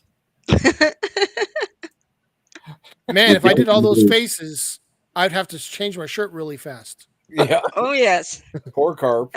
And also your ability to grow beard would have been Oh yeah. quite amazing. And probably quite annoying for you. If you wanted to keep it like shaved clean. Dang it, again. 5 minutes later. Again. Yeah. But what they say, don't be a sad Lupin. Be a happy Lupin. Or a pooping Lupin. That's a funny guy. Don't be a Lupin. There is already one, and it's more than enough. See? Look at the great brother Pike. How come Aiden's picture is so blurry there? That's Aiden in the background, isn't it? Yeah. He looks like half Aiden, half capuchin monkey, half How many halves we got here, girl? Yeah, but that's the point. That's exactly why he looks so weird and blurry. Oh, you would genetics. too if you were. Oh. If you were 3 in 1, you would be kind of blurry as well. Just ask Daniel. He knows God. Have you ever seen God clearly? Why No. not? Well, I've seen God in people, and I've seen the face of Jesus Christ in icons. Yeah, but you haven't seen like all of them in one, and I think because I think No, that no would make one me go insane. More insane than I already am. exactly, and that's why they have blurred his face, not God's face, but the Aiden Cappuccino Monkey Darwin character. They blurred him. That explains a lot about Aiden now, really. Okay. Right? We have to cut him a little bit more slack than I have been. Poor little guy. He's got headaches for reasons, I guess. Aiden, do you exist as a tri-unity? And she's like, yeah. It's like, oh, okay, that explains a lot, man. Jeez. We knew Aiden was the atheist unities. Look, you can't call it the Trinity though, because that's trademarked, I'm sure. So it's true unities or something. I would hope it's not trademarked. It is. Because if that's the case, God's got a then trademark. No, I still want to hold out hope, because I do know a lot of Christians who are good, upstanding people. I would hope they didn't trademark Jesus or the They Trinity. That's why you got to have the right Jesus, not just anyone. You need the trademarked one. Like, $29.95. Oh, You too the can Holy be. Spirit, TM Inc. Oh, that reminds me Yeah. of the MC Nemesis. Goods guy on God. I last trademarked night. them. I got 2 out of 3. Daniel. Yes. Daniel, have you ever that MC Nemesis guy? What was his name? Aaron. Yeah. Have you seen him? Have you talked with him before, or was that your first time? No, I've talked with him before. I'm not sure if I met him through the community on YouTube or if he found me because I used to be an occultist YouTuber. I called Taurus TV. He might have subscribed back then, so I didn't get a chance to ask him when he became a viewer. But that might have been the reason. If it now, yeah. So I've encountered him before, though. Yeah. Okay. Yeah, he's been on he's been on the Proverbs guys before, and they kicked him off for being. They kicked him out for saying heresy or something. I forget what it was. Yeah. Gangster, I'm sure, has a clip of it. And then I've seen him on Wildheart's show, who Wildheart hasn't streamed in a little bit. I think we're all heretics at the PG church, honestly. Oh, I'm sure. Yep. I'm sure. Yeah, we're kicked out of that version of heaven. Even Their tolerance is, I wouldn't say it's low, because low would indicate that it has a number. Exactly. I think it's quite arbitrary. Yeah, it's like if you get along with them that day, because they don't seem to have the same doctrine when it comes to their theology, but they love to say heretic. They don't know what it means. They don't know what a heretic is. It's somebody who goes against the true church, and they don't follow the true church, so they're by definition heretics. For them to call other people heretics is just, eh. It's like, okay, that's fine. But for us to say that we're it's a little bit of comedy to make the poison slide down easier. At least we can laugh and be like, oh man, that's not total tragedy. That's at least There is some truth in that. That's true, Daniel. yeah. Find a little lightheartedness out of it. Hopefully they're in on the joke too when they're calling people heretics. Mm. Ha ha ha! We're the heretics. Ha ha. I won't strip your sweet innocence away from you, so I won't comment on that. Oh, I have a question about Phantom. What's that guy? Yeah. named You've talked MC? about him before, GG. Yeah, that's it. Yeah, I got the thing where he where Steven calls him out. Oh yeah, that's what it call was. him a Satanist. Satanist. Oh. Yeah. That's it's the same guy, GG. Aaron is great because I never know what he's going to say. I remember one time he came in hot and he was just like, Romans 13 says I need to bow down to Kamala Harris. I'm like, well, hold on. First of all, Kamala hasn't won the election. And she probably won't. But he's like, it says right there in the Bible, you would have to bow down to her. And I'm like, all right, let's talk about this. But it was funny because I didn't take him as being like a huge Trump supporter. Like he surprises you with his positions. Oh yeah, no, he's what it seems to me is like when I've heard him speak, it sounds to me like he's very heavily into Jordan Peterson, but doesn't quite understand what Jordan Peterson is saying, Oh, yeah. which isn't hard to do because like nobody can understand what he's saying, but still, it's a wild take on stuff that Jordan Peterson says. That's what it sounds like to me. Well, see, I haven't really subjected myself to too much Peterson, but I understand what he's saying. I just find it pretty boring and basic myself. Like, yeah, it's nothing. It doesn't seem profound to me, and also he's not a very good speaker. Sure. But I know people love him. Especially, there's lots of Orthodox that I gotta keep my mouth shut about Jordan Peterson because they love guys. They're just like, oh, he's great. I'm like, yeah, he's okay. It's like as somebody who used to go to school for philosophy, I just am not very impressed by him. But I know a lot of the world is. So, good for him. When I say what I say, I don't understand what it's saying. What I mean is, it sounds like it's supposed to be profound, and it sounds really stupid to me. Yes. and so what I assume is I don't understand what he's saying.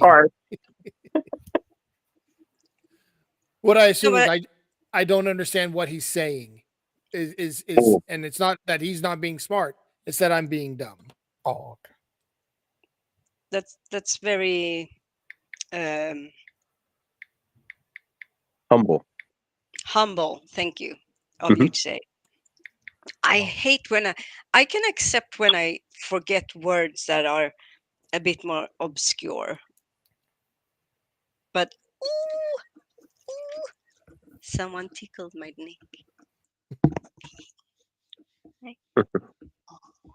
Oh no! But Dan versus Dan, the pause father. No. It would be interesting. If Gangster Ghost, if you set it up, I'd do it for you and your viewers. I wouldn't do it on my own stream though. You call it the Dan debate. Yeah, I mean, unfortunately, the thing with a debate like that, and I got to go here in a few minutes, but like, I feel like an ugly side of me can come out because I don't respect his position, and so it's very easy for me to start disrespecting the man behind the position. Oh, and just be like, "Ah, man, how do you like?" Because there's things that bother me about what they do. Like it's not just that they call themselves a church, and it's that they bring kids into it. And not even with the whole weird allegation thing. I just mean trying to bring kids into trying to brainwash kids because kids are so they don't know what to think yet. So you're basically programming them, and you're telling them to go against the true church.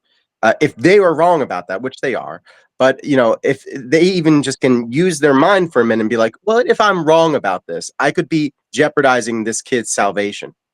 But they don't take it seriously like that. To them, it's just a game. Oh, well, I got, I'm Dan Pazzi. I'm PG, guys. I can interpret the Bible. This is a church. But Daniel, they say they think the same thing you're thinking about you and kids that you're trying to reach. I'm not trying to reach any kids, and I don't bring them onto my stream. Well, not you necessarily, but or anyone that Orthodox is reaching, they think the same thing about you. They think you got it wrong. People come to us, and as for families that are born into it, glory to God. But for most of people in America, they're converts, and it's because they've already seen their trash. They've seen what Protestants have to offer, and they're not buying it because it doesn't. It tastes stale and it's superficial because it's not the fullness of the faith. They're missing key components about the Christian life that has completely been lost. And all they have is, oh, I have a printed out book, the Bible. And I think that's what Christianity is, me interpreting this on my own. And I'm going to argue with people online about it. They think that's the path. That's not the path of Christianity. The path of Christianity is full of suffering and selfless love. And we have saints to mimic besides Jesus Christ himself. So we have a lot of history, and we have an interpretation that works, that was guided by the Holy Spirit, while they have their egos of, what was the flavor of the week. I mean, how many times have they changed their doctrine? Guess who's here? I think the way the Protestants go is instead of changing their doctrine, you just get a new denomination. Yeah. Yeah, and a new person put their name under it. Where I'm a Calvinist now. Okay. Are you? But go ahead. What if I had to get out of here in a second. Go ahead, Gangster Ghost. What if you're Alvinist instead of a Calvinist? An Alvinist, like Alvin and the Chipmunks? Yeah. Theodore. I don't know. I didn't think about that. I'll have to think about that on the ride over to my sister's place here. But I'll be listening. Okay, I'll be listening, but I'm not gonna join while driving. Okay. Peace and respect, Demolish. I'm not leaving because of you. I'm literally leaving because I've got less than 15 minutes into a 30-minute drive, so I'm already going to be late. See you, everybody. Love you. See you. Wish you the best. Take care. Be safe. Yeah, he's running from Richard. And stay out. Peace and respect, everybody. I do not think he was running from me. I thought it rather odd, since I don't even tell lies like that he would defend himself against such an accusation that I wouldn't even make. Oh, okay, that's. I think it was just being funny. Okay, yes. Sure. If that's what funny is. Oh, okay. Oh, so everybody that laughed, stop laughing. It wasn't funny. Richard, it might have been. Just I don't think it's funny. Oh, okay. How was it on the PGs? Did you have fun? How was it on the what? The PG show, the Power Guys. Proverbs guys. Yeah. Did I have fun? I always have fun. I mean, I like talking to people about these things, whether they agree with me or not. But it's really just a conversation about what's most rational to believe about the stories that we see around us. At least in an internal critique. Of course, their comparison to reality is another question. Oh. Have you ever talked to Phantom before? I think in chat. Yeah, we've chatted. I don't think I've ever been on a panel with you before. No, I don't think so. It's good to put a voice with the name, though. Yeah. Last time we had a round table guy on here. Lion still on one guy? A round table guy. Was his Yeah. name Circumference? No, it's Roundtable Media. Yeah. You guys never heard that joke about the biggest knight of King Arthur? Circumference? Yeah. Oh, no, I haven't heard that one. I haven't heard it, but that was good. I like bad word jokes. It's a great dad joke, right? Mm-hmm. He was on here talking with Angry Teddy Bear for a while, right? Angry Teddy Bear? What were the assertions and conclusions, and what was the argument? I forgot. They were talking a lot about on here. Do you remember Angry Teddy Bear? I think he's JFK right now, but Yeah, they're on. You think he's JFK? Yeah. Crap, we're gonna hit the ground and we get shot. No, I'm just getting ready to let the dogs out, which takes about 10, 15 minutes. And I heard you say something. A lot of what we just talked about was in generalizations. Then he tried to walk me through some prophecies of the Old Testament, which of course we hit a roadblock pretty quick since, I mean, I am not a Hebrew scholar at all, but neither was he. But I've got the stuff in front of me of many scholars about, gosh, I can't remember which one it was now. Oh, the Second Kings, the she bear ones. Oh, yeah, that's right. The story of Yeah, Elijah versus Elijah. Very No, interesting stuff. he was saying, if I remember correctly, he was saying that the Antichrist would be Elisha. Yeah, that's correct. I wonder how he got to that. You'll have to ask him. I don't remember. Yeah, I just remember him if you saying dig into the etymology of the words, you know the word Jah, J-A-H, or however you want to spell it, meaning Jehovah or God. So Elisha and Elijah, like Elijah means, my God is Yahweh or Jehovah, and then Elisha, the root of that is my God is materialism. Yeah, I think he said something about that, like that. Yeah. Oh, he's right. Good for him. So this ties into something that a friend of mine told me that I have never heard before. A friend of mine told me I had a sister who looked just fine. And while he's singing, I'm I taking would my have dogs outside just so they can wash their behinds. Be back. Yeah, I don't blame you. Singing's not that good. What's that, Deviant? I'm sorry. That's okay. No, a friend of mine told me that the Son of Man was Antichrist. Some people hold to that, sure. And I know that there is one. I think it's one. I shouldn't say I know because I obviously don't. But I think one of the. We want to talk about what no means, and who has the righteous claim of knowing a thing. I mean, we could get into that.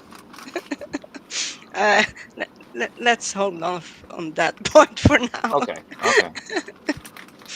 No, but that one of the Old Testament prophets, and I think it's either Elijah or Elisha. Yeah. Who is called by God the Son of Man. Yeah, that would be Elijah, meaning God is or Yahweh is my God. Yeah, that would not be Elisha. Okay. So then it doesn't, because I was thinking, oh, maybe there was something to what, because I've never heard of it, and most people in Sweden aren't very well read on the Bible. But his mom is a priest.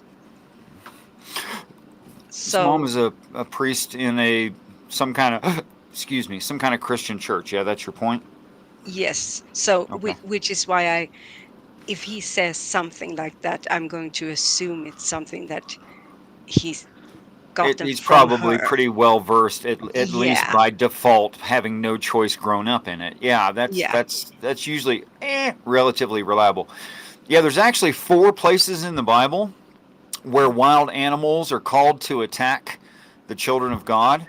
That's in the book of Ezekiel, and quoted by the quote-unquote God there, a quote of the quote-unquote God there.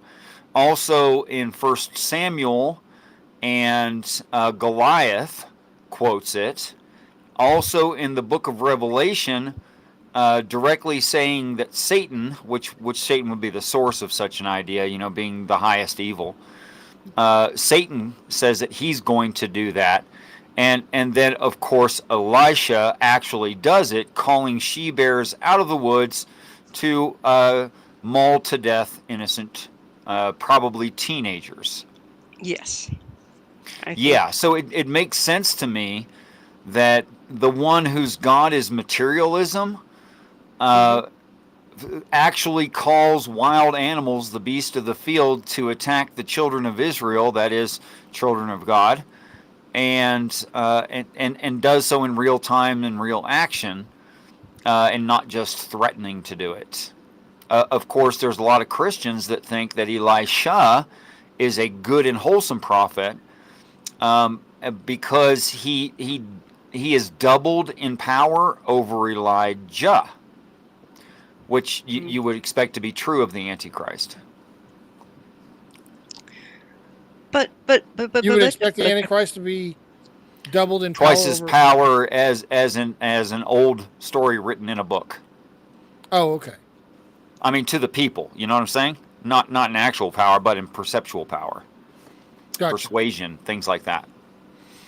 Sure. Yeah. Because people think it's just a silly old fairy tale, you know. But what's that, Deviant? You had a thought. I know you did, and I interrupted. I did. Wasn't it? Doesn't it say in the Bible that he prays to God to smite or punish these children, and God is the one who Yes, calls the God on the does that. bears. That's correct. And that's not the first time that the Bible calls Satan a god. It refers to Satan as being the temporary god of this world. Throughout the book of Ezekiel, authored by Satan, he calls himself a god repeatedly. I don't know how many times, like 30 different times. But wasn't Elisha like mentored by Elijah and chosen by Elijah to be his successor? Yes, Jesus, the character represented by Elijah, does help in the selection of the Antichrist. Yeah, good observation. Solid. So when apologists are defending the mauling of these children as They are retarded. Well, yes, and I just wanted that confirmed because Yeah, they didn't do their homework. They have no idea what they're talking about. An actual, and I'm not a scholar, but an actual scholar who took this stuff seriously would go and look these things up and go, well, why is that like that? That doesn't really make sense to me. And then go find out. In fact, anytime you're reading something, within ancient scriptures, no matter the religious story or the foundational people that originated the story, whenever something doesn't make sense within itself, really should do some research. Yes. I mean, it's like we sit here and we read, novel after novel by Stephen King. And we look at that and we go, oh yeah, it's all coherent within itself. Well, that's because Stephen King, and then there's of course editors and stuff. A small group of people kind of keeps it all in line and keeps it working together, and so it doesn't defeat itself. But the Bible was considered, and other religions were considered, the Word of God. You think they didn't have somebody double checking it? Of course they had somebody double checking it. So there should be no part of it that argues with some other part of it. And if there's some kind of an apparent conflict from within the story, the problem is the reader, not the text. Yeah, but at the same time, the books that are in the Bible today has been chosen by people. And I'm not saying this to go against what you said, rather give an extra perspective of it. Sounds like a new argument. I mean, compared to what we were just saying, not new to me. No, but because it's been the books that are in there has been selected, and they have been selected instead of other texts that we know used to be like Apocrypha and whatnot, that didn't make it. And I think that it's not necessarily simply because these are the texts that are closest to the truth. Because First, I'd like to remind you that I really enjoy talking to you. Thank you. Okay, so Deviant, are you familiar with any painting artist whatsoever? Many. Many. Could you name probably the one you're most familiar with their work? I would have to say probably Alphonse Mucha or Gauguin. Not Gauguin, Van Gogh. Okay, so let's take a name everyone knows, Van Gogh. Mm-hmm. Okay, so Van Gogh, lots of paintings, and quite some time ago. Do you think that you have seen enough Van Gogh that that you would recognize one were it found today? No. But you couldn't do that. Do you think there's people who can do that?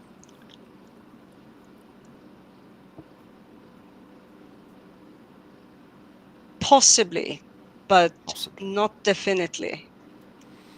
Because he didn't always paint the same. His painting developed over time. Mm-hmm. Well, so can I butt in real quick? Mm-hmm. Would you say possibly in that there's possibly someone who could say this is a Van Gogh painting, or possibly it's that it could be identified correctly versus someone that had just painted in the style of Van Gogh? What I'd like to see is someone who is such a fan and such a student that they would never mistake some kind of a counterfeit for an actual Van Gogh, and they would recognize even the progressions and you know, the development of a painting by Van Gogh, even if it started relatively simple and was nothing near the finished product. Okay, I would say that if the person had the ability to see the painting in real life, so not just a picture of it, Well, whatever they need, and study it, then yes, absolutely. Yeah, let's say they had the most modern techniques. They actually had a microscope. They had chemical analysis. They had light spectral analysis for chemistry. You know, within the pigmentation. They knew how to test the canvas. They had access to, say, carbon dating. You know, they just had everything they needed. Yeah, no question about it. There are such people. Absolutely. Oh, okay. All right. So we agree that there are people who are capable of that kind of recognition of a certain artist. Yeah. Okay. All right. So I'm that expert, but not on Van Gogh. I'm only that expert on ancient spiritual stories. So here's how I know something is a counterfeit. A counterfeit is going to contain things the artist would not have done. It's going to use methods and usage of words that look like the original artist. That is an imitation, of course, a very close imitation of the original artist. But here's what they're going to do. A counterfeiter is going to, how could I say this as a painting? A counterfeit, and I brought up the example, which makes it completely my fault that I've now trapped myself. A counterfeiter is going to paint their impression of Van Gogh. They're not going to paint actual Van Gogh. They would miss out on certain things. So in the false stories that I know are false, it follows the formulation of the other stories. It looks like and smells like, even to some extent, it tastes like the other stories. But here's what it's missing. it's missing the observations of Shakespeare, that it's written on multiple depths simultaneously, and there is a deepest understanding of the story, which every story has the same understanding, and that is always coordinated across time, space, geography, across peoples, and that never fails. And they can't imitate that, because if they did try to imitate that, it would be flavored by their impression, what their eye saw in a Van Gogh. So that the way that they write it doesn't include that reading frame. So, well, go ahead, Devian, if you have any questions. Yeah, no, I was just going to say, I don't disagree to anything that you said there, Richard. But I don't really think that's not really what I was talking about, or where I was I thought going. you were asking, how do you know which ones to include? No, rather because you said there were some that should have been included that weren't. No, that could have, but weren't. That could have been. That's what I said. You said. How was that? How was I wrong in what I understood you to be asking? Should have. What's that? I thought you said should have, so I corrected the should have to the could have. Well, fair enough. Fair enough. Yeah. A fine distinction, a small point that I'd missed. Yeah. Yeah, but no. But what I'm saying is it can't be included. I believe that they were chosen, the texts that were chosen, because from what I know, we as a collective, humanity, the scholarship, whatever, know that there were texts that were used by the early church that were then not incorporated into the 66 books that we today call the Bible. Well, there's more than one reason I think for that, right? they could have been chosen not necessarily based on which was the truest one, but because of what they said, the message they had. These books were collected by men of power. And I think that is very much part of that fact is very much part of the selection process. I can't say how or point to specific like this show this. It's just my general like layman, but with some insight into how systems of power usually express themselves, if that makes sense. Well, okay, so there's actually a few criteria, and you may notice that of possible Bibles or historical Bibles, 66 books is small. Yes. You probably already knew that. Okay. Yeah. So I think some of what they were trying to do, discluding the four Gospels, which are all relatively short, is they were trying not to use anything repetitive, to keep the book as small as possible. Because part of the idea was to take it out of the hands of the church and put it in the hands of the commoner, or the more common, who are still literate. No, I would say no to that. No, I because of the fact that it was placed in the hand of the commoner when Gutenberg printed the Bible in German. And what was the approximate year of that, if you happen to know? I've never looked it up. 1490s, say 1498 or something like that. And the Bible, the 66 books that are in the Bible now, was decided upon in one of the early church councils. I'm not sure it was necessarily Nicaea, but well, I know it wasn't Catholic. The Catholic canon has First and Second Maccabees, Second Ruth, lots of other books. I think it's something like 81 or 87 total books, not 66. No, the Ethiopian canon is 87. The Catholic, I think, is 81. Let's see. So I know King James is not Catholic. No. That we know.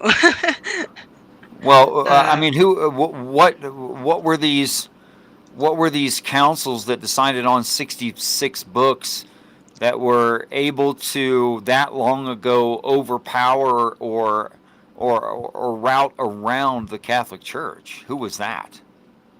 Well, the Protestants. That was part of the Protestants. That would make sense. Yeah. I'm not saying you're right or wrong. I mean, I'm just no fan of history whatsoever. I think it's pretty darn irrelevant, and it's just, stupid monkey tricks. Well, okay, so like the 66 books that are in the Protestant Bible was done by the Protestants after they had started breaking away from the Catholic After Church. the schism. Okay, yeah. Fair enough. Okay. Yeah. Okay. Yeah, I had that completely mixed up in my head. It happens. Yeah, life's no, like that. I'm fallible. Can you fix it? But can you fix it for me? Because I'm trying to learn from you. Oh, you shouldn't learn from me when I'm I wrong. learn from everyone I speak to. So. You should only. Then what you can learn is that I'm not a Bible scholar. That's okay. And PTSD is very detrimental to the memory. Could you just discovered something that corrected your memory? Could you share it with me so that I can correct my understanding of it too? No, the fact that the Catholic Bibles. Okay, so what I was going, what I used to assemble the memory of my previous statement that it was these early councils had to do with the fact that those councils were the ones that kind of how do you say, not unified the church, but made standardized. Thank you. Standardized it and decided on, for instance, the creed and so on and so forth. And that's fairly true. My memory wanted to say that this also included the text, but then you said, and Phantom acknowledged that fact, that the Catholic Bible actually has more books. Yes, and so does the Orthodox. True story. So it had to have been much later, which leads me to the conclusion, of course, that I was wrong. The tiny parts of my memory that built the previous statement was flawed, and I am not surprised, but very thankful. Well, we live and we keep going forward and figure stuff out, hopefully. Yeah, whenever I end up at a family reunion, I really appreciate that, because my siblings and whomever are going to go, nope, you're remembering this, and this wrong. And then I can correct it, which is good. Yes. Yeah, absolutely. Okay, so all right, so what make you of the assertion that the true stories that belong there have a certain set of ideas that they must include in order to be a genuine story and not just something proposed by man as the Word of God? And that if a person dedicated enough time, they would learn how to discern that, and no longer have that apparent conflicting problem of which books do and don't belong. So to kind of circumvent the direct question, but hopefully land at the best answer I can give. Because my brain instantly goes to the fact that in the not testament, damn it, deviant, the gospels, the four gospels. Yeah. When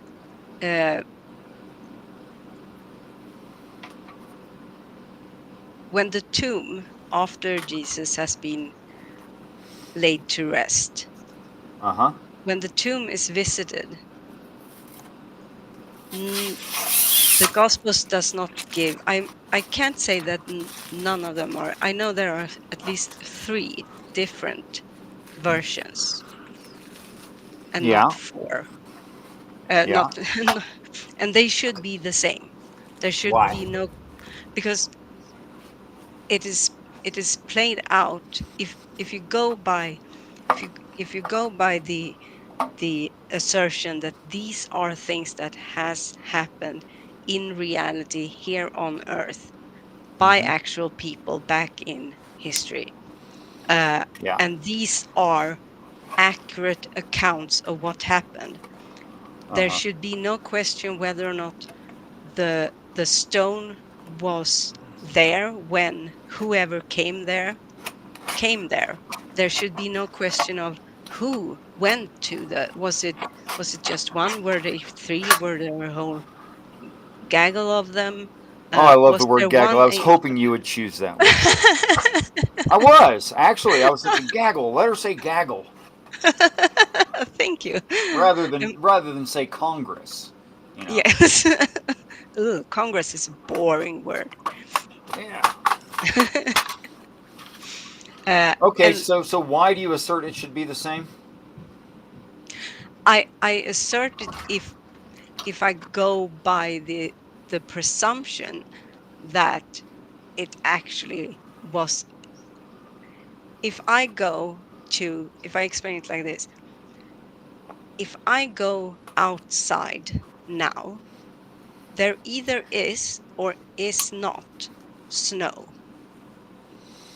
Or even better. It's a true dichotomy, yeah. Yeah. So when I then write down what happened when I went outside and I described the milieu I'm looking at, I can't give one account saying there is snow and one saying, oh, it's springtime.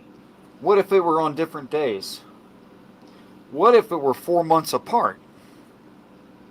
Hold on. Are you saying that?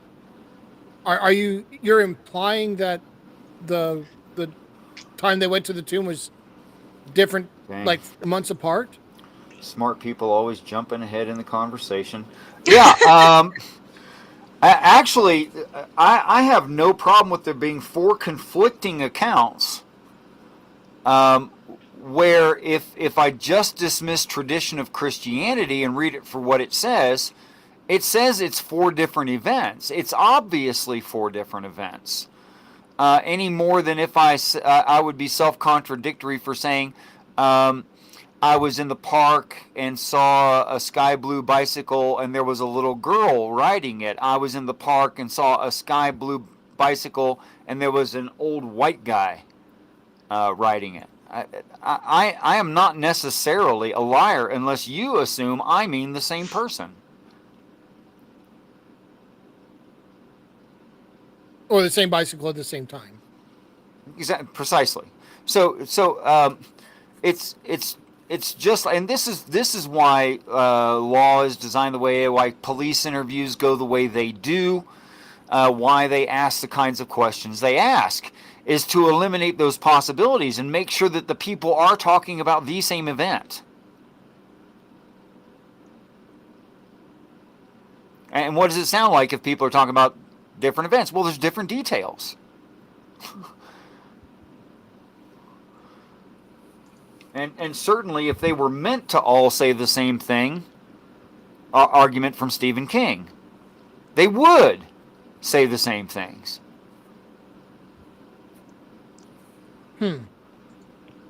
I mean, you can find it. I can find the discrepancies. Seems everyone's found them. Yep. We are brilliant compared to everyone who assembled the Bible. Congratulations. We're all mega geniuses. Or it's different on purpose.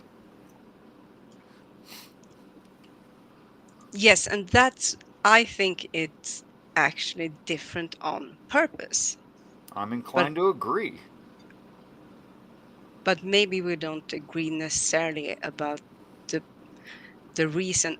I won't say that I have a let's talk about definitive the reason, why. but I have a suspected reason. And what is your suspected reason, if you would?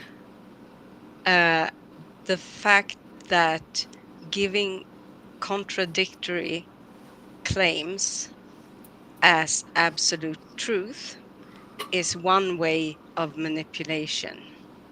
Yes, where humans normally make mistakes, if mistakes are made, it can be read as a sign of honesty. Something like that? No. So No. when a person goes, or I mean that's not what I meant. I'm not saying it's what you said is false. I'm saying that's not what I meant. I understood the difference. You didn't have to Okay, describe good. it, but thank you. It's very nice of you. Very kind. Thank you. I do my best, or I try. No, when we look at cults or even just interpersonal destructive relationships, when you are being exposed to contradictory claims from someone, from the one and the same individual, as being the truth, your mind, your brain, your psyche has difficulty to incorporate that into their understood reality, which for a moment makes them more vulnerable to suggestions and to accept those suggestions as true that they otherwise wouldn't have. So you went big nefarious on me on that one. Oh yeah. Wow. Oh yeah. I mean, you know, you already know. I don't have to tell you that you're not wrong. That actually happens in human brains. Yes. But I'm not saying this is absolutely why. I have a suspicion. Well, how would we know the difference? As I said, I'm interested in what's most likely the answer, considering the information we have at all times. That's what I'm interested in. So then I would say the evidence would be in the actual things like the power the church has over people, the power that is in the power to control humanity or individual humans, that is in monotheistic religions, specifically monotheistic religions, but religions at large. So that's the evidence I would expect, yeah? Yeah. It's one, okay. at least one of them. Is there anything else you can think of?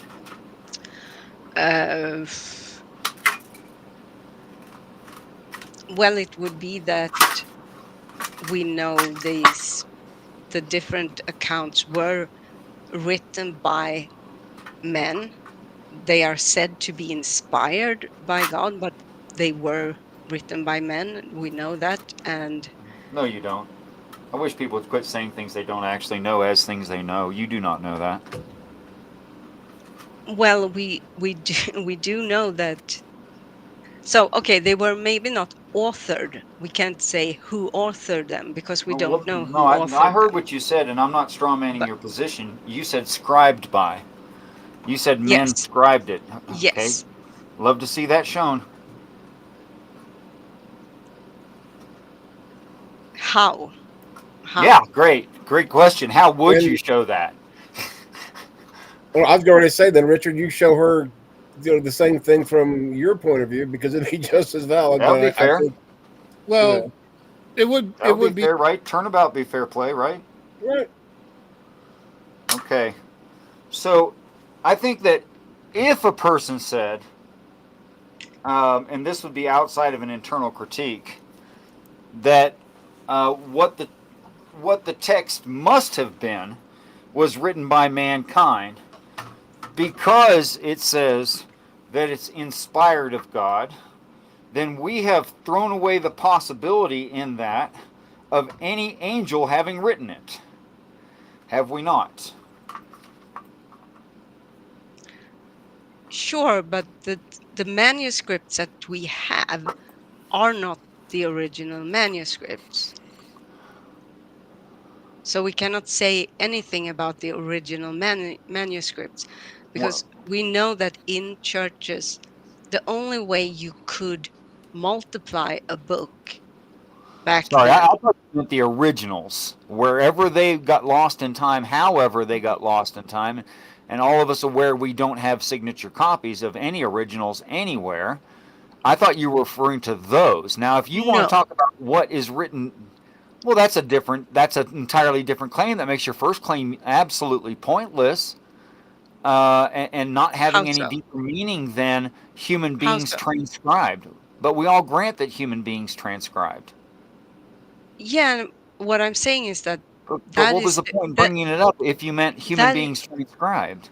Because those are the only texts we have. So we have nothing But that's else not to the go question. on. The question is the origin point. But we can't say anything about the origin point. We have the stories, right? Yeah. Okay, so we can say things about the origin point. Yeah, like they we can appeared identify somewhere approximately at some point. when, very close to where. We can actually say quite a bit. If we were to propose that they were written by, say, God himself, they could have been done so whenever, however, and wherever, and because God knows everything. So we cannot point to specific things that we usually look at The in a problem is text the to Bible determine doesn't its claim that, age. and I don't believe that God knows everything. And No, I don't think God knows anything because I don't believe in God. So well, I believe in God, and I believe that the Bible is saying God doesn't know anything. So it's not exactly a true dichotomy. of course not. There's other options. Okay, so here are some things that a person, I think, could expect to see if the original stories were not written by man, neither in authorship nor scribalship. There would be some things you'd expect to see. Some of those things would be like a universal message from a singular God given to all people. I mean, that would be fair, right? If the God is the God of all people, the God is the God of the whole earth, all the people of the earth are then thereby God's. I'll say creation, although that's not perfectly accurate. And all would be treated the same without human prejudice and frailty. Can we grant that? Probably. Okay, if it's a God, I think it has to be not subject to those kinds of human problems, else it's not a God. If that sounds rational and reasonable. You're saying no God could be subject to human problems? Yeah, that wouldn't be a God. So what is a God to you? To me, the God is not the God. Just define. I'm asking for a definition of a God. Not a specific definition God, of of an undefined God? Yeah, of a God. Well, by most people's standards, which is different from mine, which I was going to give mine, so I assume you want other people's standards, which I think you already know. No, I'm asking for yours, but I'm not asking for the definition of your God, but just what would make it a God? Like if there were two gods, what would they be? Immutable, objectively the most beneficial for human flourishing. That is a servant of man. Hold on, everybody. Oh, sorry. Josh, join us. Hi, Josh. Oh, hey, Josh. Hi, Josh. Hello? Hi, Josh. How are you? I'm sorry for all the noise if it's really loud. I'm sorry. Just there's nothing I can do about it. Well, that's Yeah, all right. it's really bad, but we're happy to have you here.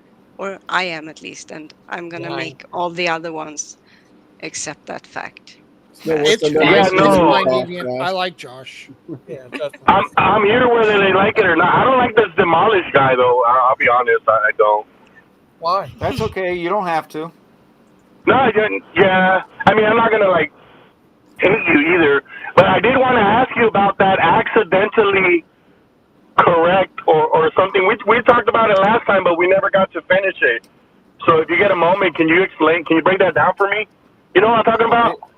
If you don't mind me being rude, somebody had already asked something and it hadn't been answered. Take your time. Whenever, before you leave, if you could just bring me up to speed with that accidentally correct or concept you had. Okay, I might ask you to refresh my memory what exactly you're talking about. I talked to a lot of folks. So Phantom, what was the topic you brought up? I was asking what your definition of a God. What would makes a being qualify as a God? Okay, I don't know about this being part. I don't think a being should be a god to humans because humans aren't meant to worship beings. Well, But a being is anything that exists. So if a God exists, it's a being. okay, you didn't mean personage. You were being exacting. Thanks for the clarification. Yeah. So as far as I'm concerned, as far as what I understand is true about human beings, we have to really perform a lot of mental gymnastics in order to worship a living singular entity. It just seems absolutely against our nature to me. And I don't see any ancient religious story on this earth describing such a personage. Now something technically, like you said, having being, that is, it exists. A rock has being. Pliers have being. It is not the same thing. So what I do see being described is a perfect set of immaterial constructs for human flourishing. That's what I see described. Now, is it anthropomorphized and differently depending on culture? Yeah, absolutely.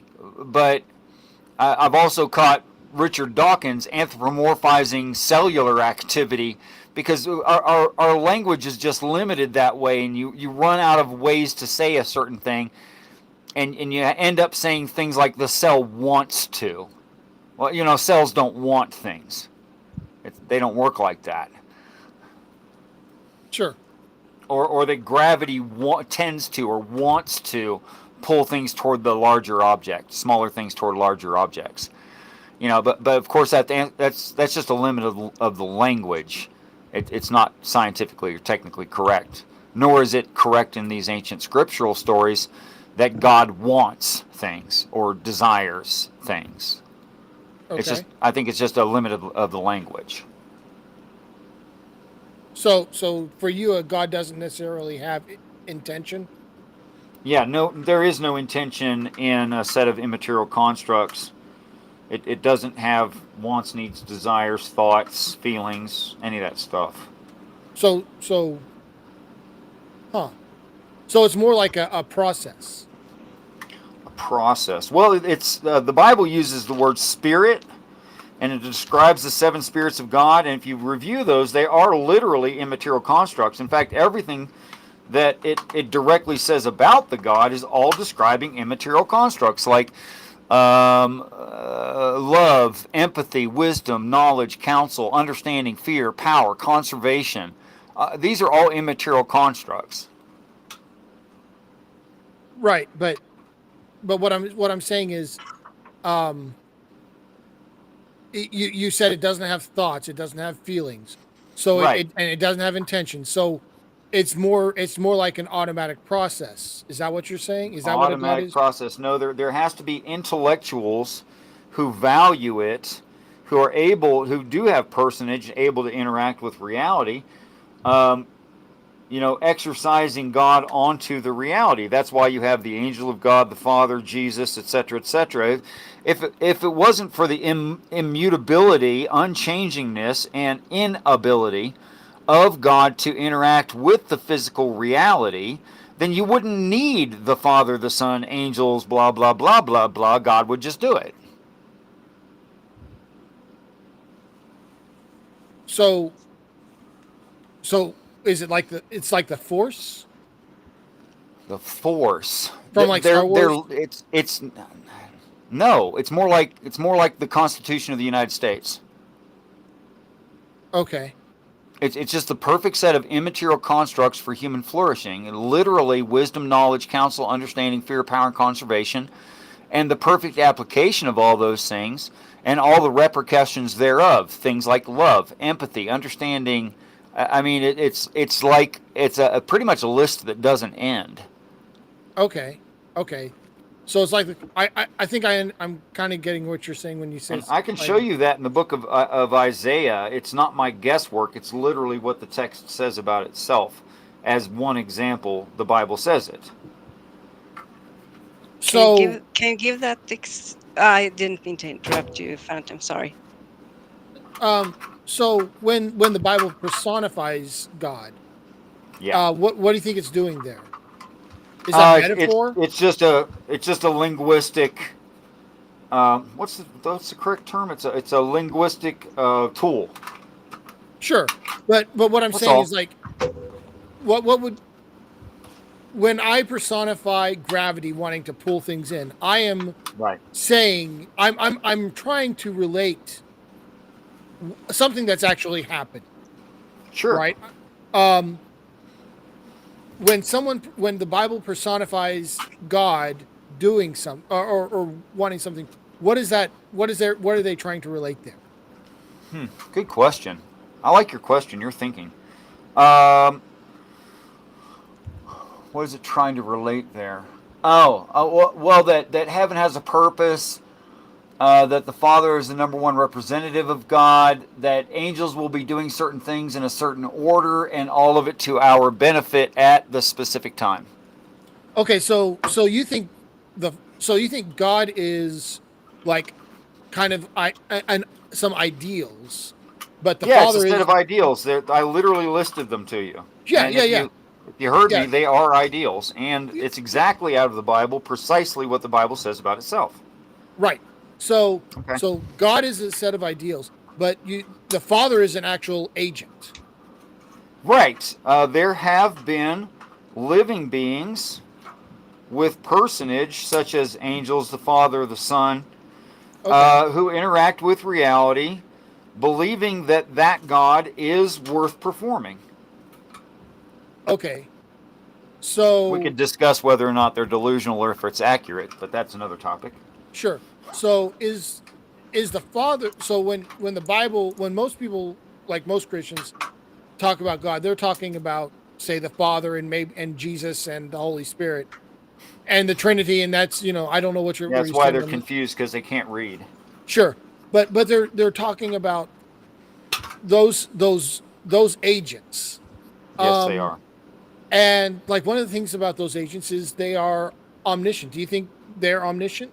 There is no claim of omniscience any more than if I said, I know that your name is Phantom, thereby I know everything about you. Well, that's just ridiculous. Every claim within the Bible is qualified situationally, such as I know every hair on David's head. Well, that's not a claim of knowing everybody's head and every hair on everyone's head. It's just not there. Sure. Okay. And besides, that's a claim of the Father speaking speaking of his knowledge of the one who's chosen, which has nothing to do with the knowledge of God, because God doesn't have knowledge. Only living persons have knowledge. Right. Yeah. Yeah. I think I understand what you mean when you say God. And so I'm not talking about God now. I'm talking about the Father. Or Roger that. I'll try to bear that in mind and remember. So was reality created by an agent, or the universe created by an agent? I personally think that all the ancient religions, despite anthropomorphization of the God constructs, are actually describing a steady state with changing pockets. Okay. Like our expanding universe, or the expansion that we see, extrapolates out to the unknowable universe from the knowable universe. But it's a lot more likely that the knowable universe, although it is expanding, is only a pocket of space expanding, and not representative of everything everywhere. I mean, like if I asked you, beyond the cosmic microwave background radiation wall, that we cannot see beyond. How big is the rest of the cosmos? Well, we can't know because we can't see beyond that, right? So what percentage are we looking at? 100%? 1 billionth. What if we're seeing 1 billionth, and what we've got here is a crap sample? Yeah. The only thing we can say about it is we're seeing more than 0%. Yeah, we're seeing more than 0. Well said. We can say that. Okay, I don't really have any more questions that popped to mind. Do you remember what Josh's question was? I never knew what Josh's question was. Oh, Josh, what was your question? Are you there, Josh? Hello, hello, hello. Is anybody in there? Oh, he must. I was trying to write it down, and I guess I got sidetracked and didn't write it down, so I can't remind you. Just smile if you can hear us, Josh. Is there anyone home? Hello. Can you hear me? Yes. Yeah, we can hear you now. Hear me? Yes. Hello? Yeah, we're talking. You talking to me? What was your question for? Are you talking to me? Because I'm talking to you. Oh, what was your question for, Richard? I really wish I could do Christopher Walken right there. That'd be awesome. Yeah, this guy doesn't know anything about God or the Trinity, but that's besides the point. My question is, last time you said that we can never have objective truth or subjective truth, something like that, and then you said that I could be accidentally correct. Of course we could be accidentally correct, like in Gettier cases are examples of people being accidentally correct. That is, they're correct, but for all the wrong reasons. And no, I don't think that I know things, and I don't think that you know things, and I don't think that either one of us have an objective view of anything. It's subjective, with our own brain, through our own senses. So, but you don't need me to theorize these things. You can just pick up any book on philosophy, and it will confirm everything I'm saying, and do a better job of explaining it. Okay, I've been down that road with Descartes about, I think therefore I am, that the only objective thing that we can know is that in order for us to be here arguing about whether or not we know anything, we must exist.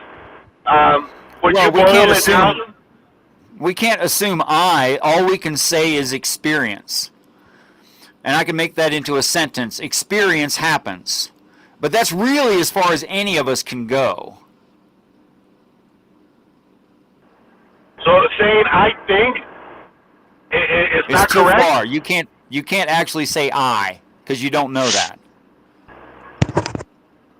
Well, it depends on So what how you do mean you by I.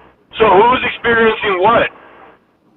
Good question, but but because of your question and its fundamentals, we do know that there is experience, and that's the last thing we can say. Everything else is subjective.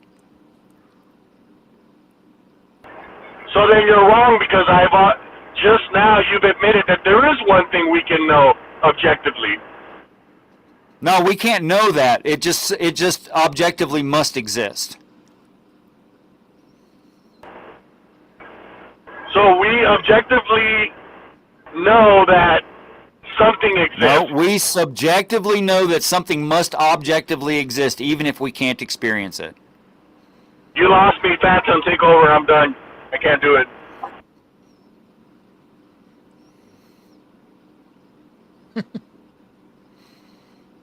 I mean, it's the entire reason why there's a theory of solipsism, is because these things can't be actually shown. Yeah. So I'm not just making it up. I'm not just pulling it out of my butt or something. It's standard stuff. I would push back on saying, I mean, it depends on what you mean by I, and I guess, you know, like, but experience. You're right. We can say experiences happen, and Right, any more than that, we can't. Yeah, everything after that's experimental and personal and subjective. I mean, I like to, when people ask me things, well, and if they're being philosophically accurate, I'll say things like, I'm thoroughly persuaded. I won't say I know. Because that's just ridiculous. I usually just say I'm confident or convinced. That's a good way to say it. I'm confident, I'm convinced, I'm persuaded. Sure. Well, can I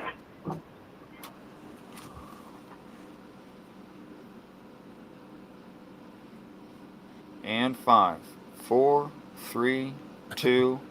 Nope, he's gone. No, he's here. He's here? Try it again, man. Parlez-vous français? Sprechen Sie Deutsch? Habla español, Josh. Can I objectively know that I'm not you? No, but you could make a good argument for not being me. I make a good argument for you not being me, in that you share things that I do not have understanding, precognition, or intuition about those experiences, and then you'll speak about them with such detail that I become very suspicious it wasn't me. Yeah. That is to say, I'm aware there are books that contain information, and I'm unaware that what the information is. So if that was a product of my mind, shouldn't I know what's there? Yeah, but I feel like you're only proving that I can objectively know that subjectively I'm not you. Well, I'm not proving anything. I'm giving subjective evidence to support that case, because I am thoroughly persuaded that you are not me, and that there is more than one mind, and there is the possibility of objective knowledge of things. I just don't believe you or I have it right now. Is there a possibility that objectively you and I might be the same person but with different knowledge? I mean, well, it's not an A equals B, or A equals not A, so it's fine. I'm not saying that's impossible. Go ahead, sir. I mean, so one way, here's one way you can conceptualize this. Our entire reality could be somebody's dream, just a very, very incredibly detailed dream, and so we're all this person's dream, and that's it. Whoever it is, I really like them. Right, but I mean that's kind of that's one way to like kind of give a kind of a concrete example of what you're trying to say, I think. And that's some theoretical concepts of God, by the way. Sure, yeah. Is that mind?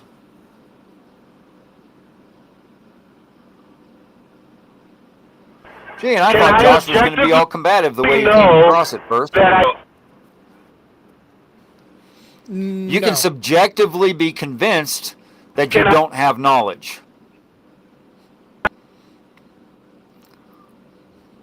You're breaking up, Josh. That's okay. We'll just answer him the same way. Subjectively know that I don't. Okay. He didn't like my answer. But Richard, Yes, sir. I would say I would disagree with you on one thing. You What said was we can't have knowledge. We can have True. knowledge, but we can't know. We shouldn't be confident that we have that knowledge. Okay, well, what's your definition of knowledge then? Because I thought that knowledge had to be objectively true. Well, so my definition of knowledge is a justified true belief that's non-Gettiard. So That's good. I like that. I can have that because if I have a reason for believing something that is and that thing happens to be true, then that is knowledge. But you know that's only works within an internal critique because we can't know anything outside of experience. We don't have proof there is a universe.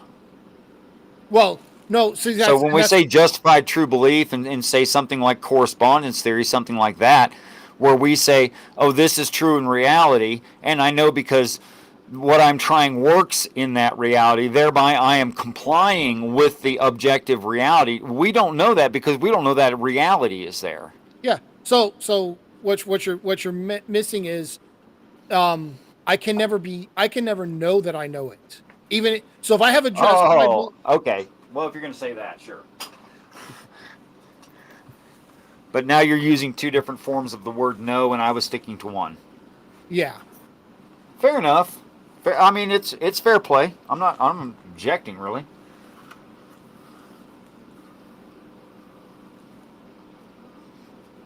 So. Okay, so why it seems to me all the ancient spiritual stories are even though anthropomorphization is occurring in most or all of the stories, very few of them don't, and some of them do. Some stay away from that. But the vast majority of them are using like human aspects to describe the god, and people not seeing that have come to believe that it has personage. Right. Okay. Oh, I have a question for you. So your God is a set of to you, God is a set of ideals, and there's these beings that are enacting these ideals. Sure, just like you can be a humanitarian. Sure. Are these beings perfect? Is like the Father? Is this Father a perfect being, or is now we have to talk about the Hebrew language? The late European cultures think of the word perfect in a certain way that the Jews did not. So is it the Jewish word perfect? Yes. Is the word perfect a decent translation of the Hebrew concept? Yes. But it means something entirely different. In the Hebrew, perfect means achieving your potential. Okay. Okay. Yeah. I'm familiar. It means more like being of full measure. Yeah. It doesn't. It's not the Christian concept of perfection where you could like, I don't know. Phil, you get it, right? Yeah, I understand. I'm familiar with perfect being used the way you're describing. Okay, roger that. Sorry, I wasted your time. No, it's fine. So, the idea of our perfection is the idea that we become all that we were always meant to be, which I think has to do with non-coding genetic material more than anything else and the freedom thereof. And that those already ascended are Homo sapiens sapien in the truest sense, but no longer have genetic restriction. That is to say, they've been quickened or vivified or perfected or however your translation reads it. Okay. So because that's consistent in keeping with the original ideas. Okay. So the Father, is he eternal? Yes, ever since Adam was and Yahweh became is eternally forward. It will always exist. It's just like if I say the word shmooploop, then that can never go away. You know, because the truth of the past is that I'd said that, and that can't be changed. So from the moment I said that and ever forward, I did say it. Do you regret it? Richard. Not at all. Not yet. You'd have to force me to regret it. Okay, I won't. Richard, Maybe you could. I have a question for you. Maybe. Hey, Gigi, I go have a ahead. question for you.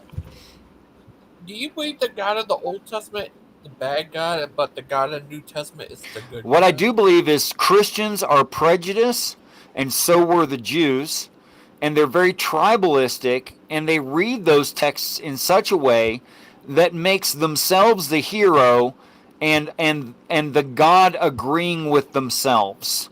So that God is very angry at everyone but them.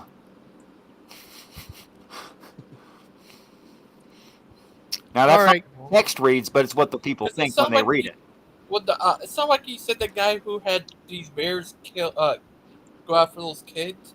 He said that wasn't God of the Bible, Elisha. Yeah. but the devil. That's what? Did you say it was the It's devil? it's the story of the Antichrist.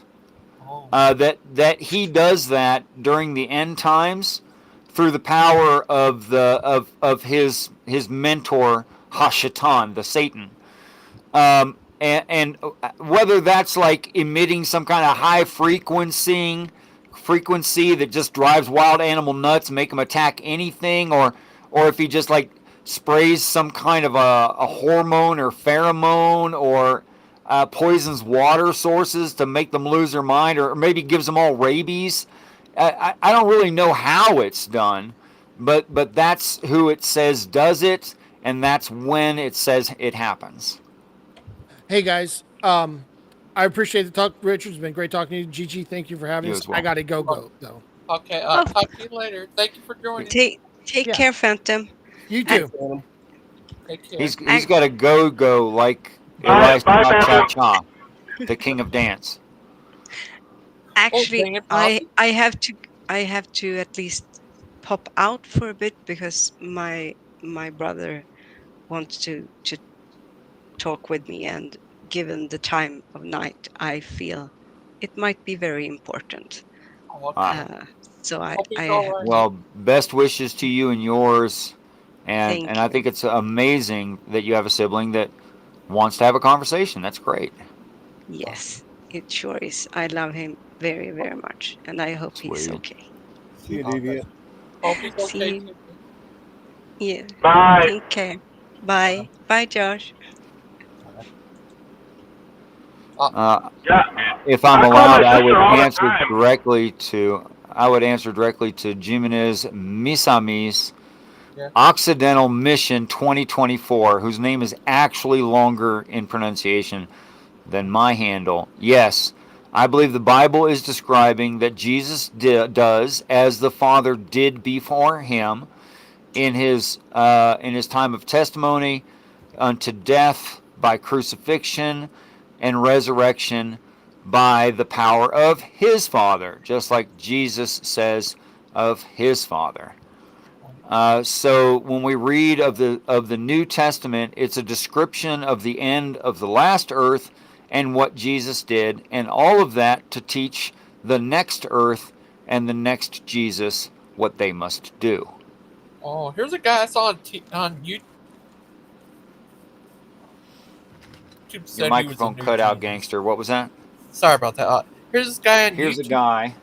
On YouTube, I saw said he's the new Jesus. Yeah, I've heard people say that too.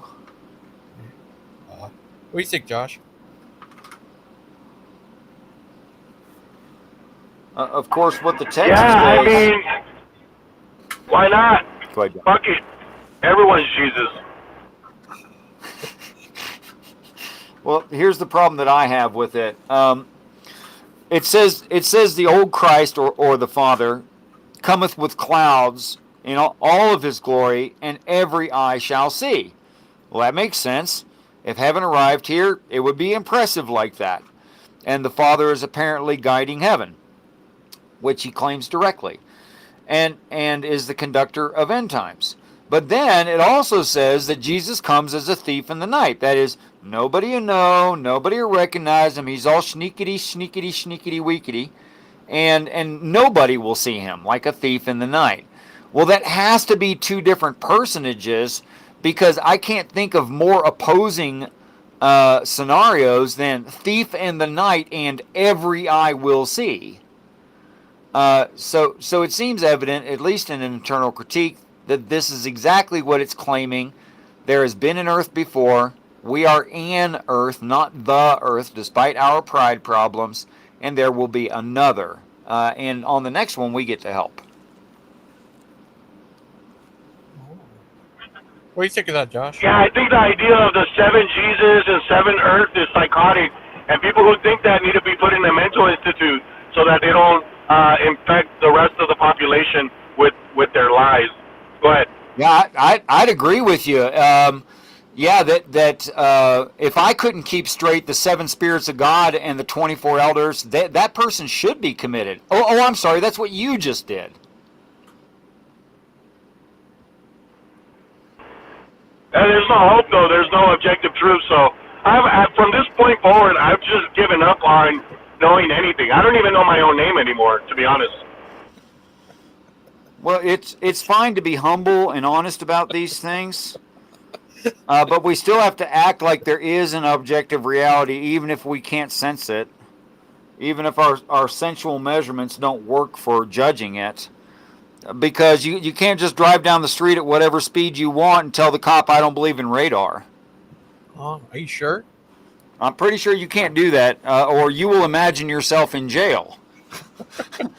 What if you say you don't believe you're in jail? Yeah, well, the judge will imagine it for you. How's that?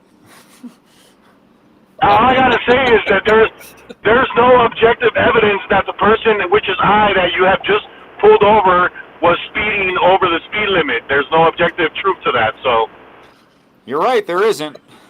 But just like society and the word adult, we have these useful fictions that we all have to agree with to get along with each other. Useful fictions like justice. We don't have justice, and that's obvious because innocent people get sentenced to death. We don't have justice. But we have the idea, the construct, the useful fiction that there is justice, and we need that to all get along. Wouldn't you say, Josh? not really. If evolution is true, we're just animals' sense of morality and justice when we might as well just be eating each other. Go ahead.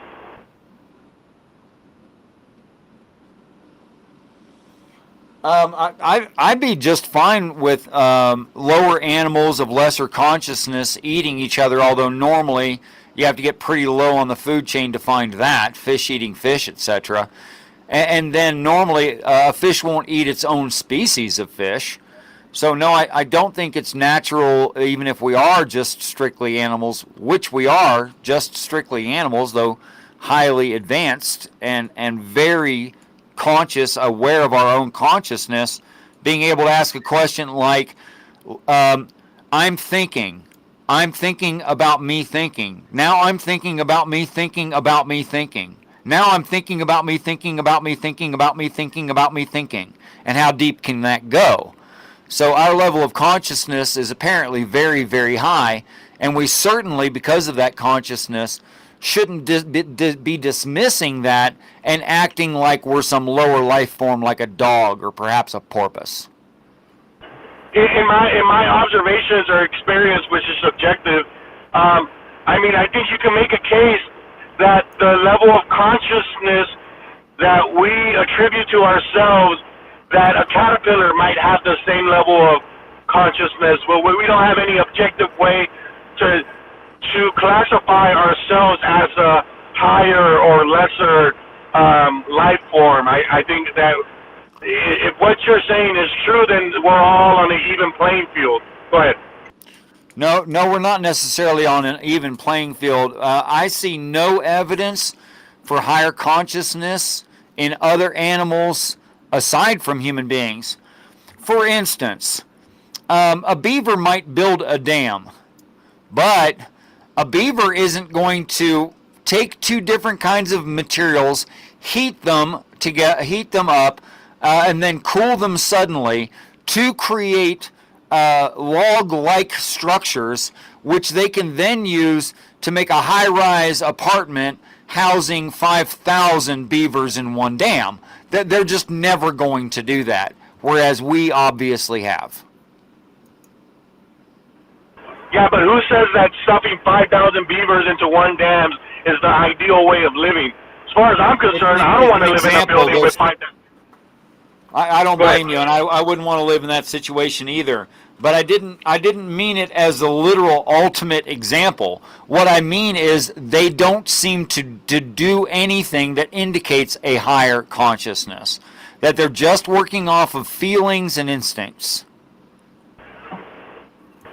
Yeah, but you cannot necessarily say that the art of alchemy or masonry or blacksmithery or however you describe the last one.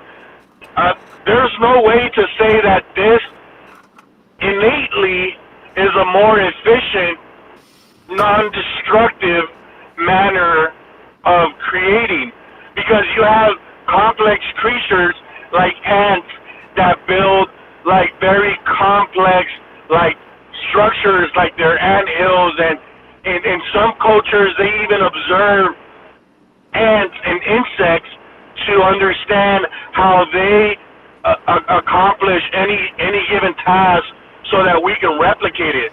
So I think the mere fact that as humans we observe these lesser primitive life forms so that we can borrow from them, again puts us back at square one, where we're not better than the things that we're learning from. Go ahead. Well, biomimetics, as useful as it is, has a lot to do with the human mind and its level of consciousness, able to extrapolate out from what occurs in nature. And if you mean that, ant hills and termite hills are complex in the way of like Shannon information complexity, then I'll agree. But if you're trying to assert, or you think that someone else in the science fields is trying to assert that they're organized in some fashion, and in that way complex, no, they just dig at the softest parts. But that's the ultimate form of knowledge, right? When a river decides to take the path of least resistance, it's less energy exerted to accomplish the same goal, right? Isn't it easier for the river to go around the mountain than to take a whole bunch of TNT and blow a hole through the mountain just because you're trying to get somewhere quicker in a more destructive manner? Go ahead. Okay, and suddenly I found myself talking to Bruce Lee, who I thought was dead. Water is the most unconscious thing. It doesn't compare to human beings whatsoever. It doesn't. Who? Water is unconscious. It's subjective. But continue. Yeah, we have no reason to think that water is conscious, or leaves, or rocks. I mean, if you want to say something by your own standard, we can have a very good idea. We can be very persuaded that water or plants or rocks don't have an innate consciousness, but we can't objectively know by your own standard. Go ahead. Yeah, right. I don't think I know this. I said I don't have any persuasive evidence. I don't think anyone else has any persuasive evidence. I don't think anyone who's actually studying the field is persuaded to think that. I think that's a bunch of crystal rubbing, pendulum swinging, tree hugging hypothesis based in absolutely nothing other than humans tend to hate each other and look for something else to love. And if we're referring to something like the philosophy of martial arts expressed by, say, something like Bruce Lee or someone like that, where the idea is to be in the moment and remain fluid, if that's what you mean, then you're talking again about a higher consciousness emulating something that they see within that thing, which is not actually there. That is anthropomorphization. Can water decide that it does not want to be part of the water cycle. Like, I don't want to be a cloud. I don't want to rain. I don't want to go into a river and end up at an ocean and do it all over again for the rest of my life. Can water choose to not do that? No, and that's kind of my point, that it can't choose. I mean, I appreciate you supporting my argument. I really, really enjoy that. I just don't know why you are. I'm just saying, I'm trying to bring to light your view on objective truth. That by supporting my argument? No, by showing that, as far as I'm concerned, water chooses to do this. Oh, sure.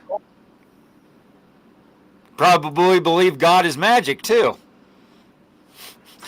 That's where I draw the line. I mean, you're welcome to be persuaded to believe whatever things make you comfortable. I just don't see evidence of most of those things in reality. But that's my point. There's no evidence for anything other than experience, according to you.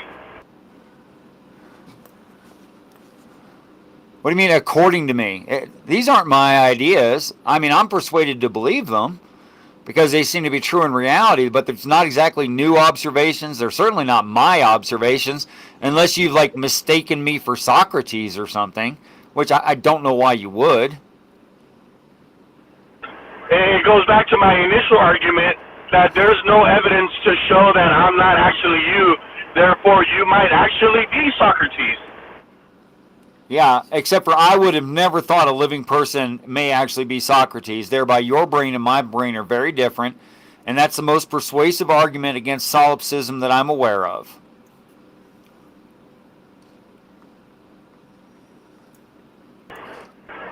All right, I hear you. You're wrong, but I hear you. No, really, I would never believe anything that silly. That someone I'm talking to right now may actually be the Socrates. That's just goofy. The man's dead. Well, like Phantom brought up, if we are all part of a detailed, lucid dream, then we all could be Socrates' dream, and we could be, in fact, Socrates, because there's no way to prove that we actually aren't Socrates. That's fine. I just think we're I mean, it's an interesting thought experiment, but it doesn't have any real application in reality. If you want to bring it back to some kind of application back into reality, I'll hear it. I don't think you can. Well, in the concept of the Bible, right, because you mentioned something about that the Father became, right? So from my worldview, the Father never became. He always was or always is. It's not. You're welcome to that. I mean, you can throw away all the Bible if you want. You're welcome to it. I don't care what you think. But biblically, you're inaccurate. Can a son be a son without a father, and vice versa? I'm sorry. You're gonna have to bring that back to why that matters. In human biology and in all, two-sexed animals, in all kinds of sexual reproduction, there's a male and female involved. Yeah, go ahead. Well, I mean, you know that Eve was called Eve because she was the mother of all things, right? But at the time in which she was called Eve, which would have been written maybe a couple thousand years after this theoretical Eve actually lived, then why would she be named something of a title that she has not assumed yet by giving offspring? Go ahead. Again, I don't read it like the Christians read it, but in an internal critique, what it claims of itself, Heva, or Eve, is the mother of all living. That is to say that she is the original female of our kind. Now, it also reads that she existed somewhere else outside of the garden, and that is to say this planet.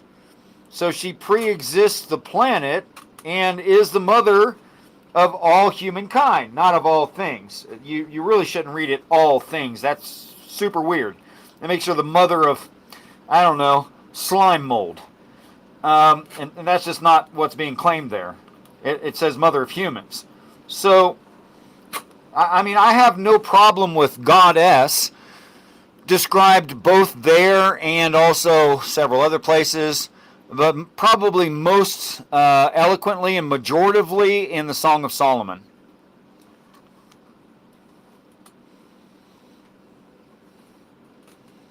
And most cultures do recognize goddess, by the way. I am on the road, so I cut in and out. I heard everything you said up until this point, but I'm going through a mountain, so I'm probably going to cut off a lot more. But I appreciate you entertaining my philosophical questions, and we will have to do this again soon. My pleasure, boss. Thank you. Thank you. Gangster, I love you, bro. I'm going to hop off for a bit. I'm not sure if you're going to stay on, but if not, then I'll talk to you later. Okay, thank you. Thank you for coming on. Take care, guys. Take care. Oh, Richard. Gangster, you ask interesting questions when you're not making jokes. Oh, okay. Oh, what? You say you believe evolution. Do you believe evolution's how God made Adam and Eve? I'm sorry, that was for my hearing not good enough. I need you to paraphrase that or something, or maybe repeat exactly the same thing. Do you believe evolution's how God created Adam and Eve?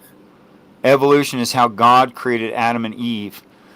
Well, yeah. If you mean Yahweh, and when you say God, then I'd say no. If you mean a godlike animal that has personage, able to interact with reality, then yes. But one specific portion of manipulation of reality, and that was the number 2 fusion within our chromosome, differentiating between us and ancient man, or Homo erectus. Which, by the way, that God would be Satan, not Yahweh.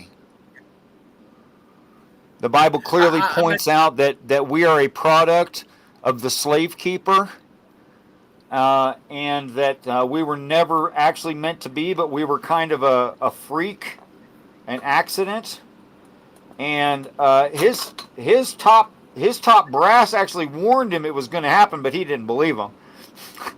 But then it did happen, and he killed all of us off except for one, and that one's mother.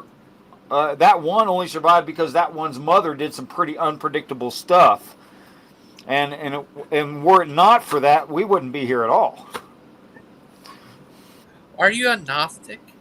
No, not in the classical sense, because I mean, in the definitional sense, maybe, because I was shown things that other people don't seem to have seen or been shown, so that gives me quote unquote special knowledge. Although it's not my special knowledge and I didn't discover it and it's not my brain.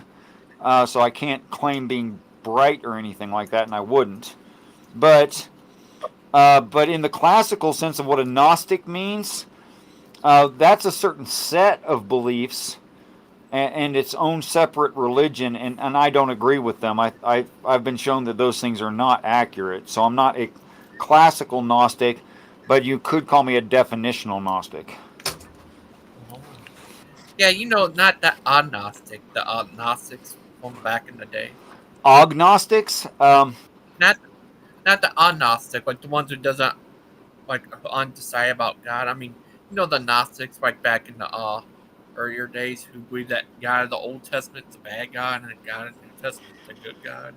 Yeah, a lot of that came from some early scholars, and they were actually making what I would agree with as an observation about Christianity, and I've already said it today on your show, that Christians are so hateful and prejudiced that they want that their God would hate everyone but them. But what the text says of itself is that God is God over all of the earth, not portions thereof, over all the people, not portions thereof. And unless that God is very much like your average Christian, having a lot of prejudice and hatred for certain people groups, which it shouldn't, then it would not at all be more persecuting or more favorable of any people group. Well, Brother Pike has a question for you. Please ask Richard his views on the Godhead. I would find that very interesting. I think it's really simple, and it doesn't need a whole lot of explanation. Here's what I think the text of the Bible is saying. The God is a set of immaterial constructs. The Holy Spirit is the functionality, or a very old name for prayer. The Father prays to the Son prays to the Father. That's by the functioning of the Holy Ghost. So there's the whole Godhead right there. You have wisdom, knowledge, counsel, understanding, fear, power, and conservation, believed by the Father and by the Son and by every angel in heaven, as being the most fundamental things that are good for prosperity of humankind. The Father and the Son perfectly agree on this and agree to carry out the job of the testimony for 3.5 years, where they express these things to people so that people can accept heaven and take advantage of the God. And that is, having personage would be in the Godhead only the Father and the Son. Having being in the Godhead would be all 4 parts, which I don't know how they say it's a trinity of 4 parts, but that's freaking insane. The Father, the Son, the Holy Ghost, and the God. That's what Brother Pike wanted to know. He is Brother Pike. You know. Yeah. I saw you bring up the comment or question or. Yeah, Brother Pike. This is the type of face he makes when people talk.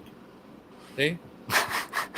Not every time, but I've seen people make that face. Not with the shock look behind it, but just with the jaw opening.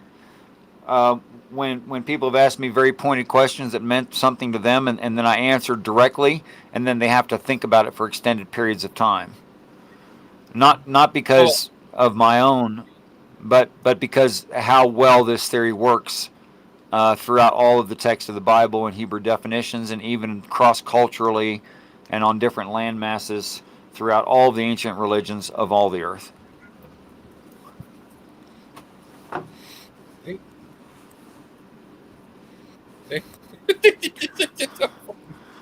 He's so funny. I like the Christmas shirt best. Are you alright? You seem out of breath. Well, Roundtable Media, you're welcome to think whatever you want right now, and that's okay. I'm not going to be upset with you. In fact, I expect you. In fact, I was told you would exist. So, I mean, you're one of God's children, just like everybody else, and you're fine with me. So far as your accuracy is concerned, Roundtable Media, let me ask you, did you ever, and if so, how many times did you get yourself into a prayer state, in contact with the author of the Bible, the Father, opened up the Bible, and read the first half of the first sentence and asked him what it meant? Or did you ever do that with any sentence anywhere in the Bible? Hi, Roundtable. Or if you were coming in, I'd repeat that because you may have missed part of it.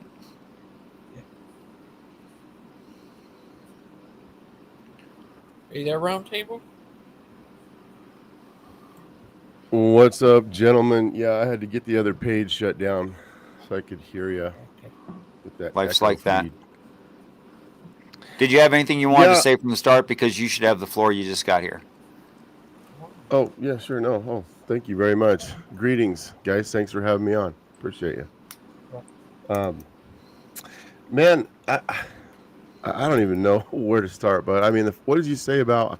I was hoping you could clarify a little bit about the creation. You said his top brass said it was a mistake. You said, I believe you said that creation is a product of Satan. I have no idea what you were saying. Could you So clarify? you know the story. You know the story of Joseph, yeah? Mm-hmm. As in Joseph, raised up in Egyptian culture, was a slave, all that Joseph. Yep. What you Okay. meant for evil, God meant for good. Meant for good, absolutely. Yep. Yeah. So there are some things to notice about that story. I shouldn't even ask you, but do you think that Aristotle was right when he said it's a signature of intelligence that a person can entertain an idea they don't hold? Do you think Aristotle was right about that? Sure. Yeah, I agree with that. Okay, I think he was right too. So I'm not asking you to adopt my view or agree with it in any way, but just to entertain it for just a few minutes, and then I'm going to want to have a cigarette because I'm an addict. That there are some very peculiar things about the story and the story of the Bible as a whole, and I believe that it starts out as like a class syllabus, and then it goes into lessons. And it starts with the most basic lesson, and that would be Cain and Abel. And it starts growing it based on the understanding of Cain and Abel, and it just keeps getting more and more and more in detail as you go along. And it's kind of like an IQ test where you have to learn what it's talking about and learn from the test in order to complete the test. You've taken one of those tests that require that, right? Yep. Yeah. Okay. So you know what I'm talking about. Yep. All right. So that's what I see the Bible doing, right? So by the time that you get to Joseph, it's got some pretty darn good detail in it. Okay. So here's some peculiar things about Joseph. Joseph was put in charge of taxation and infrastructure. Now we recognize that of all possible sections and different ways through different cultures that you can divide governance, that's roughly half to 2/3 of government. Yeah? Sure. Go ahead, man. So, so what do you think? I mean, we are on. Oh, you got a question? Yeah, what do you think of some singular person being put in charge of 2/3 of governance? What do you think of that guy? That's the way government happened then. The Pharaoh put him. No, it wasn't. Second in charge. That's the way things worked there. There was a different type of structure there. So I mean, that's not what true. we have is the record in Scripture. He was put second in charge. First man to Pharaoh. So he was able to get things stored up and prepare for the famine. Can you? I guess I just. Well, that's you just accurate. Give me a cut and dry. Like what do you? They asked you about creation, Richard. They asked you. He wanted to know, did you believe in theistic evolution? And you said yes and no. Do you believe in theistic evolution? He didn't put it that way. He said, did you think that, God used evolution to get at me? Do you believe in theistic evolution? Well, I'm not sure question. how you define. Well, I'll try to be as direct as possible if you allow it. Here's the thing, man. I mean, you did ask me a direct question. Could I directly answer? I mean, I wanted to know. Yeah, go ahead. Yeah. We're getting there again. Now, we're on the roundabout. Going with the most mainstream ideas that you put forth in the words that you used. Right. So that's what I'm answering. Okay. Okay. No. Okay. No, so you don't believe in theistic evolution? Not in the way that those words are normally used together, no. I don't think the Bible is describing that. The Bible describes that some kind of evolutionary process happened on some other place, not this earth, that those plants, animals, and including mankind were transported across whatever space-time and were put on this earth from that location. That's what the Bible describes. Chapter 2 of the book of Genesis. Yeah, I was with you there on a few shows. First couple shows that I joined you guys and listened to some of those deep dives you did with etymology, and I think I countered that a couple times, especially with that verse 1, and you try to get into gap theory. And here's where I'm at, guys. I mean, Richard, man, dude, there's a lot of just wordplay, and you guys, you like to have open minds, but like I said the other day, at some point we got to close on something. The Word of God Yeah, you is our don't want your standard. mind so open your brain falls out. Right. I mean, the Word of God is there as our standard of truth. And I think what happens is we do these word studies, and you get into this etymology, and you really miss the plain meaning of the text. God has given us a history of the right world, there. Richard. Round table, wait right there. Mm-hmm. Do you know that you just said the translation is more accurate than what it was translated from? No, I know that one word. No, that's literally what. Listen, hold on, that's what you literally just said, man. No, you put words in my mouth. I didn't say that. No, it's what you. No, go back and review. You just said that. Putting words in my mouth. No, Richard. no, I only changed the terms. I said exactly what you said.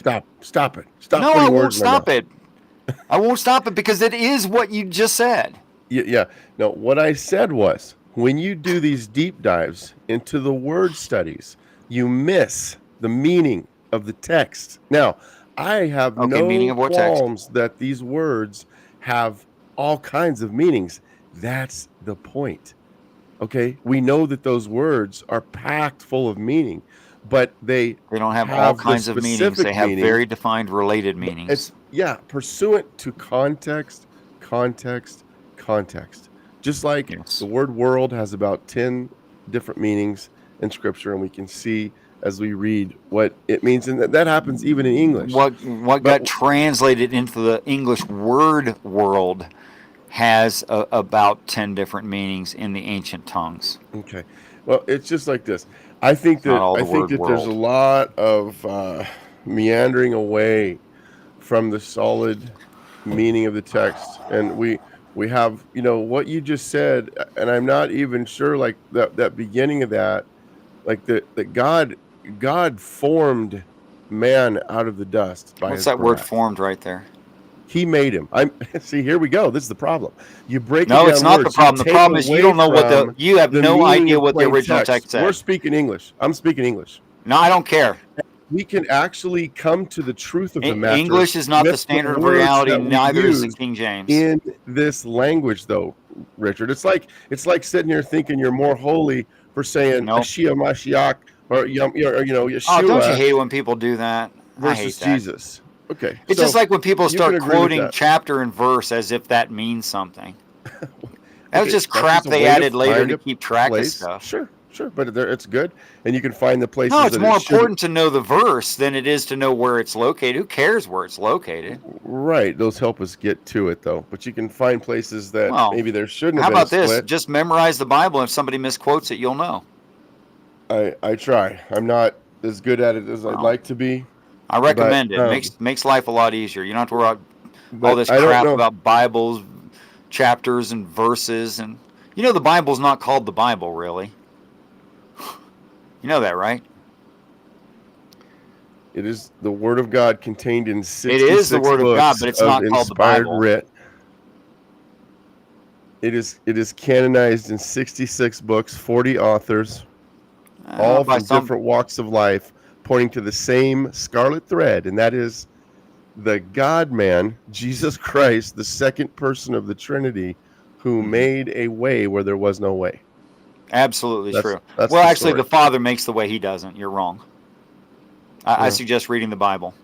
I mean, I know you make a play on this. I have been interested to understand where you make this delineation. Well, Jesus says it in no uncertain terms, and this translation is good enough. I do nothing through my own power, but by the power of the Father. Jesus says it in no uncertain terms. Right, in his humanity. He In limited his himself in his humanity.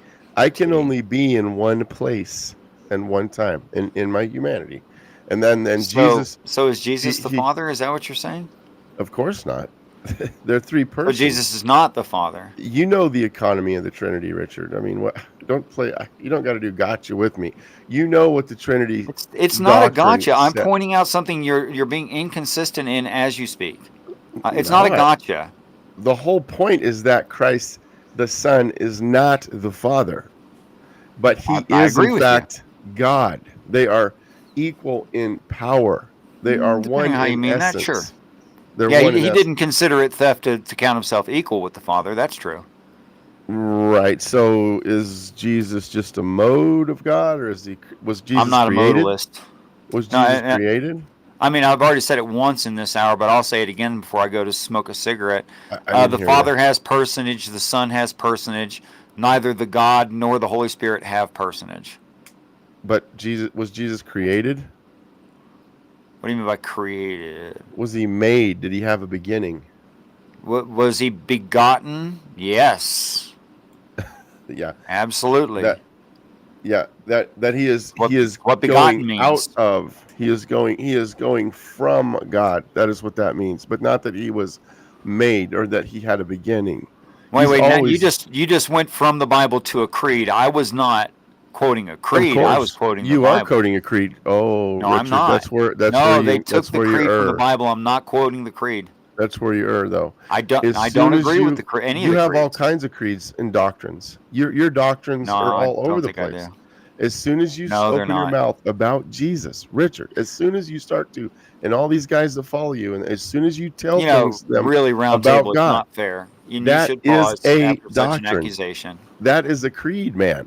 Listen, as soon as you talk about Jesus, you are speaking a particular doctrine, and you're asking people What's the word to believe doctrine mean you. to you? It is a collection of information in a propositional truth that relates a truth about something. Most often about Christianity or other religion. It's a religious term, Fair but enough. we have medical doctrine. We have, just like knowledge is a collection of truth in the mind. The only difference between your definition and mine is I would have included some kind of an idea of a historical accuracy in my definition. You don't include that. Okay. So you don't think doctrine has to do with tradition? It can, but I think this is the problem, is where people, when they hear the word, they think man-made. But I'm just talking insofar as it is drawn from Scripture, that it is true, and that we have these things that are polemic, they're immovable, they're infallible, they're inerrant. You can't, and there's certain things that when crossed, you do enter into that H word of heresy. Well, first of all, everyone's a heresy. Everyone's a heretic in everyone else's mind, so that means almost nothing. Well, no, I try to be careful with that word. There's non-essentials that we can differ on. Like eschatology. Well, that's what a heretic is, someone who doesn't follow the non-essentials. Baptism. Well, I mean, there are solid, essential doctrines that cannot be abolished at all. I'm not arguing against you. I believe you. I agree with you. Okay. Well, and so, yeah, I guess just trying to figure out but I don't think I'm spouting doctrines, because there's no history for this. Okay. It's not some church tradition. It's not my family tradition. I give you that, but certainly a creed. Here's what I'd say. If someone says, and this happens a lot in the evangelical church as well, I don't need those creeds, no creed but Jesus. That itself is a creed. And when you start to explain what that means, you're defining your own creed. No, I agree with you. Yeah, I think that's what I would stand on. Here's a good funny one for you before I go smoke my cigarette, which I've been threatening to for more than 20 minutes. I'm really going to go do it. Here's a good funny one for you. A friend of mine, and not an unintelligent guy, he just listens to a lot of propaganda and he doesn't think a lot about the propaganda, said to me, philosophy is useless. I'm glad you That's a get the joke. philosophical thought. Yeah. Yes. I pointed that out to him, and he quit saying that bullshit. But anyway, well, see, you thanks and for I the are talk, liking round that. table. Okay. I will see you Okay. around. I'm going to be back in just 10 minutes if you're still here. Just remember, but of the Son, he says, Hebrews 1:8, your throne, O God, is forever and ever. The scepter of uprightness is the scepter of your kingdom. Okay. That's correct, which should make you ask the question, how is it that the Son will be called the Prince of Peace, the Wonderful, the Counselor, the Everlasting Father?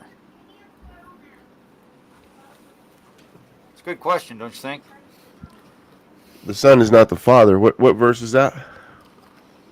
Because I just gave you Hebrews 1:8, but he will be called Prince of Peace, Counselor. But that's from Isaiah, yeah. I'd have to check it out. You're saying he's called the Father. I mean, we know that there's an economy, there's a hierarchy there, so that the Father didn't hang on the cross. So okay, there you go. Richard's gone. Yeah, I think so. What we need to remember, I mean, and this goes for any kind of evangelism or anything we do as Christians, is that the Bible has to be our final authority. And I think it just concerns me when we get off of that. And I guess Richard, he likes to do a lot of etymology, word studies, which are cool. I mean, we went through the genealogies, and each name of the person had all kinds of adjectives and descriptors packed into it that flowed together, name by name, and that's very cool. That's very cool. But I still am not sure exactly what he said and his answer to you, Gigi, when you asked him about, did evolution create Adam and Eve? I mean, not, but maybe he can clarify when he comes back. But I'm limited here. I just wanted to see you guys were on, so I just wanted to jump on. Thanks for bringing me up. Gigi, how was your Thanksgiving, bud? It was good. How was yours? It was good. We've had a bunch of different meals. We've had this kind of spread out over a few days with different families, so I've been eating a lot, too much. Yeah, I ate a lot too. After I was done eating, I was tired. Yeah. Gigi, what is your view of Scripture? More closer to you type stuff. More like you. Yeah, I mean, I have appreciated being on Richard's channel a couple times. I think he would probably class me in as a type of zealot, but I wouldn't. I would agree to a point, because the scriptures talk about not losing your zeal for the Lord, but then I think that that's a fine line when we can become a zealot above simply being a follower of the way and loving our neighbor. And I do know a little bit about that and have learned some lessons in that. I enjoy evangelism. So if I just go out and about willy-nilly of my own accord saying, it's about whether I can win an argument or what I know or whatever else, or it's about how well I perform or how well I deliver the gospel, that's a that can be a really downhearted day. At the end of the day, my confidence has to rest in the inerrancy and the efficiency of the Word of God. And when we start breaking things down so far that it seems like it starts to fall apart, to me, that's worrisome is all, because What do you believe? Sounds a little bit closer to Gnostics.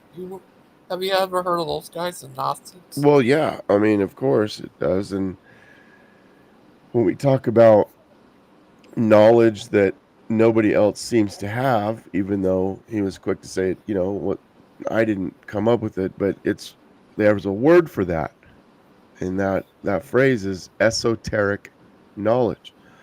I have a lot of interaction with people, even that are very close to me, that are very, very, I mean, I would say just full on new age.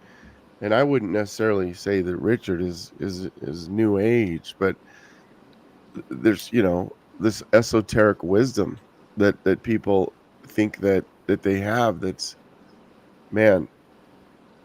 And that's what I like about Richard, because he doesn't necessarily say, look, if you can't see this stuff, if you don't understand this the way I do, then you definitely, you're just not there. You can't be there. You can't understand God or anything.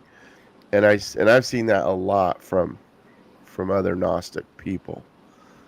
So I think Richard he's at least good at making people feel comfortable, when he's talking about stuff, and that's what these channels are about. We get to talk, and everyone can get up there on the panel and hopefully not become a dumpster fire. But we got to have that measuring rod. We have to have that standard that we go to. Did you see the PG show the other day? I saw you comment. Yeah, I listened to the whole thing. What did you think of them? No, it was good. It was good. He's talking a lot about sanctification and what it looks like to live as a Christian in the world. It was good. That's good. They're having a show tonight. Designer talk with Dan Pause. They call him the Pause Father. Oh yeah, why? I don't know. This is a funny joke. They're having one tonight at 8 p.m. About an hour. Yeah, they're a great show. They would love to have you on there. Oh yeah, we'll see. I think I'm getting all the Christmas decorations out, and going to be doing some of that tonight, so that should be fun. And I'm working on some papers. I'm writing. I've been working on some stuff for a live stream about something called kinism. I don't know if you've heard of that. Have you heard of that? Oh. Yeah, but it kind of, yeah. So it's kind of hard to nail down, but it's a system of belief within the church. Have you ever heard of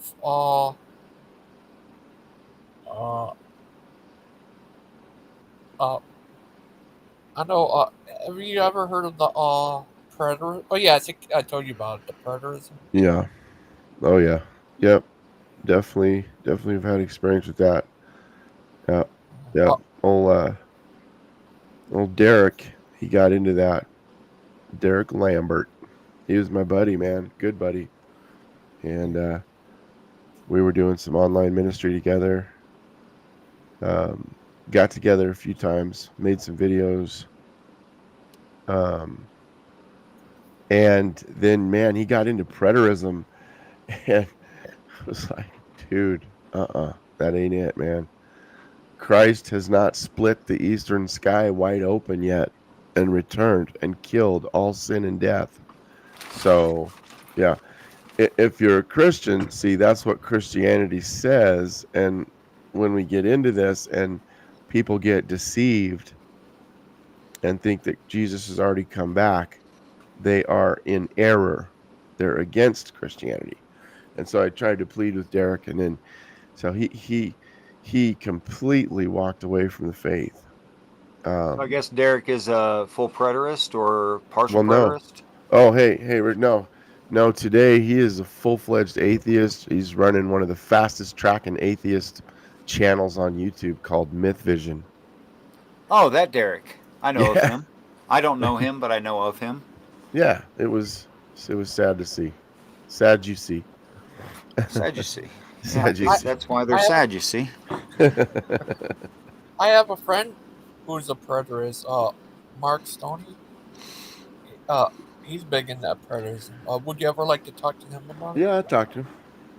I seen him comment the other day, it's not really fair to just say, okay, well, this is what happens, but when you get into preterism, but I'd still stand on the fact that preterism is pretty heretical because we're saying that Jesus already came back.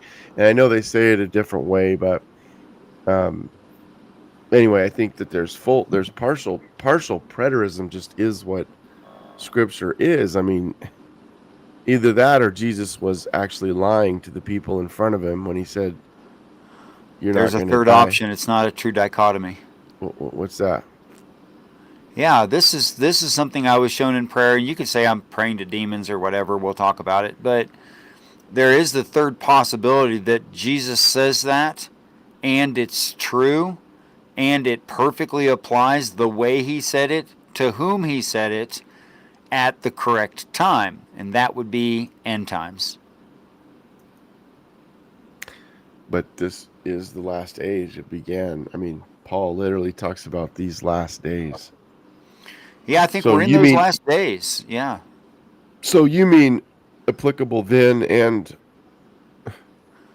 into the last? No, I don't. I don't day? mean. I think it's talking about the. Okay, so you're obviously familiar with the idea of prophecy, right? Mm-hmm. So Jesus could be perfectly accurate. The whole thing could be a prophecy, and it'd be perfectly accurate during end times. Mm-hmm. Because what he's saying is going to be done, every jot and tittle, is the prophecy. Well, that's still not done. Not just one prophecy, all of it. I mean, I've said, and this is maybe a different way to say it, is that prophecy is intergenerational. I mean, it repeats itself in some sense. Do you see that? Well, I see human bias and observations about reality confirming a person's desires and wants, such that like partial and full preterism can exist because people are tired of pain and suffering of their own and people they love. So I mean that seems evident to me. I think most partial preterists or preterists are just very, very hurt people. And that's their way of getting around the pain. But the truth of the matter is that what Jesus says is the prophecies will be fulfilled. We're still here talking. The prophecies are not fulfilled. Much of them were, though. When that temple much was is not sacked, all now, is it? No, because preterism is wrong. So I all believe has preterism's wrong, yeah. But much of it has. Just like, so what Jesus was talking about right there happened. The Christians left. They fled into the hills. I mean, the sacking of that temple was so immense. And when Titus got there, he had to bring it down simply because it was so bad. They were in there eating their own children. They had already defiled the temple. You do know you could be quoting the prophet. I'm sorry, the book of Revelation. Well, eating their own children. You could be quoting that. Yeah, because I believe that happened. And so much of it did, but there's still yet to come. And so the entire book of Revelation doesn't describe the sack of Jerusalem, but much of it does. No, it's a topic in there, but it's not the only topic. Right. Yeah, and there's Antichrist figures down through the ages. I don't think there's one specific one. I think and I've been really getting more into post-mill stuff, so that I'm sorry, I missed the word. Post-mill? Post-millennial view of the end times. Now I understand. Yeah. Yeah, so I've been amill for years, which is just, these are two that are quite a bit different. Both of them are similar. They're different from the pre-mill that most Christians have been raised up in the last 100 years. Premillennial eschatology has been pretty prevalent in the church. Yes.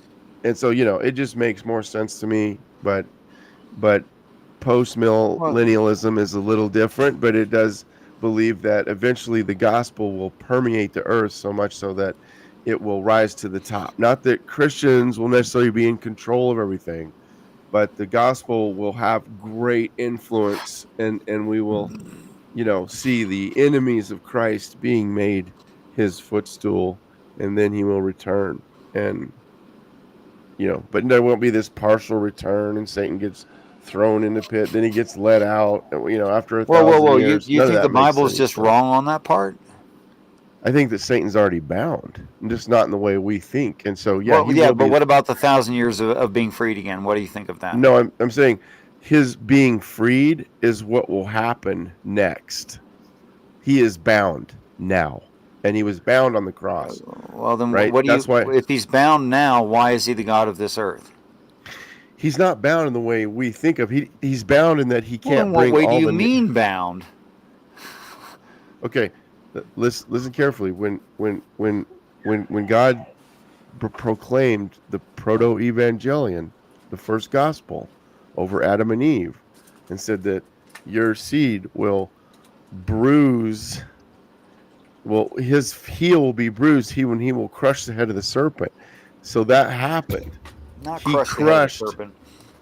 That's not a very good translation. He crushed the head of the serpent, and so the power of the enemy of our souls became much diminished from what it was, and that's why civilization began to grow, began to get better. Then the Reformation happened.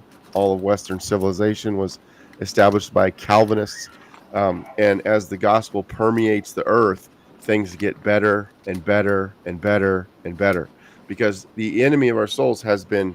So that's why Christ gave that parable. You don't go into a house unless you bind the strong man. He bound the strong man. So where I see there in the scriptures is that in Revelation, that Satan's going to be released at one point, but that he is currently bound up, that he can't bring all the nations together against God. And that's all the nations, right? Not just all of them except America and Israel. Like all the nations will. Yeah, I think when the Bible says all, it means all. It means all, yeah. And hey, Richard, this is totally an somewhere that there's grace, and plenty of Christians disagree over here because we can't fully nail down the eschaton this side of eternity. But where I'm at, I believe it will happen in one particular way, and as Christians should pick it, should know their belief there and know how to articulate it. I'm still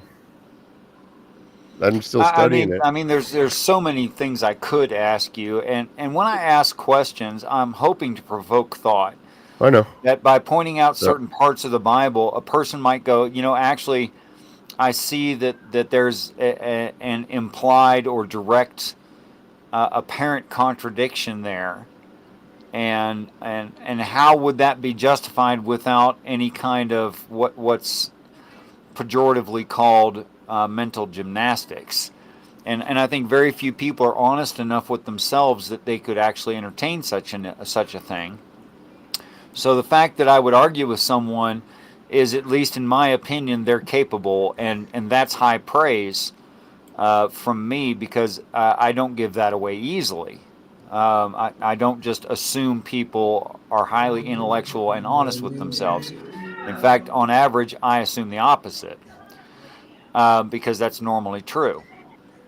Okay, so don't be offended if I ask you challenging questions about the text. It's actually a compliment. Okay, yeah, far away.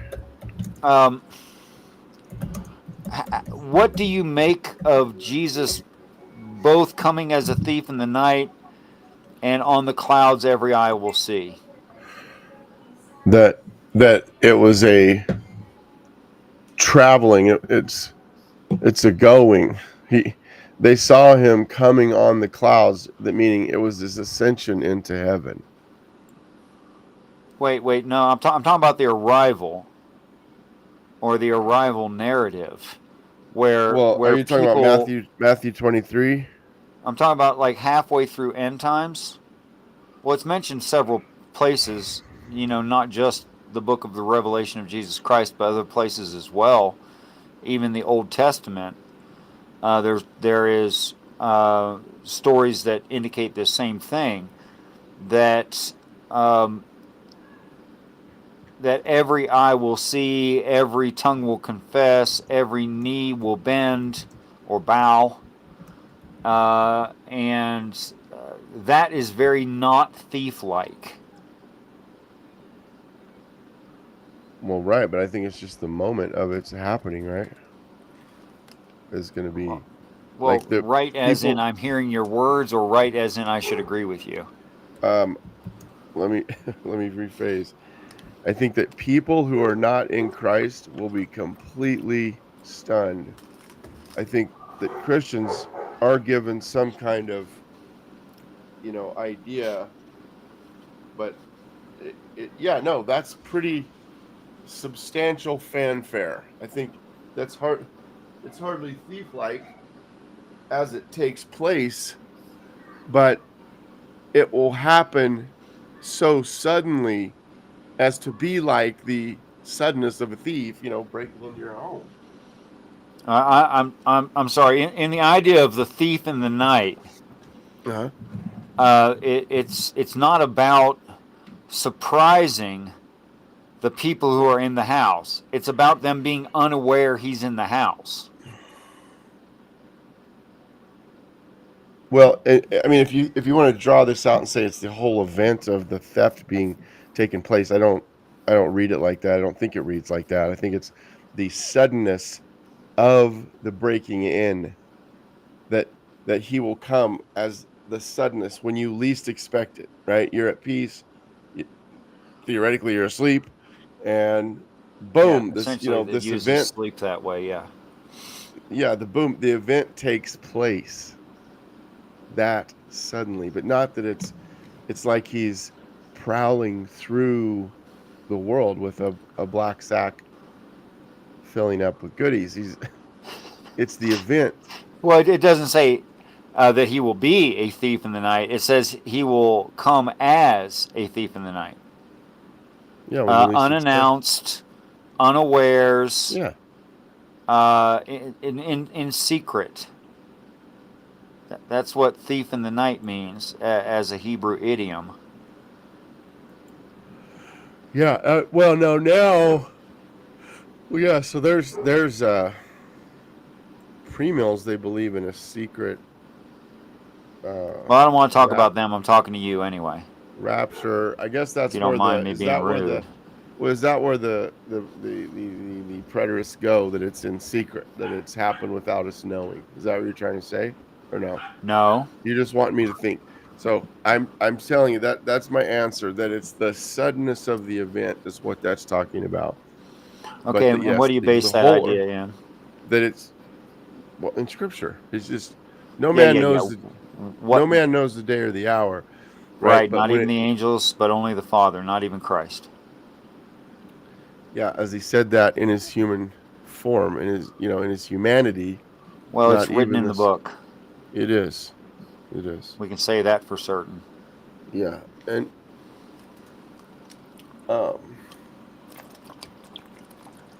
so go ahead. Roundtable. Have you ever heard of Ryan? And here's this one guys who broke away from the pauper guys to become their own ministry. Making heck nervous. That's because everyone's a heretic.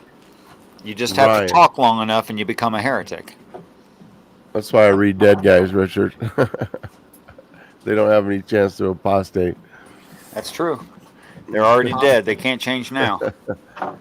I have not heard of Ryan.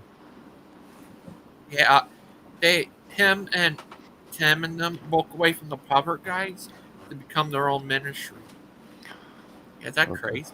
No, it's not crazy. Look at all the schisms in the Catholic in the Catholic Church and churches, which became Protestantism, which broke down into Protestant and Baptist, which broke down into Southern Baptist and Northern Baptist, which broke down into.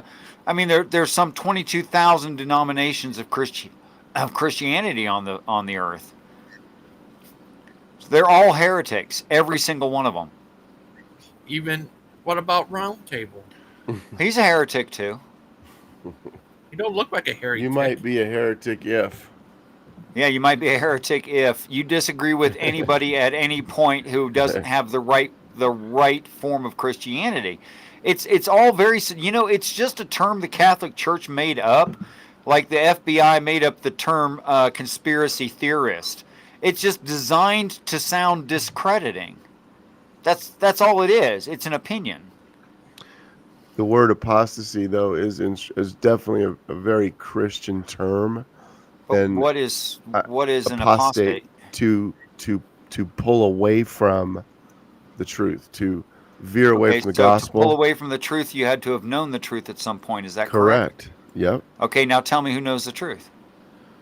Well, I mean, I'll just give you an example. Is that I would call Rome an apostate church rather than just simply a cult, right? Because as Christianity started to grow and permeate the earth, and Constantine blended paganism and stuff, it grew up and it apostated those bishops and paganism?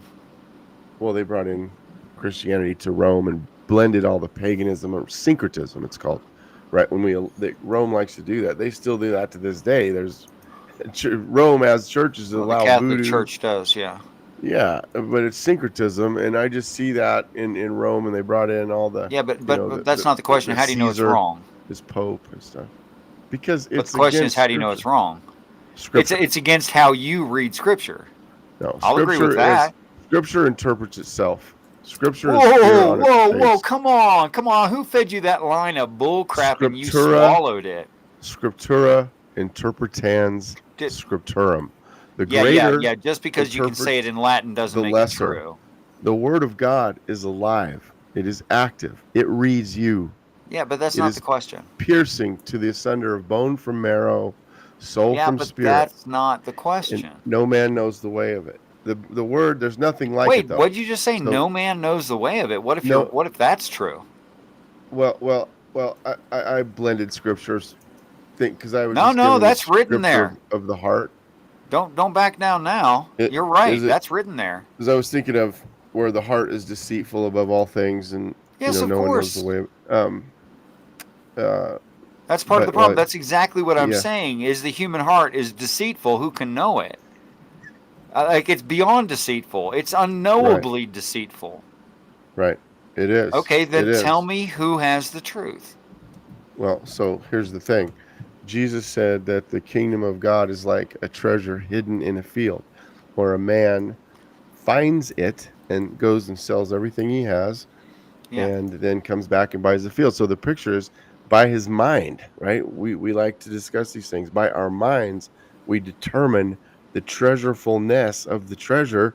Then he forsakes himself. He sells everything. Your value in it doesn't make it true. I'm not. We can, by our reason, we can actually know. I mean, it says that creation speaks his name, and that we can know he's there, that his attributes are apparent. So even an unbeliever, he has no excuse before God. But so our reason, we apply it. The word is there declaring God and showing us Jesus. But that verse, it just says because there's 22,000 denominations of Christianity. So is it judging itself and explaining itself and clear and easy to understand? Because it doesn't look like it is. Yeah, I'm not going to argue about it, but there really is not that many. there isn't. I'm just asking you to show me. How would I know who objectively has the truth about the Bible? Who has that? Well, just like there are different Masoretic texts, different codexes that we have, that we wouldn't exclude any. The King James onlyist guys do a disservice to the veracity of the Word of God, because the multiplicity of them all point to the historicity of what we have in the Bible. But so these different denominations, many of them just disagree over some non-essentials, sometimes very vehemently. But where an organization gets completely away from the word, like the Jehovah's Witnesses, the Mormons, those aren't Christian churches. Those are cults, bro. The Christian Scientology and the Christian Science, and Mariette Baker and all that. That's just nonsense. So none of that can be counted. Wait, how far back does the nonsense go? Well, I mean, we stop at the word. The word is where the buck stops. So I mean, men are sinful, man. The heart is deceitful, and that's why It's called confirmation bias. Yeah. Well, when the world says follow your heart, that's wrong. Well, right? don't be changing the topic now. We're not talking about that. Kind of. Hey. Hi, Daniel Newman. Hey. Good. How about you? How are you today? Do you just happen to have precisely the same name as someone else I know who looks nothing and sounds nothing like you? Yeah.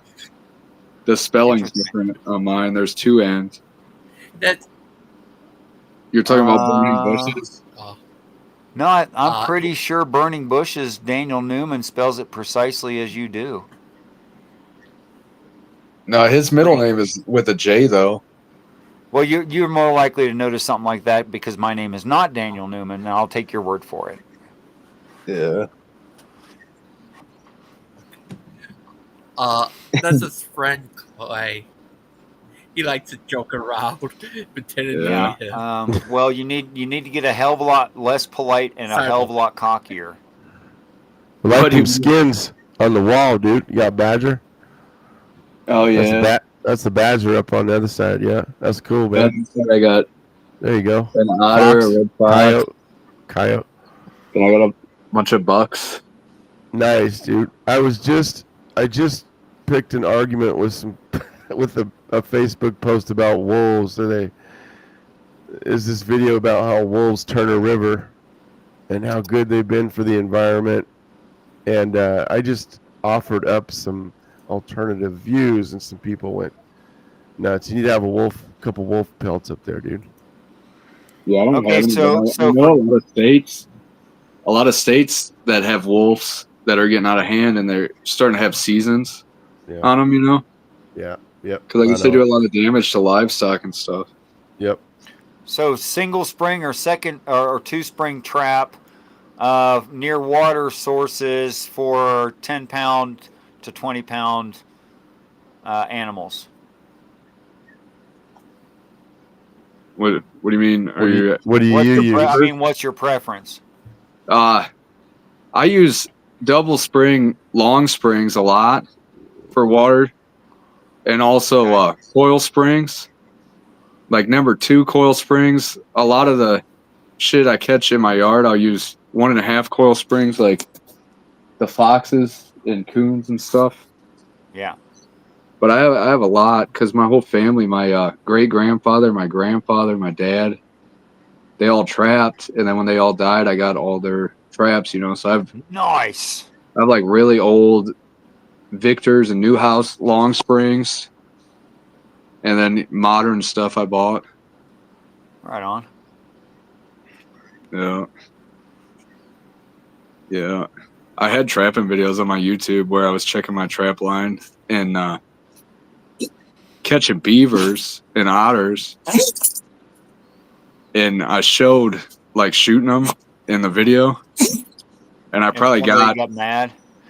Yeah, I probably got like 20 in each video because I had a lot of traps out.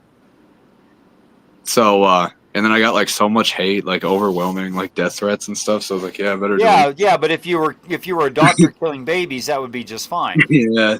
Then they're like, oh, they're right. That's how upside down this world is. Kill humans indiscriminately for convenience, and that's fine. But if you trap an animal God meant you to trap, that's wrong. Yeah. Oh my goodness, you're kidding me.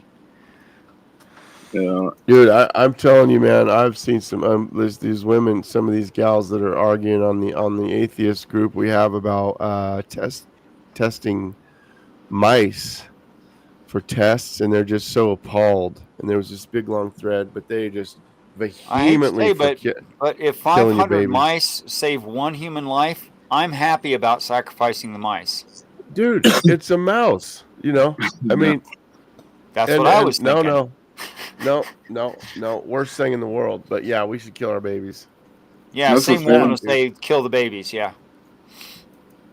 There's a That's really bad. good Hey, meme I've seen where it's like a woman crying and there's a dead dog and she's like, who could hurt such an innocent creature? And then And she then there's smacks like, her own kid around. no, then it's like a baby in a petri dish, like cut up. Yeah. And it's the same woman and she's like smiling and it says, our body, our choice. And I'm just like, Yep, you know, that's about it's not a that's our real baby. society in a It's like nutshell. it's like an animation, but still. Doesn't hey, matter. The principle is still true. When my wife first got pregnant, we went to this like place that was like a woman's pregnancy clinic. And that was the first question they asked her, like, so what do you want to do? Do you want to like get an abortion or do you want to go the parenting route? And I'm like, that's pretty insane. Yeah. Where they're almost like pushing abortions. Oh, by the way, that's based in eugenics, which was an early American movement by white women trying to control how many other ethnic groups were born into the United States. And right now, North Carolina is paying restitution to some older black women who were unannounced to them, uninformed. Their doctors were, and also Hispanic descent people, were being sterilized as soon as they came into a women's health clinic of any kind or went to a general practitioner. Yeah. 26 states in the United States were doing it. damn, That is pretty wild. that's bad, dude. And the doctor would just send a letter, and then when the patient returned, act on. You can look up the American Breeders Society. That's American Breeders Society, and it was a bunch of old white women. And if that quote unquote society declared that young woman should be sterilized, she was. Yeah. That's pretty Yeah, wild. that's a terrible bane on our society, man. Oh, it's that happened. it's all based in Darwinistic evolution, where the It further is. the less you look like a chimpanzee, the more evolved you are. Yeah. Remember they had that one islander like in a cage on display in New York. I can't remember his Correct. name. Hey, man, I World's knew his Fair, name. Yep. 1910. Yeah. Ish. There's pictures of it. They had a name. Yeah, And- they pulled him away from his family, put him in a Yep. cage alongside of working from chimpanzee on down to like spider monkey. Yep. Missing link. And What was and he? Was he the- from like Papua New Guinea or something? Like one of those? just Yeah. a small hairy black man. He eventually became so depressed he ended his own life. Yeah. That's pretty crazy. Yep, that's how we've treated other humans. Yeah. All in the name of higher thinking, because we're better than that. Yeah. It's a pretty racist thought process, evolution. Well, you know, the founders of Planned Parenthood were only one generation away from the American Breeders Society and hold to the same standards and ideals that if you're not tall, thin, white, you do not deserve to live. Yeah. Wow. Rough. Clay, how long you know Daniel Newman? Probably like close to 10 years. Do Maybe you like know 6 when or he- 7. Before he saved, when he was Daniel Oldman, Yeah. and then he got saved. Even I knew him then. That was less than 2 years ago. He was always like Christian. No, he wasn't. Well, he says like, oh, I was an occultist and all this, but he was always like Methodist or whatever. Like his family was, and he believed in Jesus and stuff. But then I knew him when he like got into the orthodoxy thing and went all like full in. And It's just another extreme religion expressed by Daniel Newman. That's all. Yeah. Hey guys, if I could break in just 1 second. So My family brought some sickness into the house, and I've been taking care of one kid after the other through the night. And as Sweet. I've been sitting here, yeah, it's been something. So as I've been sitting here, my guts have been going into massive knots. And as I was talking to Richard, I wondered if it was nerves, just because I was talking to Richard. No, I'm just kidding. But can barely sit here.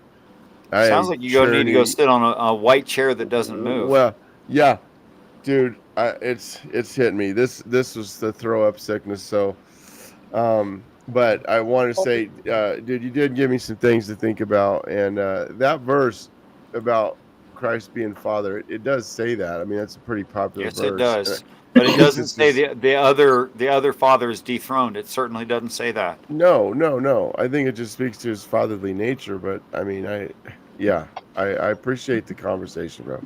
You always get me thinking. Thank you. All right. Well, you guys have a great night. I got to get. Go puke and feel better, okay? All right, man. All right, bye. Thank you for joining us. I hope you feel Yeah, better. good talking to you. Daniel Newman. Hadn't met you before, man. You too. Yeah, happy holidays. You too. All right. See you. Yep, thanks, Gigi. Didn't you used to go by the name Clay, or is my memory failing me? Yeah, that's my actual name. Okay. That's my first name. I remember you were a regular right before Daniel got sober. Yeah. Yeah. Right before when he got unhealthy. Yeah, when he almost died. Yeah, right before that. You were there like every time I ever saw his show, you were there. Yeah. Yeah, it used to be like a drinking show. But Yeah, me and I'm my brother aware. guys would get on and just get drunk. Yeah, And talk it's about interesting. I'm usually sent to the right place at the right time to see the right people. And yeah, I was sent over there and was shown his channel right before he got sober and dropped the. Well, he's still an extremist, of course, but he's dropped some of the crazier stuff, some of the crystal rubbing and alcohol use, and what do you think of divining. you don't think the current music is crazy when it's like dancing around outside? Okay, so on Daniel's music, Daniel desperately wants to be different. Yeah. He wants it so bad he's willing to do things that are, well, not music. Was that a pigeon? Yeah. It's my baby. It's like a damn dog. Aww. Well, not much like a dog. It's got no hair. No, it's like a dog, doesn't like lactate. personality wise. Like he'll follow me around and stuff. Yeah. Well, you are the apex pigeon, so there you go. Yeah. I let him out during the day, and then at night he comes home. Yeah. I'll show you. But sit him on the ground. I'll like leave the room and he'll follow me.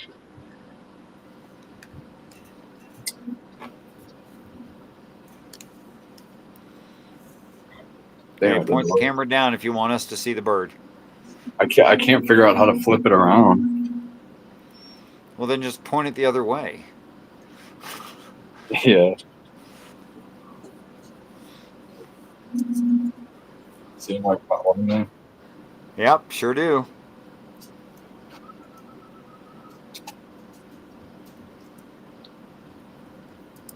I got another bird too. That's pretty neat. That's like a little bit more costly than a pigeon.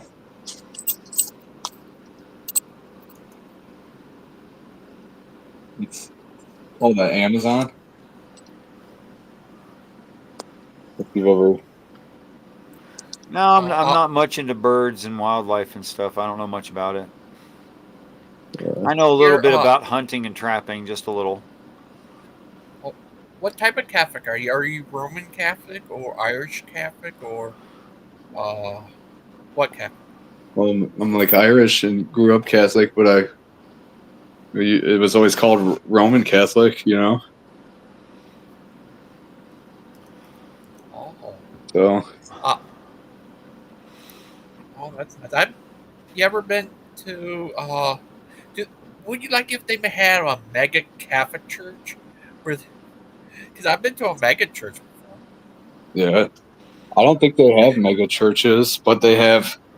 I've been to like really historically old churches, like in Cebu City in the Philippines, the first Catholic church in I Philippines. think there's only one Catholic megachurch where they allow like public interaction and filming without reservation. That's called the Vatican.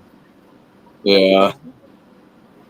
The churches. Are you? Oh, I've been to some. They're not like mega churches, but they're like tourist attractions. So there's like a lot of people there.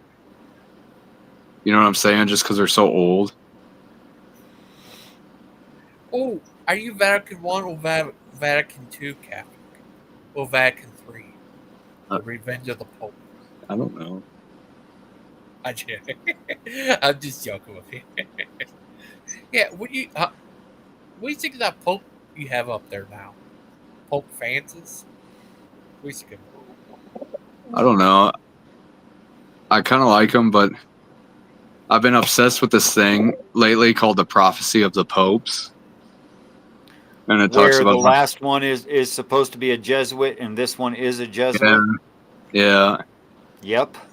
And then it'll be like 2,000 years since Jesus died and all this stuff. And I don't really know. I don't believe that, but I'm just interested in like hearing about it and watching stuff on it is real interesting. What do you mean by you don't believe it? You mean you don't believe that prophecy's been around for a while?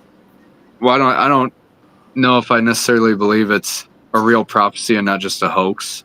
Well, let's talk about what a prophecy It is. has been My around a definition of a while. prophecy is something that's the word of God that does happen in reality in the future, so far out in the future that nobody could predict it. Like 200 years ago, if somebody said it's against the rules for a Jesuit to be a pope, there's going to be a Jesuit pope. He'll be the last pope. If somebody said that like 200 years ago, that's freaky. Yeah. Well, there's a lot of other things in there that like ended up being true. But then they're so vague as well. So like you'll hear people will be like, this prophecy predicted like every single pope. Well, or like 1,000 years. Just what's wrong with that? I mean, you already believe there is a God, yeah? Yeah. Do you believe the God is active? I don't know. That's the problem right there. You don't know if God is interacting with man or not. That's the problem. There, we found it. Well, I don't know because what do you mean by interactive? Like if I pray, I can get information from heaven, and whatever heavenly body I'm talking to, they are telling the absolute truth, and I can bank on it. Yeah, I don't know if I believe that. Okay, like, fair enough. I believe it happened in the past with like prophets and stuff. What's wrong with it happening today? I don't know. Like, imagine if, like, let's say the real Daniel Newman, if you were in a private and he's like, listen, I prayed and I got like told what to do and what's going to happen. Wouldn't like so a part of you? thousands of stories, which yes, all of them will be anecdotal, but all of them will force you to either say either Richard actually prays and receives information, or Richard is just an outright liar. It's going to make that true dichotomy. Well, no, it wouldn't be just that, because there would also be the element of like maybe you're schizophrenic or something and you believe you're being told stuff. That would be fine, except for nobody else thinks I'm schizophrenic, and I don't experience any loss of time. Yeah. But like, also, how would you be being told stuff? Like, is it when you dream? No, in waking states. Yeah. So are you saying that as like that's what's actually happening? Or are you saying that like?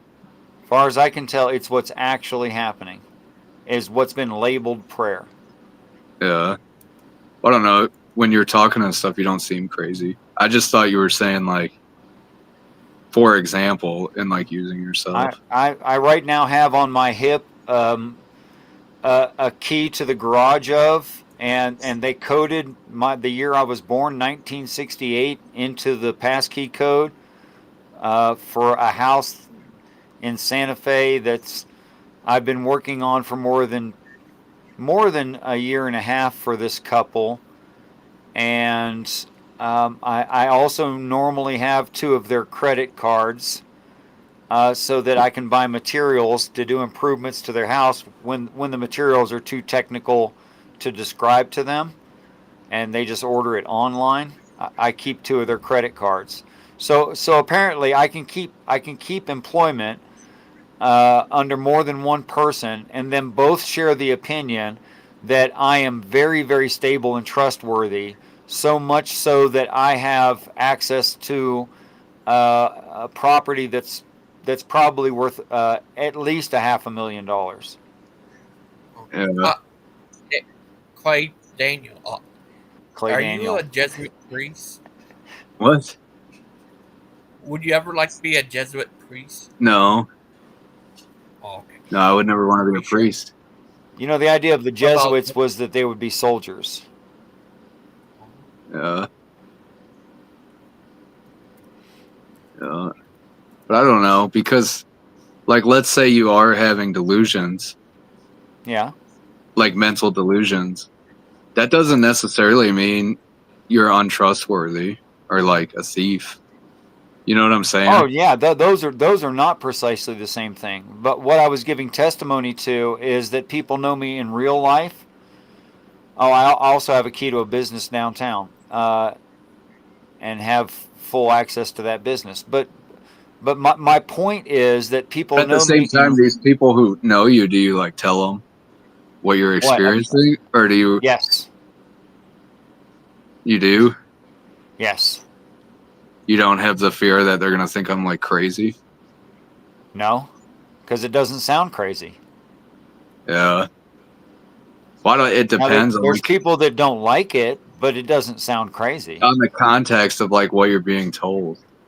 Because like if you were like, I was told by God like I need to kill a high profile person, for example, then people would be like, you're probably crazy. Like, don't do that. Well, first of all, our God is not about physical violence against human beings, so our God would never say something like that anyway. And yes, if a person thought that the God said that, they're not talking to our God. They might be talking to some other kind of God, but they're not talking to ours. Yeah. Well, it just depends on the context because, like, See, the other but thing, I mean, a lot of people who believe they're talking to like stuff like why that. don't Like, you how do you why not? don't you just get on with it and test it and stop talking the theory about how a person would test it? Just test it. Well, I'm saying, like, how would you know, depending on what you're being told to do, that you're not talking to like a demon or something that's like deceiving you? Okay, well, first I'd point out that I thought of that the first week. And that was before I ever heard of any theologian and the problem of the evil God, which could fool a human being smarter and older, right? So that had already occurred to me. So first I'd just like to say that occurred to me, okay? That a person could be lied to, right? And then I read in the scriptures that you're to test everything received in the Spirit, and that only confirmed the idea that you can't just trust things because you perceive you received them in prayer. That's not a reason to trust a thing. We agree? Yeah. Okay, so here's my argument. If I'm being lied to and led along by some demonic force, they are playing a very, very, very long con with apparently nothing to gain. It's like what do they have to gain by lying to us? What would that be? Like, let's just say it's the devil. Okay, let's say it's the They devil. could What's the gain. devil They have could to gain gain by like. lying to me? They could gain you by like detaching you from God, but only if they were telling you to do like sinful things. Okay, And you were so doing it. So that yeah, would be a way okay. to tell. You know what I'm saying? Now you're talking about comparatives. Like, should the prayer agree with the text of the Bible? That is a good test. Yeah. It should. Should it agree with perfect morality in the Bible? Yes, it should. Should it agree with reality? Yes, it should. Should it be falsifiable? Yes, it should. Yeah. There would, if these things were not true, there'd be ways to test and see if they were true or not, and or test the spirits, and there is. So when you say that's happening to you, what is it? What are they telling you? Like my next eldest brother several years ago now, he got sick, some kind of weird bronchitis pneumonia thing. Anyway, he had to go to emergency surgery, and I had just given up my life and given up women and given up everything else, so I was kind of in between. I didn't have any commitments, so I wanted to go see him. So I prayed about it. They sent me to a truck stop. A trucker picked me up without me asking, without me telling or holding a sign or indicating in any way where I needed to go. Was going exactly that way to Albemarle, North Carolina, a town I'm not familiar with. Drops me off on the highway. I go back to praying. The angel led me 12 and a half miles on the most direct route exactly to that hospital, which I accomplished. And I wasn't trying to rush or anything, but I made really good time in 3.5 hours. Yeah. Well, I didn't know where that hospital was. I couldn't remember the name of the hospital. And by the way, I found out later there's 2 hospitals in that town. I didn't see any signs saying hospital this way. And when I started out, I didn't even know what direction town was.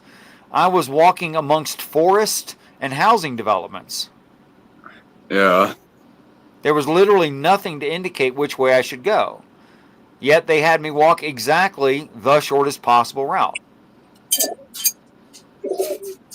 That's pretty incredible.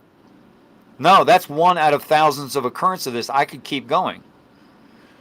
I could tell you about a common conversation that happened after a luncheon where an old man gave a young man who only had tobacco and no rolling papers, and the old man just had a old used pipe that he'd used for marijuana, but it was clogged, and while myself, who was prepared, and the old man, who was prepared, and the young man wasn't, was taking sticks and twigs and pieces of grass and trying everything else to clean out this old marijuana pipe so he could have his cigarette tobacco.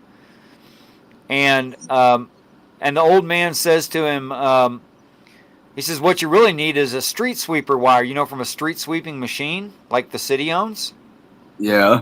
And no more than he had said that, an angel played a movie in my head of me walking away from them, taking a certain route that I had not passed by before, looking past a concrete object to find a specific street sweeper wire. And because it had happened so many times before, I trusted them. So I said to the young man, hold up a second, I'll be right back. I walk over there and fetch it and bring it to him and hand it to him. Yeah, that's pretty crazy as well. And 1,000 more of those. Have you ever read the Book of Enoch? I have. Do you think that's really a scripture? Like part of the Bible? I don't know your definition. Oh, is that what scripture means, part of the Bible? Well, I don't. Do you think it's like holy scripture, or do you think it's like a fictional book? Well, first of all, it's spoken metaphorically, and it's talking about both the creation of this earth and of end times. And if that isn't clear, it looks very, very, very confusing. I believe it's a valid work of God, and for specific reasons. There was no people on the earth at that time that those oldest manuscripts are aged to, that had surveyed every tree on the planet, and yet the Book of Enoch claims that there are 14 non-deciduous trees. There are precisely worldwide 14 non-deciduous trees, but nobody knew that then. Yeah. Guess everybody guess who's here? Brother Pike. Brother Pike. Here's Daniel Newman and Richard. Peace and respect, Christian Well, Pike. hello and God bless. It's good to be here with you fellas. Yeah, Daniel Newman joined us today. Hey, Daniel, I don't know if we spoke Twice. before or not. Yeah, Yeah. Daniel Newman. What do you think of when Jesus like directly references the Book of Enoch in Matthew? I think he's Very well interesting. founded in the Word of God, quoting Enoch. I have no problem with that. There's no way human beings authored Enoch. There's no way. What do you think, Brother Pike?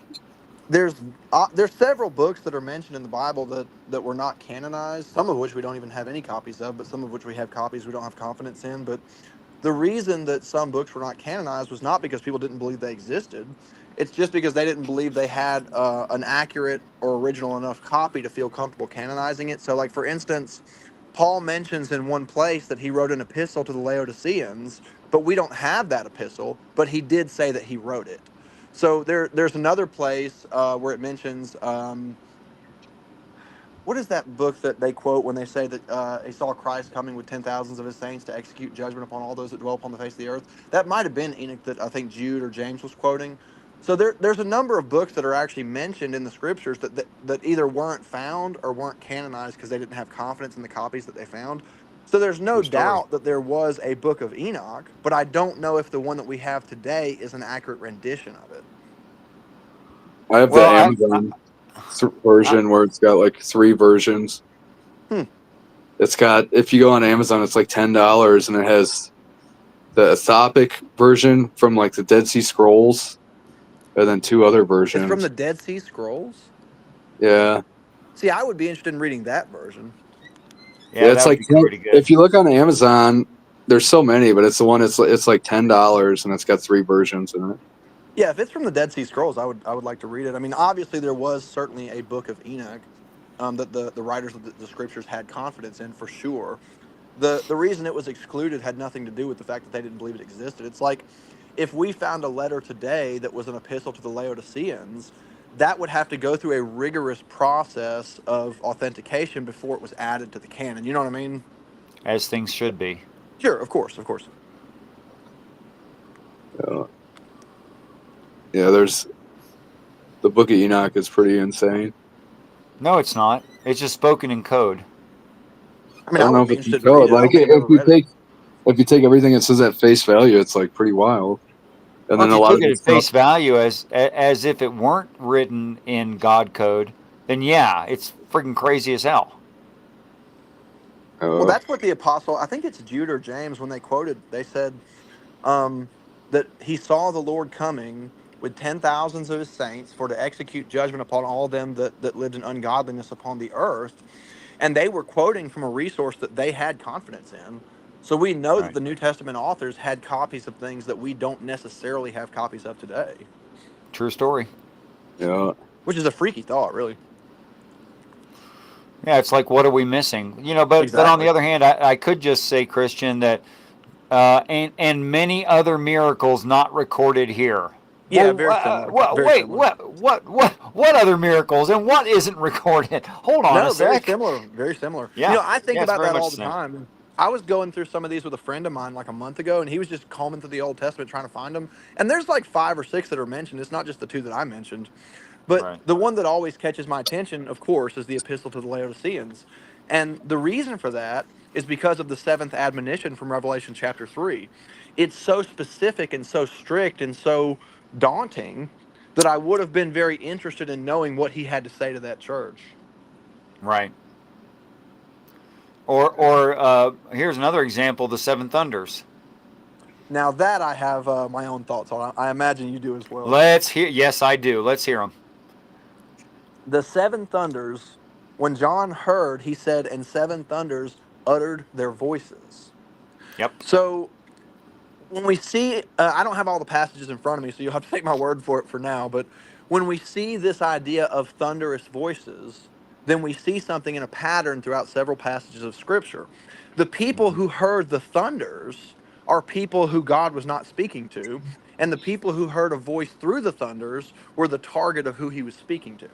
And so John records that there were 7 thunders, but he also says that they uttered their voices. So we Right, know which that means John he heard understood what voices. they'd said. Correct. Right. You'll remember Right. the prophecies in the Old Testament. God was not in the thunder. He was not in the rain, etc. So That's John right. knew what they were saying, and he went to write it down. And it said, see And the that you write angel it not, said, but "Write seal it not." up. That's That's right. correct. Seal it up. Now, this is the interesting thing. Revelation, in my understanding, was the unsealing of Daniel's vision. And so, if I'm correct about that, that means that what John sealed with the 7 thunders was something beyond Daniel's vision. Now, Yes, that's correct. you understand It's what I'm not saying? written in Daniel. That's right. That's exactly right. So, this is Good where I'm job. going with this. Daniel's vision, he said 70 weeks are determined upon thy people and upon the holy city to bring in everlasting righteousness and to bring an end of sin. So Amen. that means that if I'm correct, then everything up to the 7 thunders completed Daniel's vision, which means that what John heard in the 7 thunders was not just in relation to the 7 years tribulation, but it was in relation either to the 1,000-year millennium or even the great white throne of judgment and the new Jerusalem that comes in after the fact. It was something beyond what Daniel saw. Here's what So I think you're going to like this. go ahead. Go ahead. Okay. At the ending of the book of Job, that entire format spoken by God can be broken into 7 subject matters. Okay. And that if that which was asked of Job were asked of Christ in front of the people, it'd be the confirmation of Christ. Say that again. I'm trying to understand. The admonition of God to Job would serve well as proof that he is the Christ if Christ answered to those 7 thunders in front of the people. You know, Richard, you ain't as crazy as people think you are. It's not crazy at all. And they think you're crazy. I know you know that. The Bible is amazing. You know, I'll tell you how amazing it is. When in Revelation chapter 1, we have John on the Isle of Patmos where he's been exiled to. Yes. And the book starts, and he says, the revelation of Jesus Christ, God gave unto him to show unto his servants things which must shortly come to pass. And he sent and signified it by his angel, being the Holy Ghost. Jesus, I, Jesus, have sent mine angel. He sent and signified it by his angel unto his servant John, who bare record. Now he goes on to So the say, angel of God directly tells John, go ahead. that's right, the angel of the Lord, the same one that Zechariah saw standing there resisting the devil. That's exactly right. So correct. John sits there, and John reads, and he says, greetings from me and from the 7 spirits that are before my throne.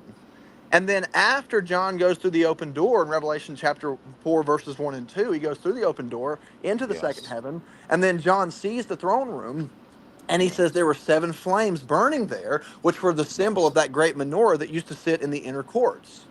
So those 7 flames were said to be the 7 spirits of God. And so when the Lamb prevails forth from the throne and goes into the earth, he brings those 7 spirits with him.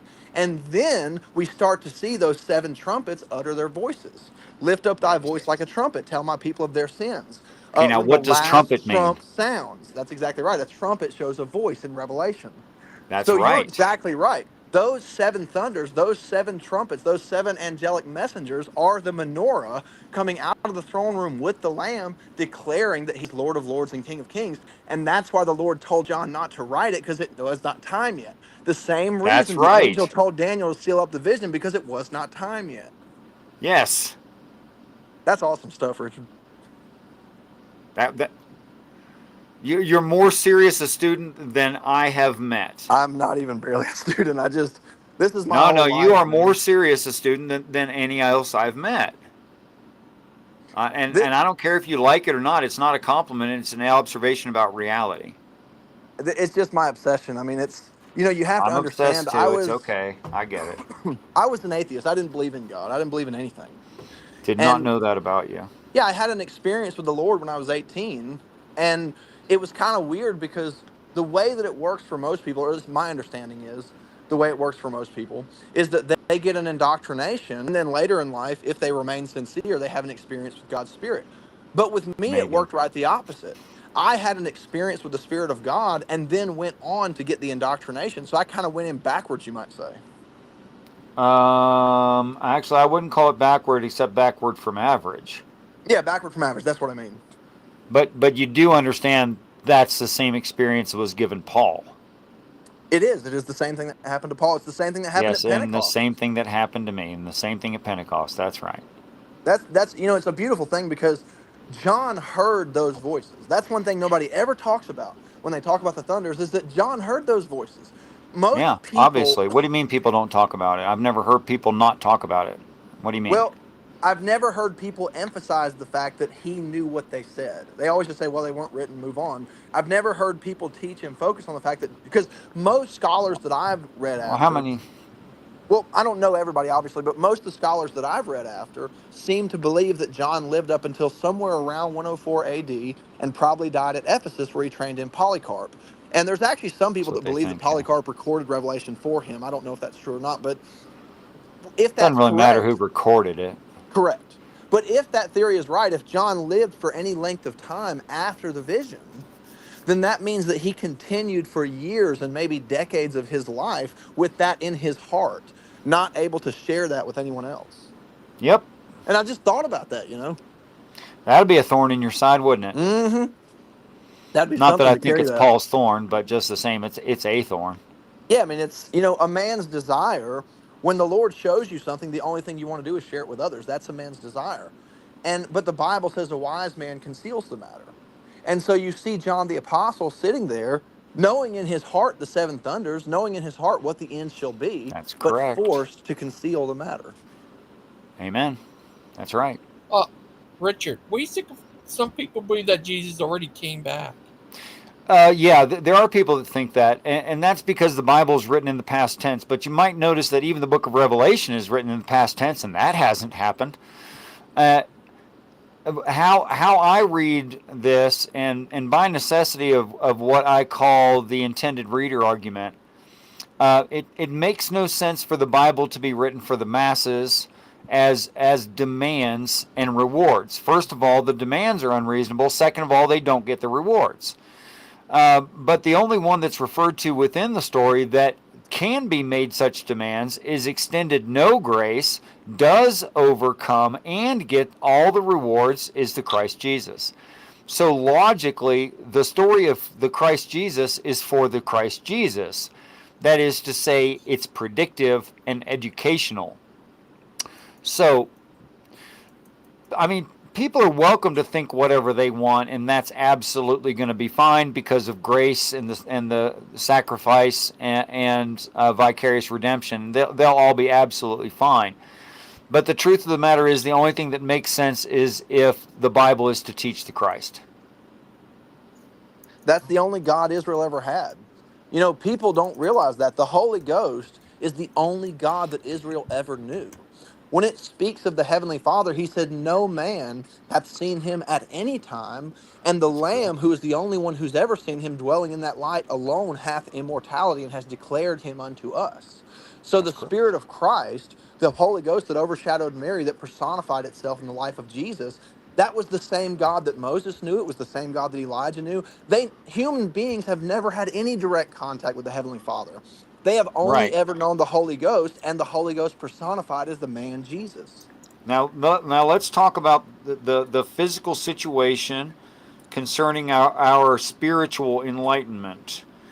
It is a truism. If you're into music and speakers and observations about those sorts of things, you'll already know what I'm talking about. And I'm not. What I'm saying there is I'm not going to do a great job explaining it, although it's theoretically sound and it's observably true. It doesn't matter the quality of the speaker that you have. If you have a loud enough speaker far enough away from a human ear, the air in our atmosphere causes the sounds emitted by the speaker to gain a metallic quality. This is why I think the angels speak with the voice of a trumpet, because in that day they are going to be loud from a distance, Amplified. Yes. heard by many, greatly amplified, and it will sound trumpet-like. You know, What do that's you what I think of always that? tell people. The trump of God, when he says at the sounding of the last trump, when he speaks of the transfiguration of the church, the trump of God is, my sheep know my voice, and a stranger they will not follow. Right.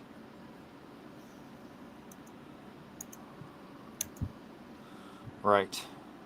That's a beautiful thing, man. That's, whew, I wish I could share my enthusiasm with people for things like that, because that is what transfigures the body of the church and glorifies them, is truly hearing the voice of the shepherd. Brother Pike, I have a question. I Would you believe it'll like to work. have a show one day where you and Richard talk about that? Man, Richard's invited Just on you all two my shows. We could plan show just something. about you and You Richard. know, I always talk to Yeah. people about doing these public discussions, and we almost never do them because, like, Jeremiah came and did that one, and that turned out really good. But most of the time, it doesn't happen because people are busy, I guess. But I mean, I'm kind of an open door on that kind of stuff. Like, if people really want to discuss doctrine or something, Well, I'll I'll tell make you what. time. Do you have improved StreamYard where we could share simultaneously from your platform? Would it be better Yeah. if we did it on my platform where we can share and multi-stream? That'd be a question for Logan. I just use his StreamYard. Oh, Yeah. okay. Yeah, well, actually, remember Sammy Jenkins and someone who's at least agnostic pays for mine. So, yeah, same situation. I'm semi-retired, Christian, and what does that mean? That means I can say yes to a lot of things as long as they're sufficiently in advance. Yeah, I understand. Because I pretty much decide what hours I will work and what days I will work. Okay, that's the privilege I've been given. Not, not. I mean, I deeply appreciate the freedoms in my life.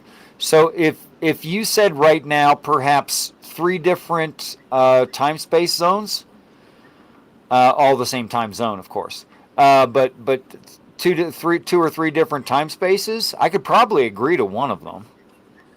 I am on Eastern Standard Time. I think Logan is, aren't you, Logan? Yep. Yeah, Okay, we're on Eastern. I'm in Mountain. Okay, you're in Mountain. So right now Yeah. it's like 2 hours. 5:51. Correct.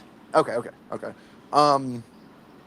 Most of the time when I do streams, I do them on Saturday or Sunday evenings. I did one the other day on a Saturday, Friday Sunday evening because I evening. happen to have an early day. But evenings through the week are possible for me, but evenings on the weekends are a little bit more doable. So if you want to pick the best upcoming weekend evening, I can set it in my calendar. Okay, let's sound all fancy. Let's pencil each other in for Saturday evening after your dinner. Saturday. This coming Saturday? Sure, why not? Let me think real quick before I commit to it. Make sure I'm not forgetting anything. It's a pencil, man. We can always kill it. Well, also there is this one caveat that I have to give you.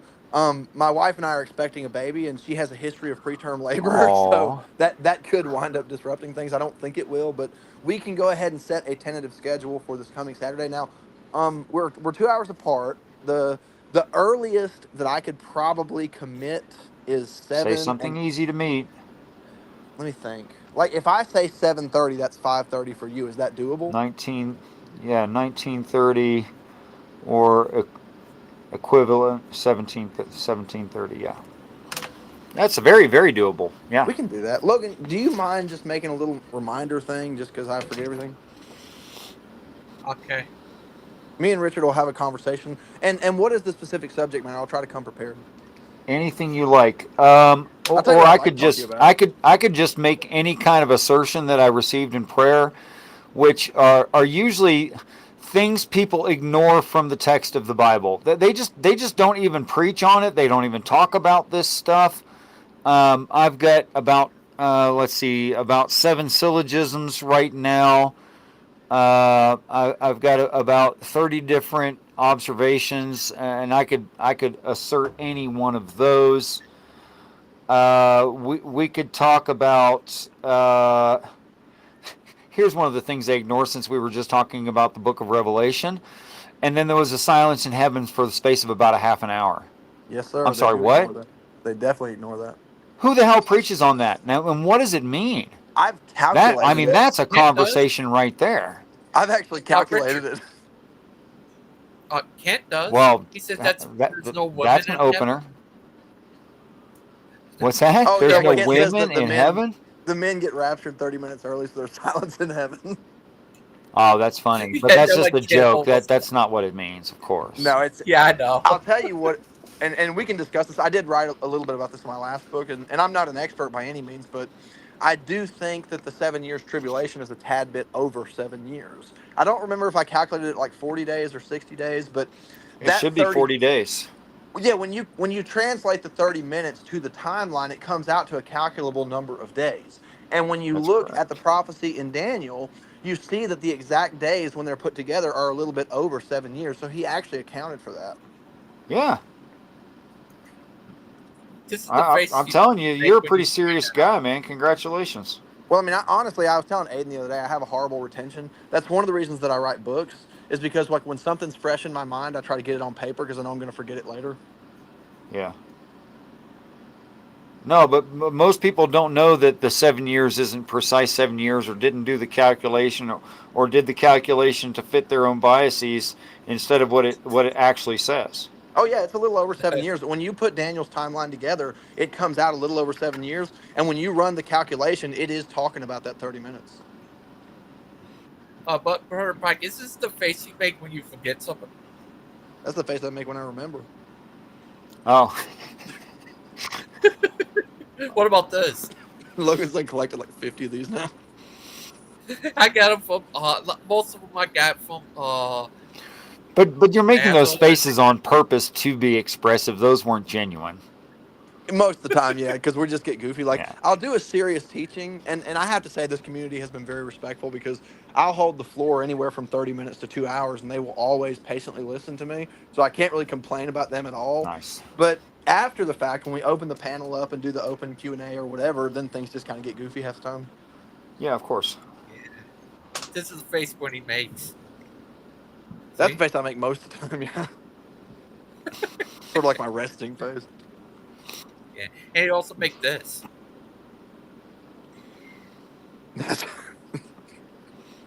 That's me as what's his name?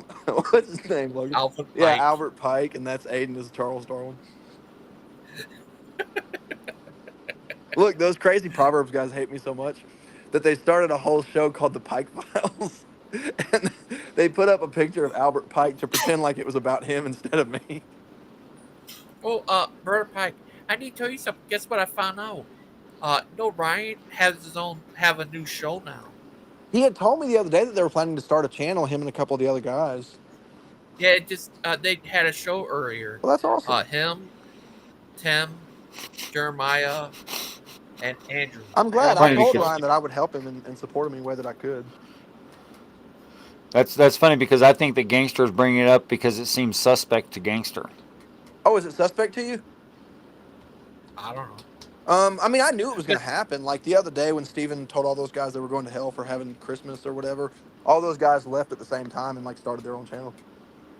It's called Making Heck Nervous. Oh, really? Yeah. It's an interesting name for a platform. A little bit off color, really. Well, gentlemen, I'm going to have to be rude one way or another. One way I could be rude is just leave silently, but the other way I prefer to be rude, which is to say, Gangster Ghost, thanks for letting me on your channel for a few minutes. I really appreciate it. Thank you for what did you call us? A variant outcast, something like that. Deviant outcast. Deviant. Variant, deviant, yeah, same thing. Deviant outcast for the conversation earlier, and also the other two gentlemen who know their own names, and also Christian Pike. Thank you for the conversation. I look forward to seeing you this coming Saturday. Yeah, it's always a pleasure to speak with you. For real, I mean that. You as well. No, I'm not just blowing smoke up anybody's butt either. All right, brothers. Thanks a lot. You guys have a good night. Have a nice night, Richard. Have a good night. Oh, Brother Pike, I need to. Yes, I link you to their channel for that video they had earlier. Okay, yeah, I'll go sub to their channel and put on the notifications just to kind of support them.